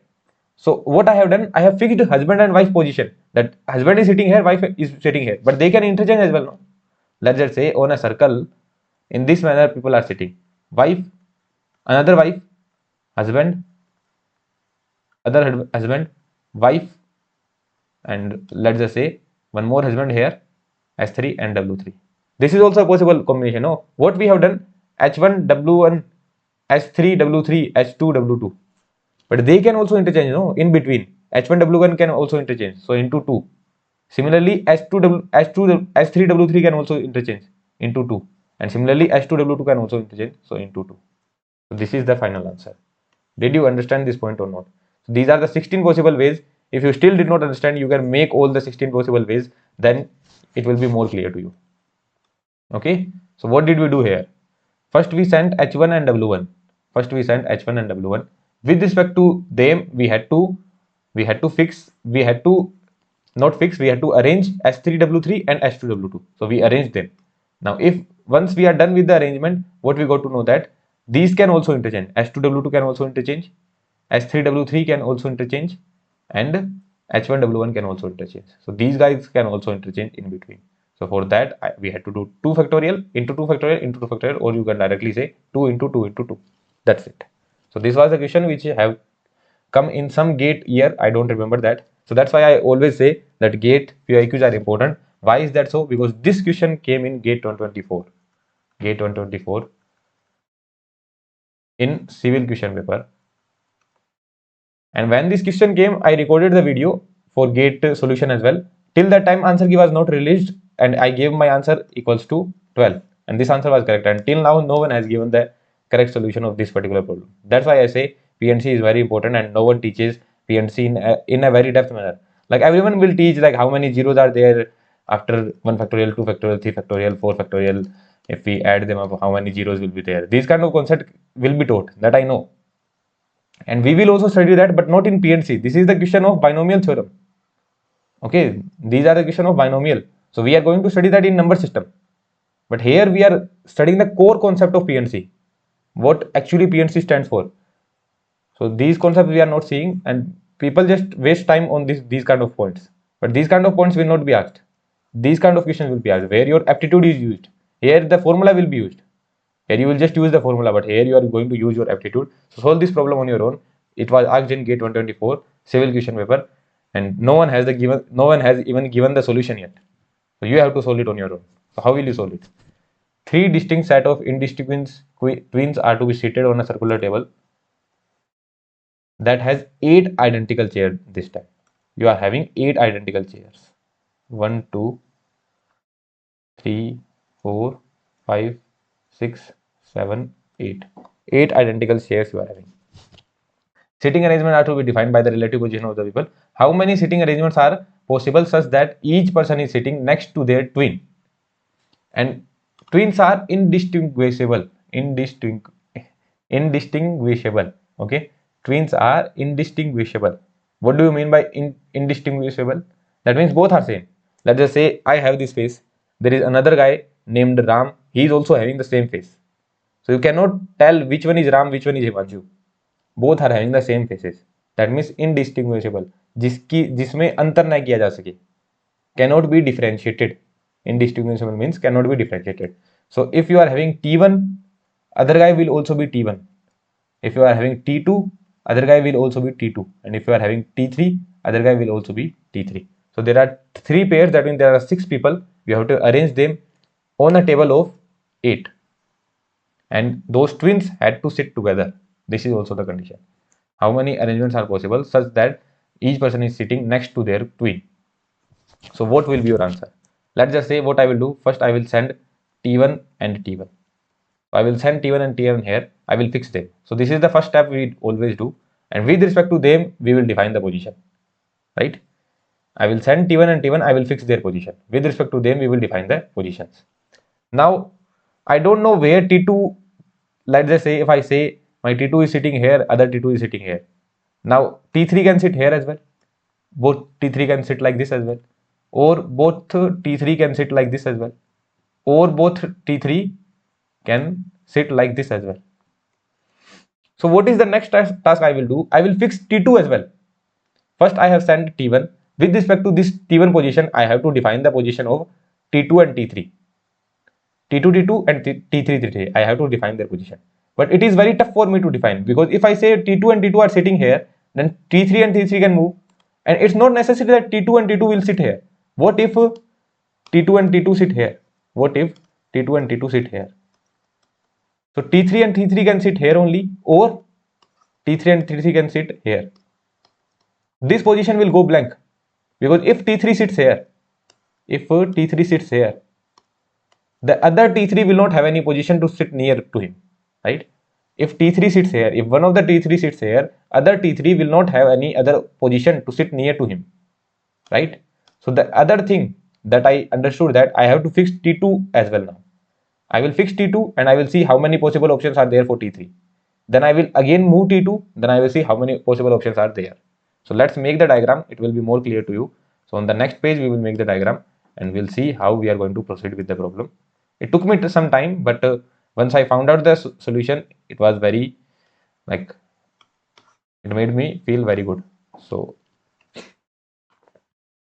let's see the solution now. I have to make 6 circles. So let's make the 6 circle first.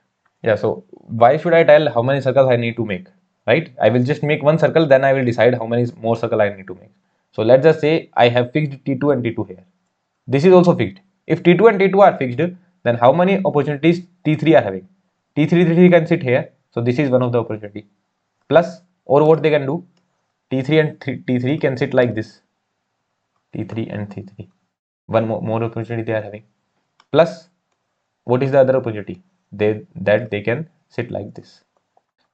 So these are the 3 opportunities T3 is having if T2 and T2 are fixed here, right? These are the 3 opportunities. But now it's not necessary that T2 and T2 are fixed here, right? It's not necessary that T2 and T2 will be fixed here. What if T2 and T2 moves? So T1, this 1, 2, 3, 4, 5, 6, 7, 8. This T1 and T1 we have fixed because with respect to them only we have to arrange. So these guys are fixed, they will not change. Let's just say T2 and T2 moves here. If T2 and T2 moves here, they will have how much opportunities? T3, T3 can sit here, so 1. Plus other T3 and T3 can sit here. T3 and T3 can sit here. 1 plus 1. So they are having 2 opportunities, right? Let's just say again T2 and T2 moves. Again T2 and T2 moves. T1 and T1 are fixed only. T1 and T1 are fixed only. T1 and T1 are fixed only. And T2, T2 were here, T2, T2 moved here, T2, T2, let's move here. T3 cannot sit here, right? I told you why T3 cannot sit here because it will not have any other option. So T3, T3 can sit here, 1 opportunity, plus 1 more opportunity will be there that T3 and T3 sit in this manner. T3 and T3 sit in this manner. So basically there are two opportunities. Two opportunities, right? 1 plus 1, I can write 1 plus 1. And what if 1, 2, 3, 4, 5, 6, 7, 8. This T1 and T1 were fixed here. What if your T2 and T2 were sitting like this? So if T2 and T2 are sitting like this, then this and this seems like same only. That T3 T3 here, one opportunity, plus then again T3 T3 here, other opportunity, then one more opportunity, T3 T3 here. So three opportunities are there. How many opportunity we are having? Three. Again we are having three. These are the total possible combination. 3 plus 3 plus 2 plus 2. What is the final answer? 3 plus 2 plus 2 plus 3.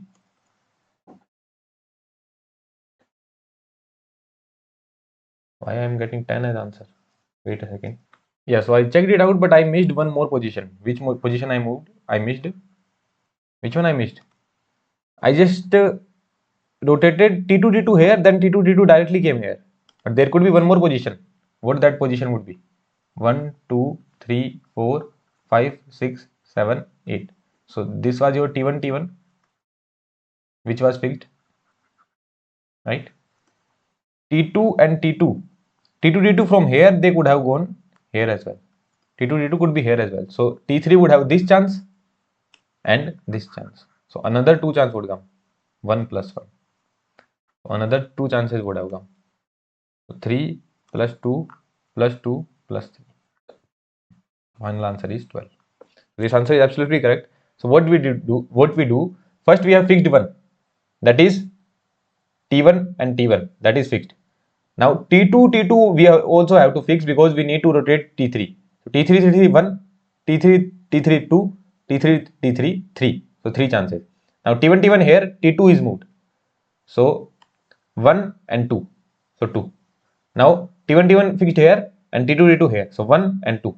What about this? T2 T2 fixed here, T1 T1 fixed here, 1 and 2. 2. T1 T1 here, T2 T2 here, both are fixed, 1, 2 and 3. 3. 3 plus 3. So here I don't think I used much of permutation and combination here, right? I just saw the total possible ways and I used it. But if any of you guys are able to solve this problem with the concept of permutation and combination, then he can comment down.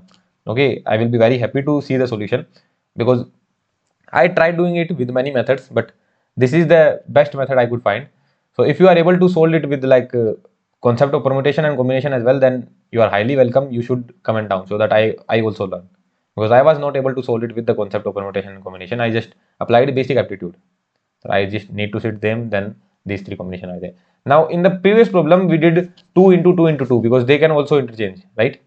We did 2 into 2 into 2 because I told them that this can also interchange. But here are we going to do 2 into 2 into anything like that? No. Why is that so?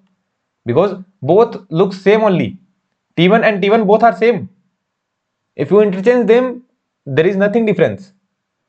Ram and Himanshu both look same. So Ram and Himanshu were sitting. You interchange them, no one would get to know which one is Ram, which one is Himanshu.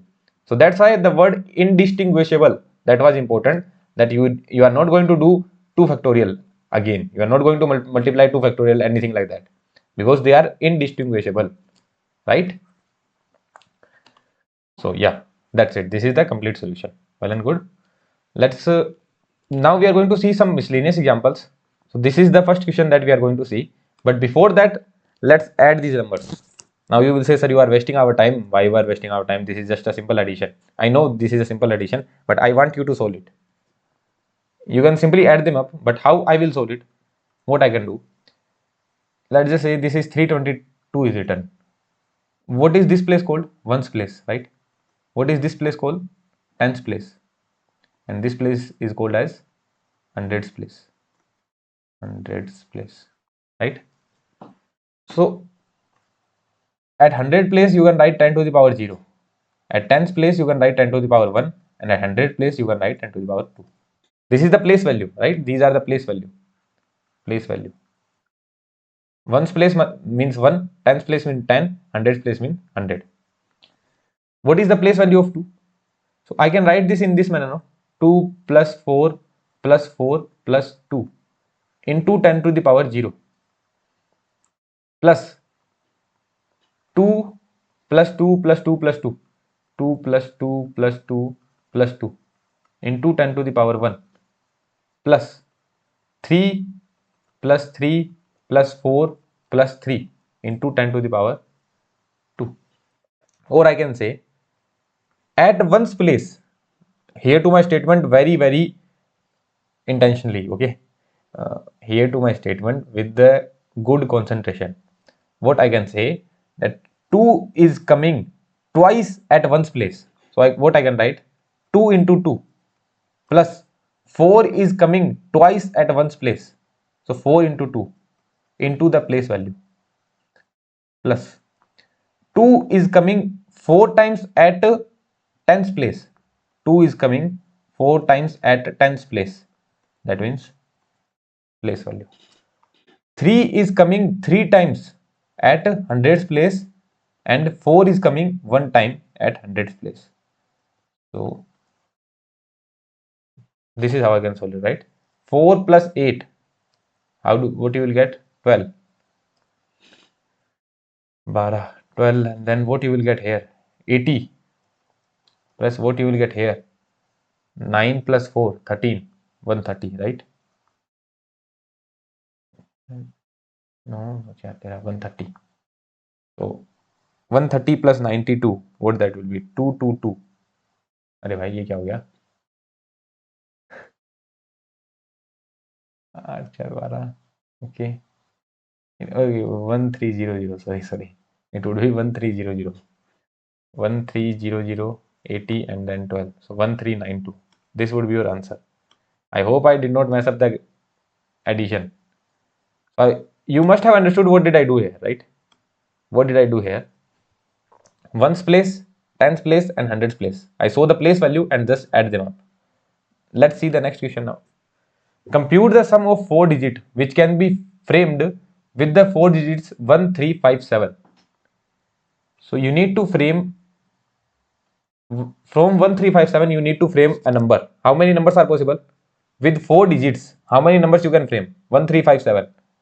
1357. 4 digit number you need to frame. Here any one of the value can come. 1357. Any one of the value can come. 4 chances. Here how many chances? 3 chances. Here how many chances? 2 chances. And here how many chances? 1. 4 into 3 into 2 into 1. How many total chances are there? 24. Total 24 chances are there. Now let's just say I pick one of the number. If let's just say here 1 is coming, how many times 1 will be at one's place? Let's just not take it 1, let's just say take this is 7. So my question is, how many times 7 will be at one's place? Can you tell me? I can say that 7 is fixed. 7 will be at one's place only.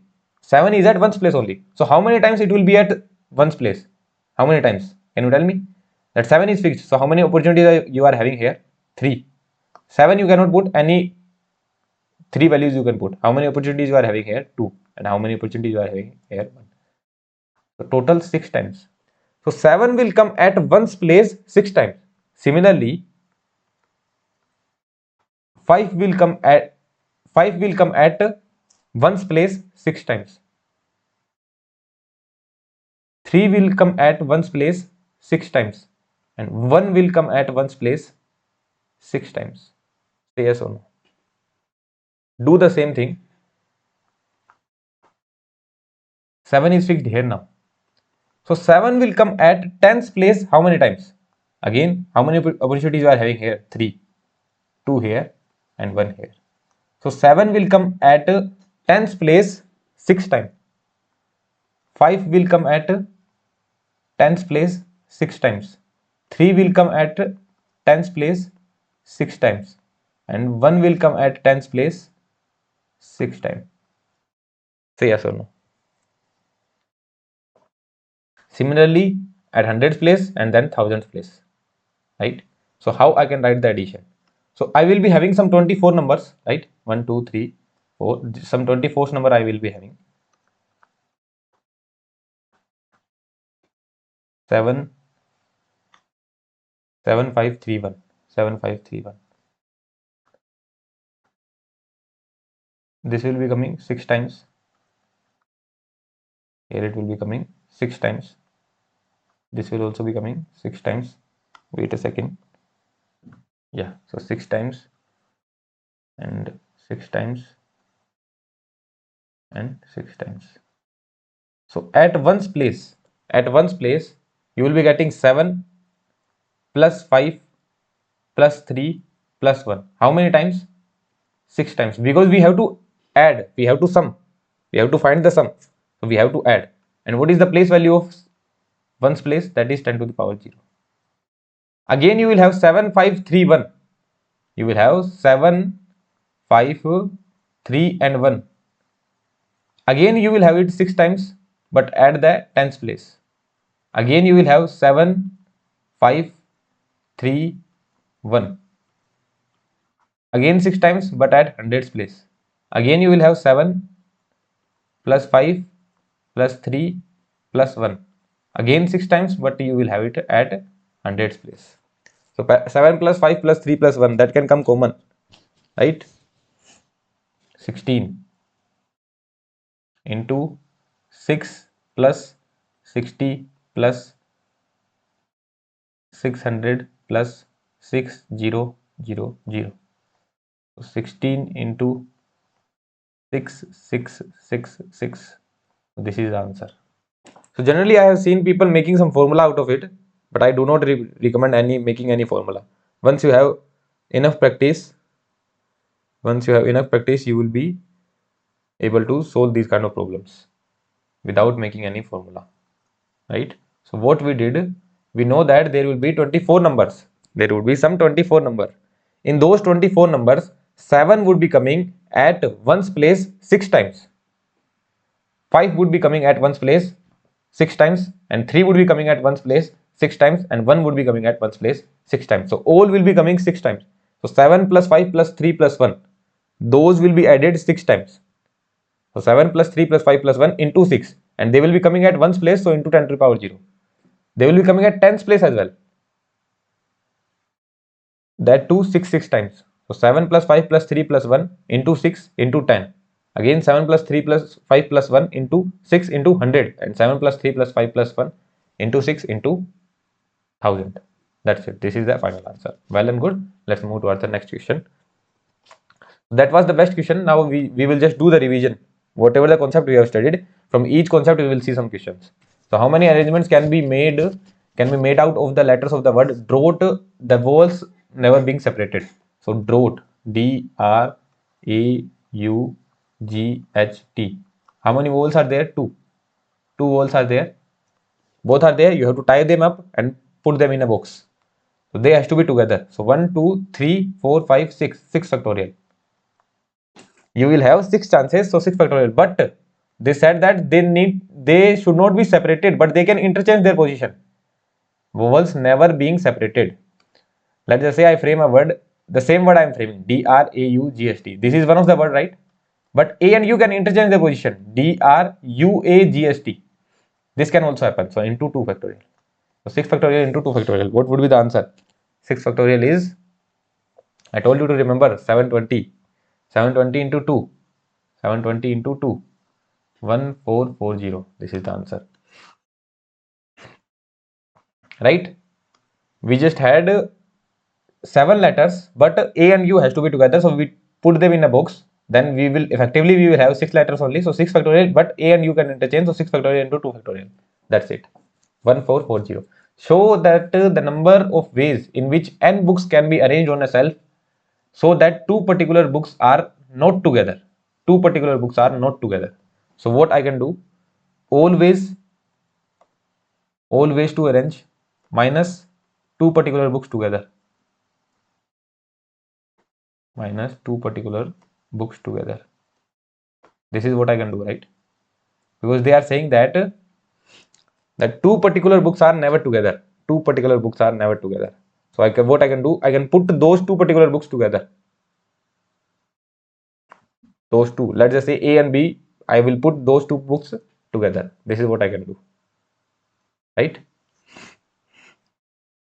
So always, that means I need to arrange n books on a shelf. So how many ways I am having? N factorial. minus two particular books are together. If two particular books are together, so effectively how many books I would be having? N minus 1 factorial. Let's understand by an example. Let's just say I was having 5 books A, B, C, D, E. I was having these 5 books A, B, C, D, E. So what did we say? That first I am writing that all the ways. So for adjusting these 5 books, I have 5 factorial ways minus these 2 books are tied together. That 2 particular books should be together. So if these 2 books are tied together, so I will have 4 factorial. But these 2 books can also interchange their position. So into 2 factorial. So this is what I am going to do. So I am having n books. So n factorial minus if these 2 books are together. So effectively I am having n minus 1 factorial. Now these 2 books can also interchange. So into 2 factorial. Right? What I can write n factorial? N factorial can be n minus 1 factorial into n minus 1 factorial. 2 factorial is 2 only. So n minus 1 factorial is coming common. So what it would be? N minus 2 into n minus 1 factorial. That's it. So this is the answer. Okay. Very easy question. No doubt about it. Solve the next on your own. There are 6 books on economics, 6 books on economics, 3 books on mathematics, and 2 books on accountancy. In how many ways these can be placed on a shelf that if the books of same subjects are together, that economics books should be together, maths books should be together, and accountancy books should be together. So effectively you are having 3 set only, 6 economics books, 3 mathematics books, and 2 accountancy books. So you will put 6 economy books, then 3 mathematics and 2 accountancy, but you can arrange them as well. So 3 factorial, right? But these 6 accountancy book can interchange in between.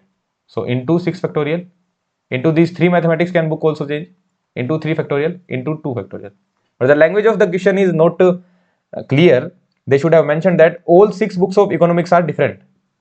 What do I mean to say? That I am having E1, E2, E3, E4, E5 and E6. This should be mentioned. And I am having M1, M2 and M3. And I am having A1 and A2. So all those has to be together. So I will tie them in a box. All will be tied. So effectively I am having 3 bundles. So all 3 bundles I will put. So 3 factorial. But these books can also interchange. E1 can come at first place or E3 can come at second place. E4 can come at third place. So these can also interchange. So into 6 factorial, into 3 factorial, into 2 factorial. So this should be clear in the question which is not written. Now let's see the next question. How many different numbers can be framed by using any 3 of 5 digits 1, 2, 3, 4, 5 with no digit being repeated? So 1, 2, 3, 4, 5. 1, 2, 3, 4, 5. So 3 digit number you have to frame. So out of 5 you need to choose 3 and you have to permute them as well. Because they can interchange, like I have choose 2, 3, 4. So it could be 2, 4, 3 as well. So this is also a number. So 5C3 into 3 factorial. Now the next question what they are asking, begin with the specified digit. So 3 you are framing, 3 digit number you are framing, and it is beginning with the specified digit. Just a second. Yeah, so 3 digits you are framing. You could have solved this problem with this method as well, no? That here you are having 5 opportunities, here you are having 4, and here you are having 3 opportunities. That is the easier method. 60 you are getting, or you could have solved by permutation combination as well. That I will choose 3 out of 5 into I will permute them as well. So 5C3 into 3 factorial. What that would be? This would be also 60. Now they are saying that how many of these will be begin with the specified digit. That this is beginning with the specified digit. So that means this digit is fixed. This is fixed. So you are having only one opportunity here. How many opportunities you will have here? 4, because no digit should be repeated. So you have only 4 opportunities because one digit is fixed. Let's just say 5 is fixed. So 5 is fixed here. So you are having 1, 2, 3, 4, 4 opportunities only. And how many opportunities you are having here? 3. So 4 into 3, 12. This should have been solved by you, right? You should have solved it on your own, and that too correctly. Begin with the specified digit and end with the specified digit. Begin with the specified digit and end with the specified digit. Let's just say the specified digit is 5 and this specified digit is 1. So beginning with 5, ending with 1. So how many opportunities you are having here? 3. So answer is 3. That's it.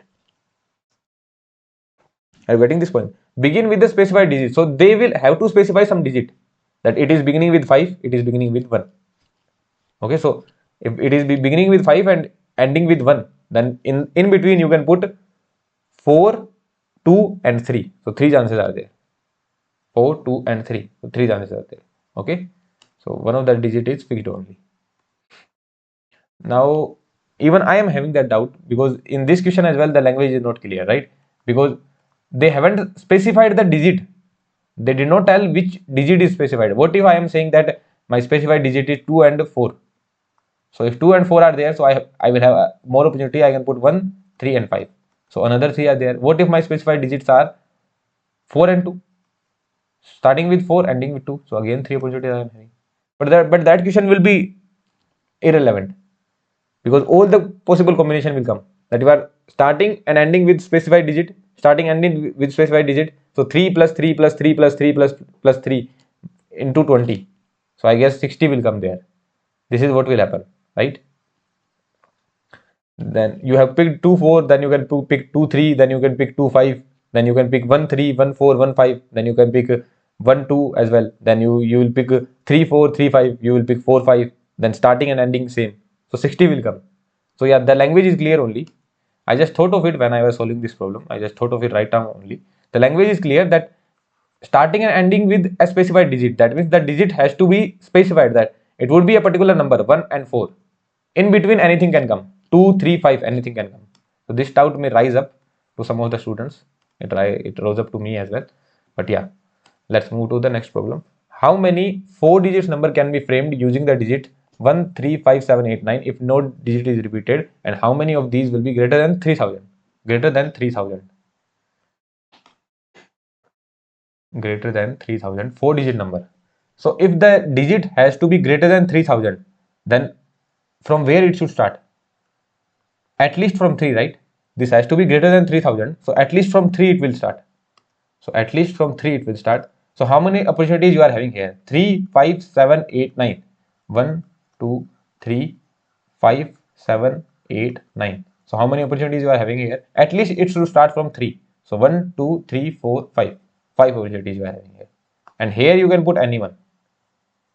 If no digit is repeated, okay, digit can also not be repeated. So let's just say I have put 5 here. I have put 5 here. So how many opportunities you are having here? 3 and 3, 6. Then on the next side, I have put, let's just say 3. So how many opportunities you are having here? 1 2 3 4 5, and then 4. So this is the answer. 5 into 6 into 5 into 4. Greater than 3000. So this number at least has to be 3. So these 5, then if 3 is gone, then I am having 6 opportunities. If the 2 numbers are gone, 5 opportunities. 3 numbers are gone, 4 opportunities. So 5 into 6 into 5 into 4. Well and good.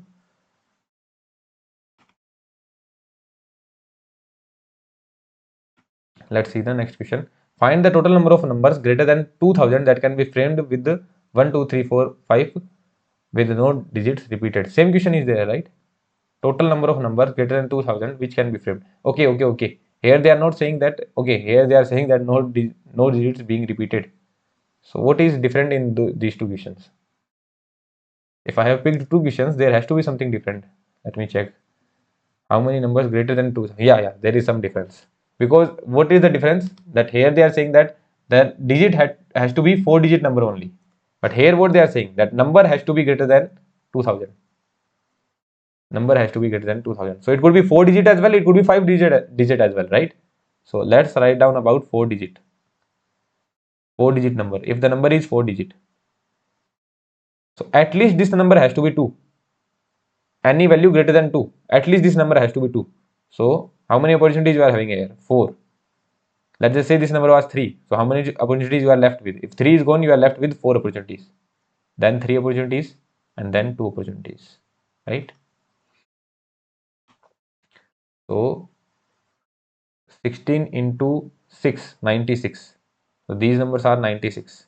What about 5-digit number? What about 5-digit number? So for 5-digit number, any digit which is of 5 digits, any number which is of 5 digits, any number which is of 5 digits, that would be greater than 2000. No, let's just say 1 3 5 2 5 2 4. This will certainly be greater than 2000, right? Any number which is having 5 digits, that will be greater than 2000, right? So you are having 5 possibilities here. You can put 1 here as well, right? 4 here, 3 here, 2 here, and 1 here. So 5 factorial, which is equals to 120. Total answer is 120 plus 96, and that is equals to 216, right? Let's move towards the next question. There are 6 students, of whom 2 are Indians, 2 are American, and 2 are Russian. 2 Indians, 2 are American, and 2 are Russian. They have to stand in a row for a photograph so that 2 Indians are together and 2 Americans are together, and so also 2 Russians are together. Find the number of ways in which they can do so. So 2 Indians are together, tie them up. 2 Americans are together and 2 Russians are together. So how many ways? You are having 3 bundles, so 3 factorial. But they can also interchange their position into 2 factorial. They are not having the same face. Indians are not having the same face. No one will do racism here. Okay? Racism नहीं चलेगा. Instagram पे करो वो. So 2 Indians are not having the same face. So 2 factorial into 2 factorial, 2 Americans, they would be white, into 2 factorial. So 3 factorial into 2 factorial into 2 factorial. So 6 into 8, 48. 6 into 8, 48. A family of 4 brothers and 3 sisters are to be arranged for a photograph in a row. 4 brothers and 3 sisters. All sisters sit together. First case is all sisters sit together. So tie them up. S2, S1, S2, S3. Tie them up. And these guys can sit anyway. So B1, B2, B3, B4. So effectively you are having 5 bundles. So 5 factorial. But these sisters can also interchange now because sisters are different. So into 3 factorial. 5 factorial into 3 factorial. What about the next one? No 2 sisters sit together. So they have to sit in between brothers, right? B1, B2, B3 and B4. How many spaces are there? 1, 2, 3, 4 and 5. 5 spaces are there. So out of these 5 spaces, you need to choose 3 space, and then you can permute the sisters as well, and also the brothers can be permuted. You should be able to solve these problems very, very quickly in the examination, right? 5 spaces are there. From 5, you need to choose 3 space, then make the sisters sit there. The sisters can also permute because all 3 sisters are different. So 5C3 into 3 factorial, and 4 brothers are also different, so into 4 factorial. So this is the answer. Last question. 6 boys and 5 girls. Yeah, 6 boys and 5 girls are to be seated for a photograph in a row. 6 boys and 5 girls. That no 2 girls sit together and no 2 boys sit together. So boys should also have the gap and girls should also have the gap. So 6 boys and 5 girls. So B1, there should be some gap. B2, B3, B4 and B5. So all guys should have some gap. And certainly B6. So 6 boys and 5 girls. 5 girls. 5 girls. So it may seem like that there are 7 gaps, right? It seems like that there are 7 gaps. This, this, and this.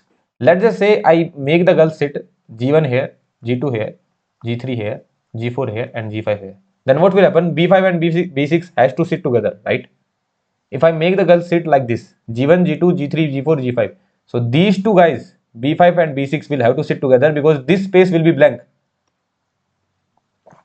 Are you getting this point or not? Right? So I cannot make them sit like this. And what if I make them sit like this? Let's just say this is your G1, this is your G2, and this is your G3, this is your G4, this is your G5. So what will happen? These B1 and B2 have to sit together. These B1 and B2 will have to sit together. So you cannot make them sit like that. So you have to make them sit in between the boys. Say yes or no. You have to make them sit in between the boys. So one should come here, other should come here, other should come here, other should come here, other should come here. This would be G1, G2, G3, G4 and G5. So you cannot choose the space. The spaces are fixed. That G1, one of the girls should come here, one of the girls should come here, other girls should come here, other here and other here. So spaces are fixed now. But these people can interchange. The boys and B1 can go here, B2 can go here. So these boys can interchange in between. So 6 factorial. Into these girls can also interchange into 5 factorial. But the places of all these are fixed. Just girls and girls can interchange, boys and boys can interchange. So 6 factorial into 5 factorial. That's it. This is the answer. Are you understanding this point? So this is clear. PNC is clear now. We have seen enough problems, we have seen enough concept, and everything we have seen in a very in-depth manner. Everything is crystal clear. No other question can be asked from the core of PNC. Now, whatever the part that can be covered in number system, that we are certainly going to see. But from the core PNC, this much only can be asked. And this is my short guarantee. Okay. So I hope you must have liked the lecture. So this would be some 5 hours content, I guess, on PNC. And few more questions we will see in test series. In test series, I will frame some good question. So with that practice, it would be good enough. So this is some 5 hour content, and I hope you enjoyed the content. If you enjoyed the content, you can like the video, you can share it as well. Okay, then thank you very much.